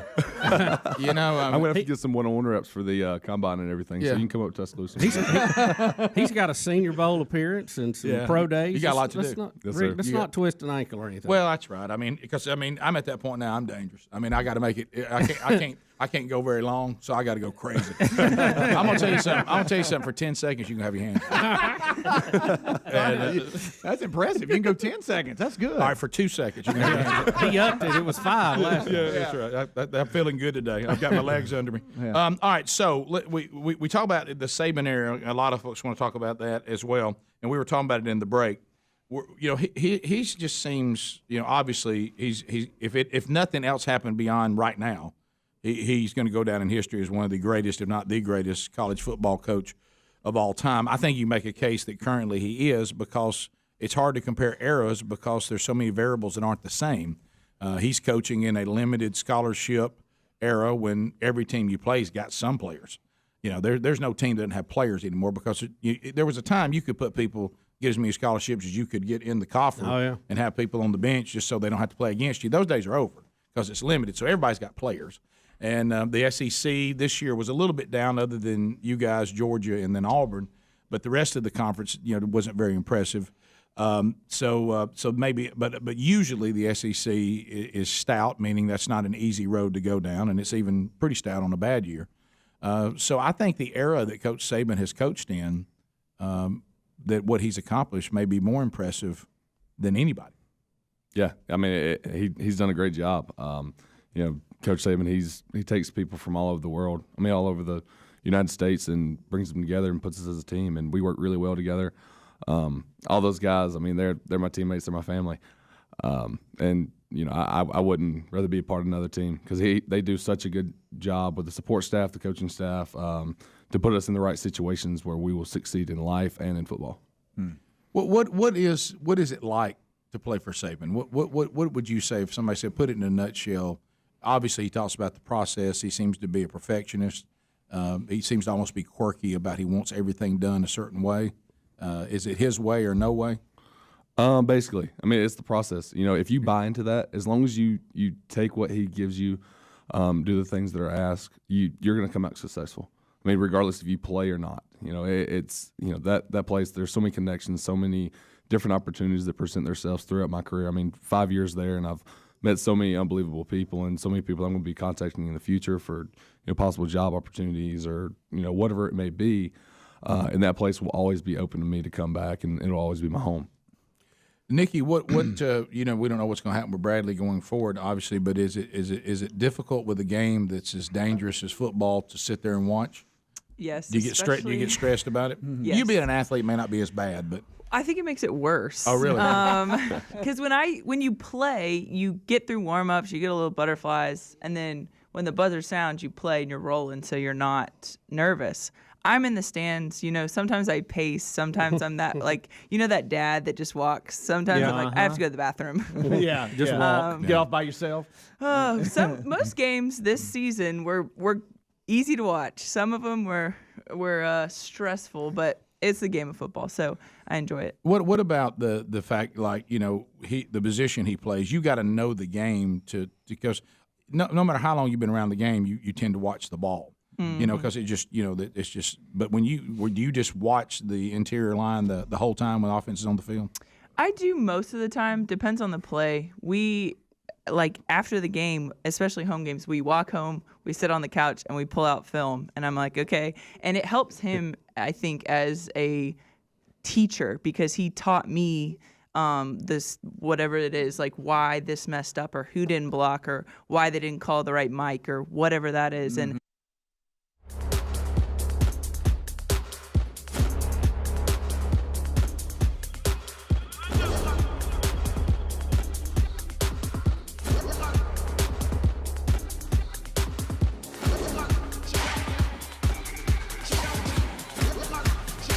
It's 21 minutes now past the hour We'll get to some of your phone calls some more before the hour is done. But we got more stories to kind of unpack here. And, Bubba, this is hasn't this bunch been in trouble before? Well, they've been well known on TV. A lot of people are familiar with Chrisley Knows Best series. Todd and Julie Chrisley. Now in a little bit of trouble with the law, and we have a package here to describe some of that. All right, here's what's going on. Todd and Julie Chrisley have been found guilty of bank fraud and tax evasion by a federal jury. The couple, who had been on trial for criminal bank fraud and tax evasion charges, were found guilty on all counts, according to multiple reports. Todd was convicted of conspiracy to commit bank fraud, conspiracy to defraud the United States, and tax fraud, according to the Associated Press. The outlet reports that his wife, Julie Chrisley, was convicted of conspiracy to commit bank fraud, conspiracy to defraud the United States, tax fraud, and wire fraud. "We are disappointed in the verdict," Todd Chrisley's lawyer Bruce Morris told TMZ, also noting that they plan on appealing the verdict. Well, this if the verdict holds, they could face up to 30 years in prison. Weren't they in trouble for this before? That was their oldest son. Remember, he spilled the beans. Wasn't he the empty skimp? Yeah, he was living in Georgia, and he had a place in Tennessee, and he was like claiming he lived wherever the cheapest, or whichever state didn't have state income tax. Tennessee. He claimed that's where he was living when he really wasn't, according to his boy. And his boy turned him in? Yeah, I think that. Yeah, they were kind of estranged. Yeah, I don't know if he got any punishment or if it ever got proven, but this one here. They were getting like loans, and they had inflated their income, their net worth more than it really was. That's part of this one. To get bank loans. Didn't we have the daughter on the show? Yeah, we did. Years ago. Yeah. And there's also a little side story about old Todd and his buddy. That Greg loves also to talk about been, this. Of course, no shocker. You have to. No. Anybody shocked? Yeah, they alleged that he had an affair with another guy, and that guy is the one that turned on him and turned him in this He was time. also that guy's charged because he was helping them do this. I think he was a banker or something that was helping them, defraud their net worth and all that. And then I guess it's a little lovers' quarrel. Of course, now Chrisley denied that that's true. Right, but. May not be. But would anybody be shocked? No. Well, no, but I mean, that doesn't mean it's true. What? Better watch out for monkeypox. That's right up there with Pearl Harbor. Well, that's a good one, Hams. Thank you. How about I've never watched this show. I mean, I've seen highlights. It's funny. It's funny. Don't start because you'll look up and you'll be 3 episodes. It's funny. Here's where I had a problem with it, and I know what I'm about to say is outrageous. Some of the things he would say. Because reality shows are not reality shows. No. Okay. No. And apparently this one really. So not. I think I know what I'm saying here. If you just let me walk it out. But there are, and I'm quotes, reality shows that seem more reality. Naked and Afraid. Greg, it always goes back to naked and afraid. Still, there's a lot of questions. You can't fake him. There's a lot of questions in life, Greg, that I haven't got a adequate answer to yet. No one has adequately answered for me why people are willing to do that. Because they're not winning big money. No, they're not. And I can't believe anybody. Their survival rating goes up, Rick. If I had been in that conference room and somebody brought that up, they said, "Now where we going?" I would say, "Now we're going to get contestants that'll do that." Yeah. And somebody said, "I'm telling you, I think what happens to me is we won't." I'm Rick, like, "No way anybody's going to do that." Rick, between that and Jerry Springer, people will do anything to be on TV. That's a fact. That's a fact. But what I'm saying is for his trouble, Todd moved from a 4 to a 5.6 on the survival scale. I didn't know we had survival scales. And is currently battling malaria. Yeah, right. But mine is a 0. It'll still be a 0 tomorrow. Right. After cutting himself with a machete, we move him up to a 6. But going back to this, the few times I scanned this show, it was one of these reality shows where they were obviously playing to the camera, and they saw themselves as TV characters versus there's a camera running on our lives. You're right. And it felt a little forced. It was. It felt that we were trying to give you we were creating drama that really wasn't real. And Rick, I know reality shows are not reality shows, but some of them, in my opinion, do a better job at it than they do. Of setting everything up. Right, yeah. But no, you're right. His delivery, he was funny. God, he was funny. Early on, it was Greg, he's still on my nerves. Got on your nerves? Yeah. How'd you get exposed to it? I'll bet he would watch it. They had. I've got this is caught up in ridiculous. marathons. Yeah. Yeah, that's what she I did. think they had already re-signed them for another season. It's a very successful show, but they're probably not going to be able to be there since they're in jail. The son that's highlighted on the show, not the one that turned against him, but the other one, owns me. The oldest one or the younger The older one. The older one. Okay. Younger one's funny, too, and the grandmother. The grandmother was funny, good when she went to I don't know who those See, people are. he would get on my. He was a bip to me, Yeah. but I could The work dad- through it because of the other The characters. dad was funny to me. If some about people that talk like him, it's funny when they say stuff. What you're saying is effeminate men are funny. They are. They're really funny. They can be. Yeah. Yep. More ways than one. So when they lived in Georgia and then moved to Nashville, Yeah. I thought it was funny when they were in Georgia. Oh, you thought it was better? Because it was early on. It was to y'all's point. It seemed Did more. you see the one when he took them camping?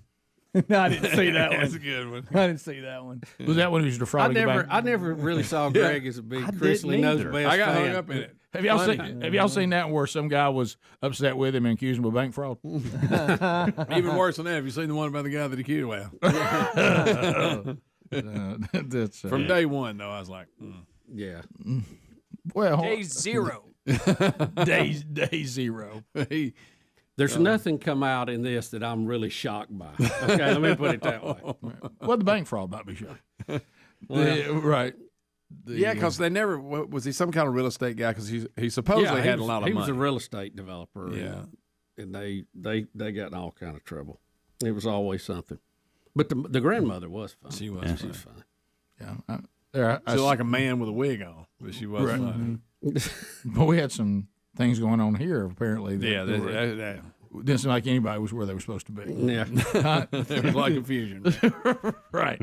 I think I'll just kind of take a pass on that. If I really want that kind of humor, I think I'll just watch Modern Family. Oh, it's just funny. Right. Matter of fact, apparently an outstanding acting job by one, not so much the other. Yeah. No, it's not a stretch for one. Right. And it's really not the way you kind of thought it was going to go when you found out. Right. And the oh wow, she does it like a man in a wig. Yeah, what did I tell you? She does. I've never seen her before. Yeah, funny though. Wow. Boy, really? Yeah. It's almost like give him the wig and let her be the husband. I mean, it's a that's a tough setup there. But yeah, so I don't know whether there's any truth to it. They're appealing it. Yes, they said that. They're still denying it. They're stalling. And if they're cleared of any wrongdoing, we'll do that story too. Unlike most media outlets, but we'll see how that goes. Yeah, at times it was a funny show. Is the show off now? They take it off. I guess it will be, but I think it's still currently running reruns. They had signed, they said, for another year, but may have a little problem getting that filmed unless they want to film it from inside prison. Well, it depends on how Georgia State correction officers feel about it. We'll be back. Your phone calls are coming up. 866-WE-BE-BIG. The show belongs to you. All 10 lines are available. We'll chat with you when the Rick and Bubba show continues. Rick and Bubba, Rick and Bubba. As I'm learning, it enhances his ability to call the plays because he's teaching. And then I learn and I understand when I'm watching the game, oh gosh, that was so-and-so didn't block this, or the linebacker didn't get picked up, or the mic was called wrong, or whatever it is. You correct people in the stands when that's nothing drives me crazy. No. When somebody says something, by the way, the reason why that happened, you got that all wrong. No, in my head, I'm like, oh gosh, here we go. Apparently, you didn't watch film. That's not what happened. That's right. The one that drives me the most on offense is when it's a read, and then the quarterback makes the wrong read, and of course, it's not successful. I don't know why we just keep running it right in the middle. And I'm like, there was a wrong read. If he'd disconnected, we'd be cheering on how well the play worked. Yeah. It was the wrong read. We didn't call run right in the middle into a defensive lineman. We didn't call that. My favorite is whenever we set up a draw down the middle, and Jalen will step back, or to whoever will step back, pause for a second, then take off running. It's like, and then the defense will collapse and make the play, behind the line of scrimmage. It's like, the O-line just gave up a sack, It's a running play. It's a running play. Yeah. Not really a sack. So. All right, we come back. I want to talk about the game because, you were there when this quarterback change took place. All of a sudden, you look up in the huddle and, hey, we got a freshman out here. Right. The Pineapple Express is in the game. So That's what we named it. We'll talk about the game. And, yes, sometime before Bradley leaves, he will spin the wheel of meat today. Just when you thought the national championship couldn't get any better. Hey, I've always wanted to do that. So we'll be right back. Hang in there. Rick and Bubba, Rick and Bubba. University of Alabama just won the national championship. Senior center, about to go do some combine work, try to get to the next level. Got a big Senior Bowl appearance, right? Yep. You still in that? Right, yes, Yeah. sir. Oh, that'll be great. Fiance Nikki Headstedter's here as well, and she became his fiance after the game. Oh, yeah. I want to ask you one question, then we'll get into the proposal, because a lot of people are calling too and all asking the obvious question about if the game had not gone the way that it was supposed to, and we'll let you talk about that. But one brief moment. The quarterback coming in, the backup coming in, none of us can pronounce his name, so I'm not going to try. Tua. I just call him Tua. Yeah, that's Tua. Was that as shocking to y'all as it was to all of us watching? We knew it was an option. Tua can sling the ball. Yes, he can. And, I think we needed that in our game plan for that week. And, he was ready to play. Tua has done an incredible job this year of coming in and preparing like he's going to play the next day. He knew there was a guy that just won the national championship coming back, or took us to the national championship, and knew that guy was going to be the starter. But he came in prepared, got ready, learned the offense, did an incredible job for us, and then ended up getting his time. Did he handle it? I mean, he's a freshman, but you're in the huddle with him. Here you are, a senior. Did you guys try to help him a little bit, or he'd come in and take command like he'd been there all his life? No, he came in and took command like he's been there all his life. I mean, he was on top of things. So.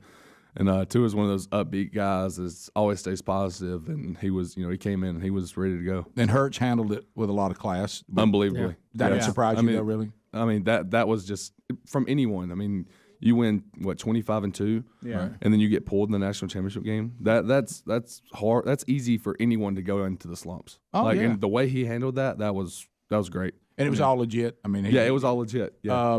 Is any truth that Tua had done so well in y'all's preparation that maybe, how people start all these things, it's true or not. Well, the coach at last said he wanted to get him in. I'm in the Red Elephant Club, and I know for a fact that Tua was going off in preparation. And so they were planning on playing him the whole time because he was just doing so good. People were like, why are we not playing this guy? Is there any truth to that kind of stuff? I mean, Tua, like I said, Tua came in prepared. He was ready to play. Mm-hmm.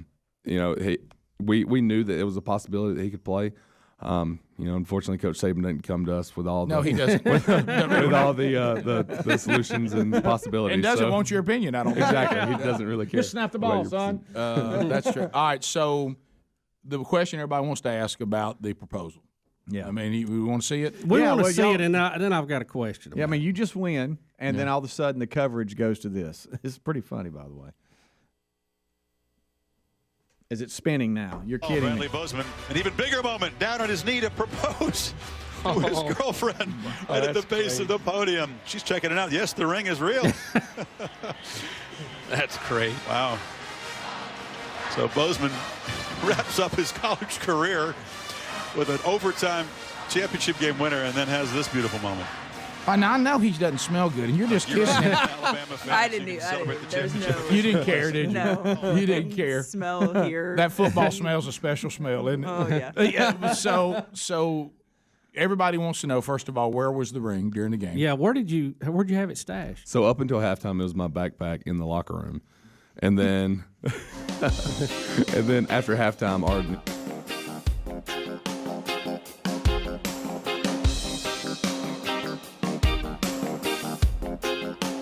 Here we go, 35 minutes past the hour. Lines are available at 866-WE-BE-BIG. Love to talk with you right now. And we've made room for you to join us. Come on in and talk to us. Come on in and talk to us. Let's get started with Craig out of Birmingham, Alabama. Craig, welcome to the Rick and Bubba Show. How are you? Good. Thanks for taking my call. It's our pleasure. Hey, I wanted to see what your opinion was, what y'all's opinion is on these video games that are out that are so violent, that may be a contributor to all that's going on right now and all the violence in America right now. These games, my son plays them. I hate it, but just wanted to see what y'all thought about it and see if y'all thought it may be a contributor. Yeah, how old is your son? He's 17. Does he live with you? He does. Yeah. Well, I would just tell him he can't play them. I mean, if it's a concern of yours, I think that there's different levels of it. And Greg's made this point. I agree with him. Do I think it's going to be detrimental to every single person that they become a mass murderer? No. But if there's people that are looking for triggers, and we nowadays we're just obsessed with the word trigger. Oh, that triggers me. Yeah, that's a trigger. Yeah. But if you're looking that there's just use common sense, Craig. Okay. Which has become uncommon, and that's why we say it's a superpower now. Do I think it's? I'm not worried about my son. Well, but maybe you should be. I'm not talking about these will become a mass murderer. I'm just going to ask you if you think if you think this is good fuel going into someone's mind, someone's heart, someone's everything to sit down for hours on end and be involved in a game. That the whole premise of the game is I want it to look as real and sound as real as I can, that I am pretending to slaughter people in piles, showing blood, splattering, all this to the point that I'm desensitized to it, and I can't separate reality from video games. And now just the whole human life thing has been devalued to me. I believe what we're doing with abortion, there was a time when no one would even speak of anything beyond the first trimester, and you certainly can agree, and we can talk about that. But now we're to the point we're trying to decide if we let babies just lay over here until we decide if we want to live or die, if it was supposed to be aborted, partial birth, third trimester. Right. If we don't think that, and video games are part of that, movies, you go to movies and it's just a slaughter fest. There's some movies you can't even figure out what the storyline is, because they're saying we don't really have a great storyline or any great dialogue, but we can murder a bunch of people for you if you'd like to watch that. The Saw series. Yeah. Here's all these different ways for people to be killed. If we don't think these things make us devalue human life, I don't think we're thinking clearly. Now, so I believe I think you have to look at all of it. Like that's what we've always said, and video games are part of it. There was a rating system at one time, just like on movies, but I think that's just, that's nobody pays attention to it anymore. Yeah, I think it's weird. There was a time that even I've talked about how I feel about these horror movies anyway, but there was a time when a horror movie was there to scare you, and it would have a story, and it would be set up to spook you, and you could even sit down if it wasn't some conviction to you, and actually just see a movie that had a storyline and whatever, and hey, that kind of scared us. But then it turned into, let's show you how many people that can be slaughtered in a movie. And we were coming up saying, I wonder how everybody slaughtered this time. Yeah. If we don't think these things are sick and twisted, and if nothing else, should I be consuming this? What are you trying to say? I'm going to turn it to a mass murder? No, I'm not even there. I'm just thinking, do we think this is good? It'd be like me saying, I don't think I'm going to get sick and die from rotten fruit, but someone would go, but should you really eat it, though? Is that the best thing you could be eating right now? Is that going to be good for you? Is that going to, let's say it doesn't turn you into mass murder, but it just makes you kind of a crappy person. Or maybe it turns you away from God. Is it just bad? Is it just not a good idea? Well, Rick, look, we have to ask this. Right. There's been more than ever before, and it seems to be accelerating. So what's changing? What's happening out there with society? Right. And look, there's some common sense gun issues certainly are on the table.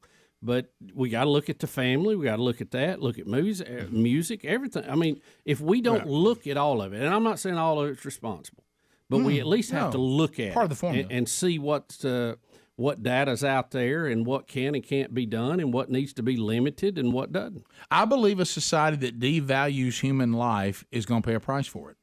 Oh, yeah, and that's what you're seeing. Yeah. And so what I would do, if your son's 17, he's certainly not 7, but I still, as long as he lived in my house, and that was kind of the weird concept at our house. Our kids never were obsessive about video games. They all went through a little stage where they played them for a while, and some of them still play every now and then. But and I know this is a bizarre concept, we actually decided when they could play and when they couldn't. Yeah. And how long they could play and what they could play. We actually policed all that because they lived in our house. Now, when they go out and become adults and pay their own bills, they'll make their own decisions. And they may decide that was the right thing or the wrong thing. But you know, as long as they were in our home, we actually monitored what video games they played and how long they were allowed to play. I mean, and so I would just say, is this good? I'm not saying your kid's going to be a mass murderer. That's not what I'm saying at all. But shouldn't there be limits on how much of this you want your kid to consume? Right. And that involves movies, that involves music, that involves video games. It involves all of it, because if you don't think it devalues human life, then you're just naive. And because it does, then you go, well, hey, man, what about Saving Private Ryan? Well, what I would say there is, but you can find redeeming value in that story. And do I need to understand the horrors of war? At a certain age, probably so. But they're trying, those kind of movies they're showing us something that is of value. But if I just said, well, what's the storyline? Just we're going around just shooting. See, we're going to have some scenes where we shoot people's heads off, blow their heads up, knock their legs out from under them. 50 people are going to die in all these really, really creative ways. But what's the storyline? Well, hey, there's just a bunch of slaughtering going on. That's not good. I mean, where's the redeeming value of that? What am I getting from that is good for me? And Rick, just from a science, looking at what their life was like, we know this last shooter was a big Call of Duty guy. Mm-hmm. So, you know, I think playing Call of Duty affects you different than playing basketball on a video game. Yeah, I do. And I do think you can also, I think you start thinking to yourself, and I know this kid had no supervision, which is also another problem. Right. What we got to look at is the fatherlessness of our society is alarming. The breakdown of the family is alarming, and we are paying a price from that. That's part of the stew as well, the ingredients that make the stew. But if you have supervision, you think to yourself, my kid plays Call of Duty a couple times a week for an hour or so. Okay. Hey, you ever notice our kid sits in his room and closes himself off to everybody and is getting real pale looking and wearing a lot of black? And we never see him. We never see him, and he plays this game hours on end, and it seems to be online looking at guns. Okay. Well, you see, now we probably want to address that. We probably want to change that and say, well, this is headed in the wrong direction. Look, trust me. I know the difficulties. Trust me. I know hey, I try and this, whatever, but parenting is a lot of work. And I think sometimes we got too many people that like the idea of having children, but they don't like what it takes to actually raise them. And, they want to have some stuff to post on Instagram. They want to have some cute pictures. This is not like going down to the pound and getting a pet. Right. Okay. Mm-hmm. It's a huge responsibility. And it takes a tremendous amount of work. And if you're not up for that, maybe you just shouldn't have them. So that's not addressing the caller. I'm just talking about because I think he is concerned and probably does police his kid, but I do think it can be a problem. Landon in Alabama. Landon, welcome to the program. Morning, fellas. Hey, buddy. All right, Bubba, this is coming from a very reliable source. Oh, boy. But I heard that you received an offer to go play in the LIV Saudi tour, and that when you sign your contract, you're going to get a huge endorsement deal from Topaz. Not bad. Jamie in Birmingham. Jamie, go ahead. Yeah, I was just calling to see what Bubba thought of that Apple event on Monday. Apple event on Monday. Yeah. Was this their developers conference they usually have where they talked about show some everything of the new coming stuff. out? They talked about new iPhone and I think the next upgrade. Yeah. Where you're actually going to be able to take text back and stuff that you send. Right. I saw a story on that. I really haven't watched the whole presentation. I was hoping to catch up on it this weekend, but yeah, it looks like they got 2 or 3 new things, like Speedy said, taking back a text, which we all wish we could have done that from time before to time. they read it, take it back. You got a certain window, I think, to do that. Kyle in That's Birmingham. probably a move forward. Kyle, go ahead. Yeah, fellas, I was wanting to know if y'all seen that story about Elon Musk. Twitter deal is on hold. Yeah. Yeah, It's been off again, on again, and we do have an update on that, Rick. We may get to here in the next segment. I'm holding it right here, ready to go. All right, we'll talk about that and the Tesla Model 3 demonstration. That didn't go well on highway mode. We got a video on that, too. We'll come back. 14 minutes to the top of the hour. 866-WE-BE-BIG is our number. More of the Rick and Bubba Show coming up right after this. Rick and Bubba, Rick and Bubba. Christian just grabbed it for me and put it in his bag and carried it around. So, all right. So, if you would have sadly lost the game, were you still going to propose? No, I would have just later on. It would, but not here. No. But how do you ever top that night? Wow. Yeah. I mean, how do you ever get back to that peak again? Yeah. Yeah, I feel bad for the person that's going to tell you about anything you're really going to be thrilled with. Let me tell you, you're not going to believe Disney World. Who cares about the new ride? I mean, there's nothing going to be better than that day. Yeah. Right. But what a day. Yeah, it was a good day. It was a great day. A very good day. And were you totally surprised, Nikki? Did you have any idea this was going to happen? No idea. And my mom was like, "Oh, you think you were stressed during the game? I knew what was going to happen." Oh, so your mom knew. Everyone in the stands knew. My family, his family, my sister, my brother. And nobody told you. Nobody even. No. That was the most thing I was surprised about. Everyone kept a secret. Everybody did really good. So good. Yeah. See, I couldn't have handled that kind of information. I'd have been in the game going, "Well, you think this is good?" yeah. Right after the touchdown, they go, "You ain't seen nothing yet." Can you believe this? I said, "Do you believe we won this game?" Well, just hang on. Just hang on. Nikki, don't go to the bathroom yet. Wait. I wonder why Bradley keeps talking to the nutritionist. I wonder what that's about. So, and then I guess you would have just proposed later on down the road. Right. Yeah, but so that's what everybody want to know. There was a backup plan. There was a backup plan. So you really were surprised. You didn't think it was coming, or the relationship was about to that point. I mean, I guess you were thinking game, right? You were thinking it's going to happen soon now that he's graduating, right? Right. Yeah, I mean, we were thinking in like 6 months, but I was putting little hints in her head that it wasn't going to happen for a while. So just to make sure, just kind of done. Make sure it's get through all the combines. Man, I got to get Senior Bowl. I got to get through the combine.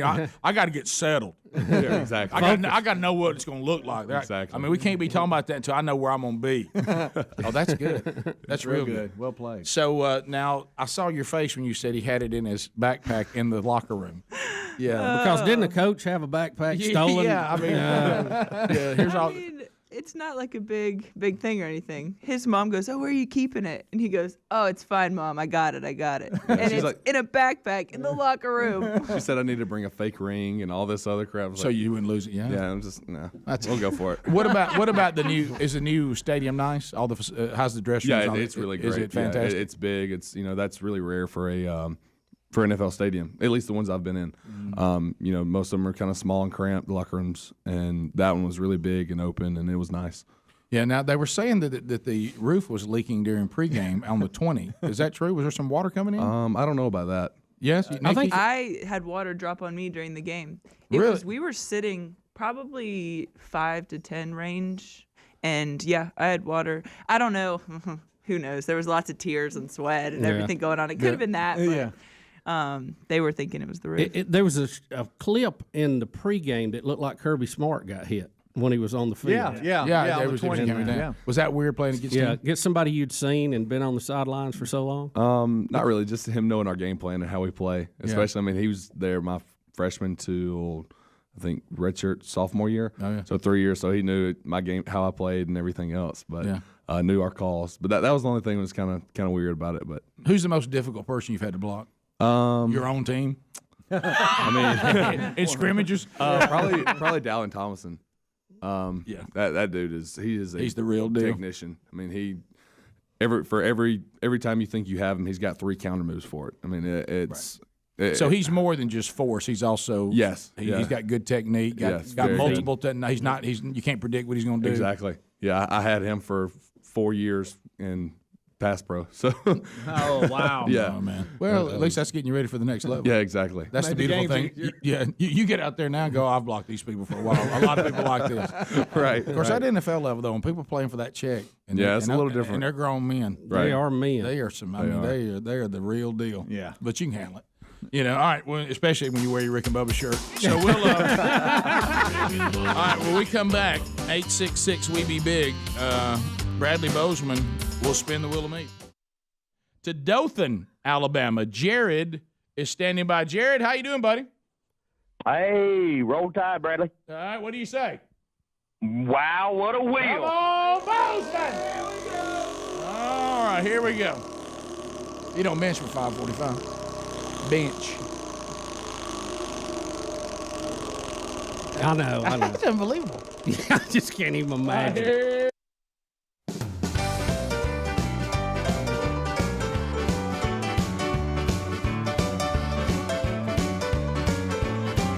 It is 9 minutes to the top of the hour. The Rick and Bubba Show. We are back. Anybody want to talk fuel a minute? How about that fuel out there? That looks good. Record highs, it seems, every day. A2B.com/radio is a fleet card that is really, really here to help you out. Now, if you've got a fuel card for your fleet or you're part of a fleet or you got some say in all this, you need to take a strong look at A2B.com/radio. If you own a fleet of trucks and if you're an owner, operator, you know the challenges that come with the fleet fuel cards. That's why we want you to check out the way it ought to be done. A, the letter A, 2TOB fuel card, A2B. It's so simple and it's free. We appreciate there's no setup fee, there's no transaction fees, no monthly fees, no over limit fees, no credit check required when you apply. It's super simple. Gonna save you a lot of money.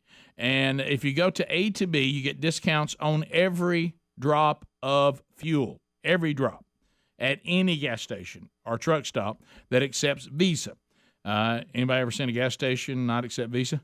Not for long. Now, unlike other fuel cards out there, A2B has no gallon limits. This all means using the fuel card to help you grow your business. And if you're paying on time, which we assume you will, you're going to be growing your credit. So go to apply at A2B.com/radio. For a limited time, we're going to get you a $50 credit when you use their zero fee card. The website, again, is A2B.com/radio for a $50 credit. Also find that link that'll work at rickandbubba.com under sponsors. Here comes the money. Elon Musk. Hey! I say, dollar. Bubba, what's up with Elon? Well, Rick, the on-again, off-again purchase of Twitter appears to be on hold right now. It looks like that Elon Musk is saying that, again, he's not happy with the information he's getting on the bots or the fake accounts that are on Twitter. And his attorney said until they can get through that, they don't see moving forward on this. Now, also, Musk is also trying to arrange some new financing that would limit his contribution to a mere $44 billion in the acquisition, and his threats of walking away from the deal. Now, this is 2 or 3 times. So, and I saw in Texas where the district attorney there is suing Twitter for them to turn over that information, saying that they're a public company and that they're not sharing what they know internally about fake accounts, and that is information that investors on the stock market need to know. It almost sounds like a version of what Chrisley's in trouble about. You're inflating how many people are using Twitter, and they want to know what the real number is. Right. That's pretty much what it sounds like. Now, I don't know if it is a deal breaker. Well, wasn't that part of the deal? Elon, is that Twitter would hand over that Face the wheel? information, and then they haven't done that. Well, they're claiming they are sharing it. He's claiming they're not. So I don't really know the nuts and bolts of this, but there's speculation that he's using it to get a better deal at closing. I think he really just wants to know how many customers they have, which is kind of crazy if you're buying it for that kind of money, right? Yeah.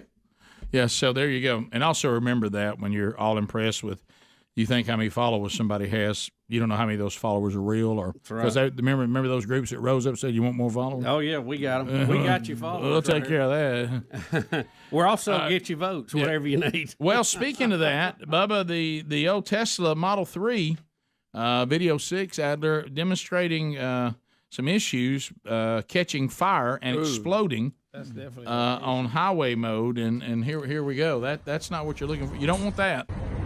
That right there. Oh, gracious. So was that a crash? Set that off? Here comes the fire. Adler, so obviously we see that a Tesla is on fire and exploding. Yeah, those. But the highway mode, what do they? That mean they were driving it on the highway? I think that was actually kind of just like a joke comment, like the Tesla Model 3 demonstrating it's catching fire and exploding on the highway mode. Right, yeah. Because it's got different types of drive modes. Yeah. But these batteries, guys, I know, are causing some problems because they burn at a temperature in which the fire department can't put them out. Is that right, Bubba? I remember you warning about this. I don't know exactly what they're claiming with this, and I was curious in this video. Was somebody killed in this? No. It's well, how was somebody not killed in that? They got out before it blew up. They got out. Yeah, another case of a Model Y catching on fire. A guy, because everything's electronic in these cars, right. There is a manual release for the doors to get out, but a lot of people don't go through the trouble of figuring out where that is because there's a fancy button that you normally use to get in and out of the car. Rick. That'd be me. So I'd burn like bacon. This other car here, dude had to kick through the window because he thought he was trapped in there because it gave him like an error message, and then he had to kick his way out. So battery cars aren't we're not there yet. Flawless. If you short a battery out, it has high current, which means it will burn wires, and that's where you get a problem. But you should have a fusible device that would kick out to stop that normally. On that note, if you're wondering, we keep thinking about Video 7, Adler. We keep thinking about, hey, people are suggesting that all this with fuel prices and all this is trying to drive us over to electric cars, which, by the way, we're not set up. Our society's not set up for us all to go to electric cars yet. There's a way to do that. Here is Senator Debbie, is it Stabenow, out of Michigan, Democrat. Listen to what she says, and this will tell you a lot. I do have to say, just on the issue of gas prices, after waiting for a long time to have enough chips in this country to finally get my electric vehicle, I got it and drove it from Michigan to here this last weekend and went by every single gas station, and didn't matter how high it was. And so I'm looking forward to the opportunity for us to move to vehicles that aren't going to be dependent on the whims of the oil companies and the international markets. Yeah. So me and my electric car. But then you're going to be a slave to the whims of the power companies and their markets. Correct. I don't know that you're going to be any better off there. And but she had a little work. Great. Well, but when you but here's the point, Rick, you're making. When you hear her and you hear her make that statement, does it sound like she's trying to get the prices down for you at the pump? No. You know what she said? Don't bother me. I'm an electric car. That's a good thing. Yeah. And they act like they're giving them away, but they're not. You got to buy them. You do. And they're proud of them. They are. Yeah, got to wait on them. We're not there yet. I think we ought to just get the government to buy us all one. Why not? They shelling out money now. We just print money for that, too. Top of the hour. Rick and Bubba, Rick and Bubba. Hey, thanks for watching Rick and Bubba live on YouTube. We're here live at 5 with a kickoff hour, bright and early, Monday through Friday. Don't forget to subscribe and click the bell for notifications on our YouTube channel. And catch a commercial-free Best of Hour on Blaze TV every day. Rick and Bubba, it's must-see TV. Or radio. Well, yeah. Rick and Bubba.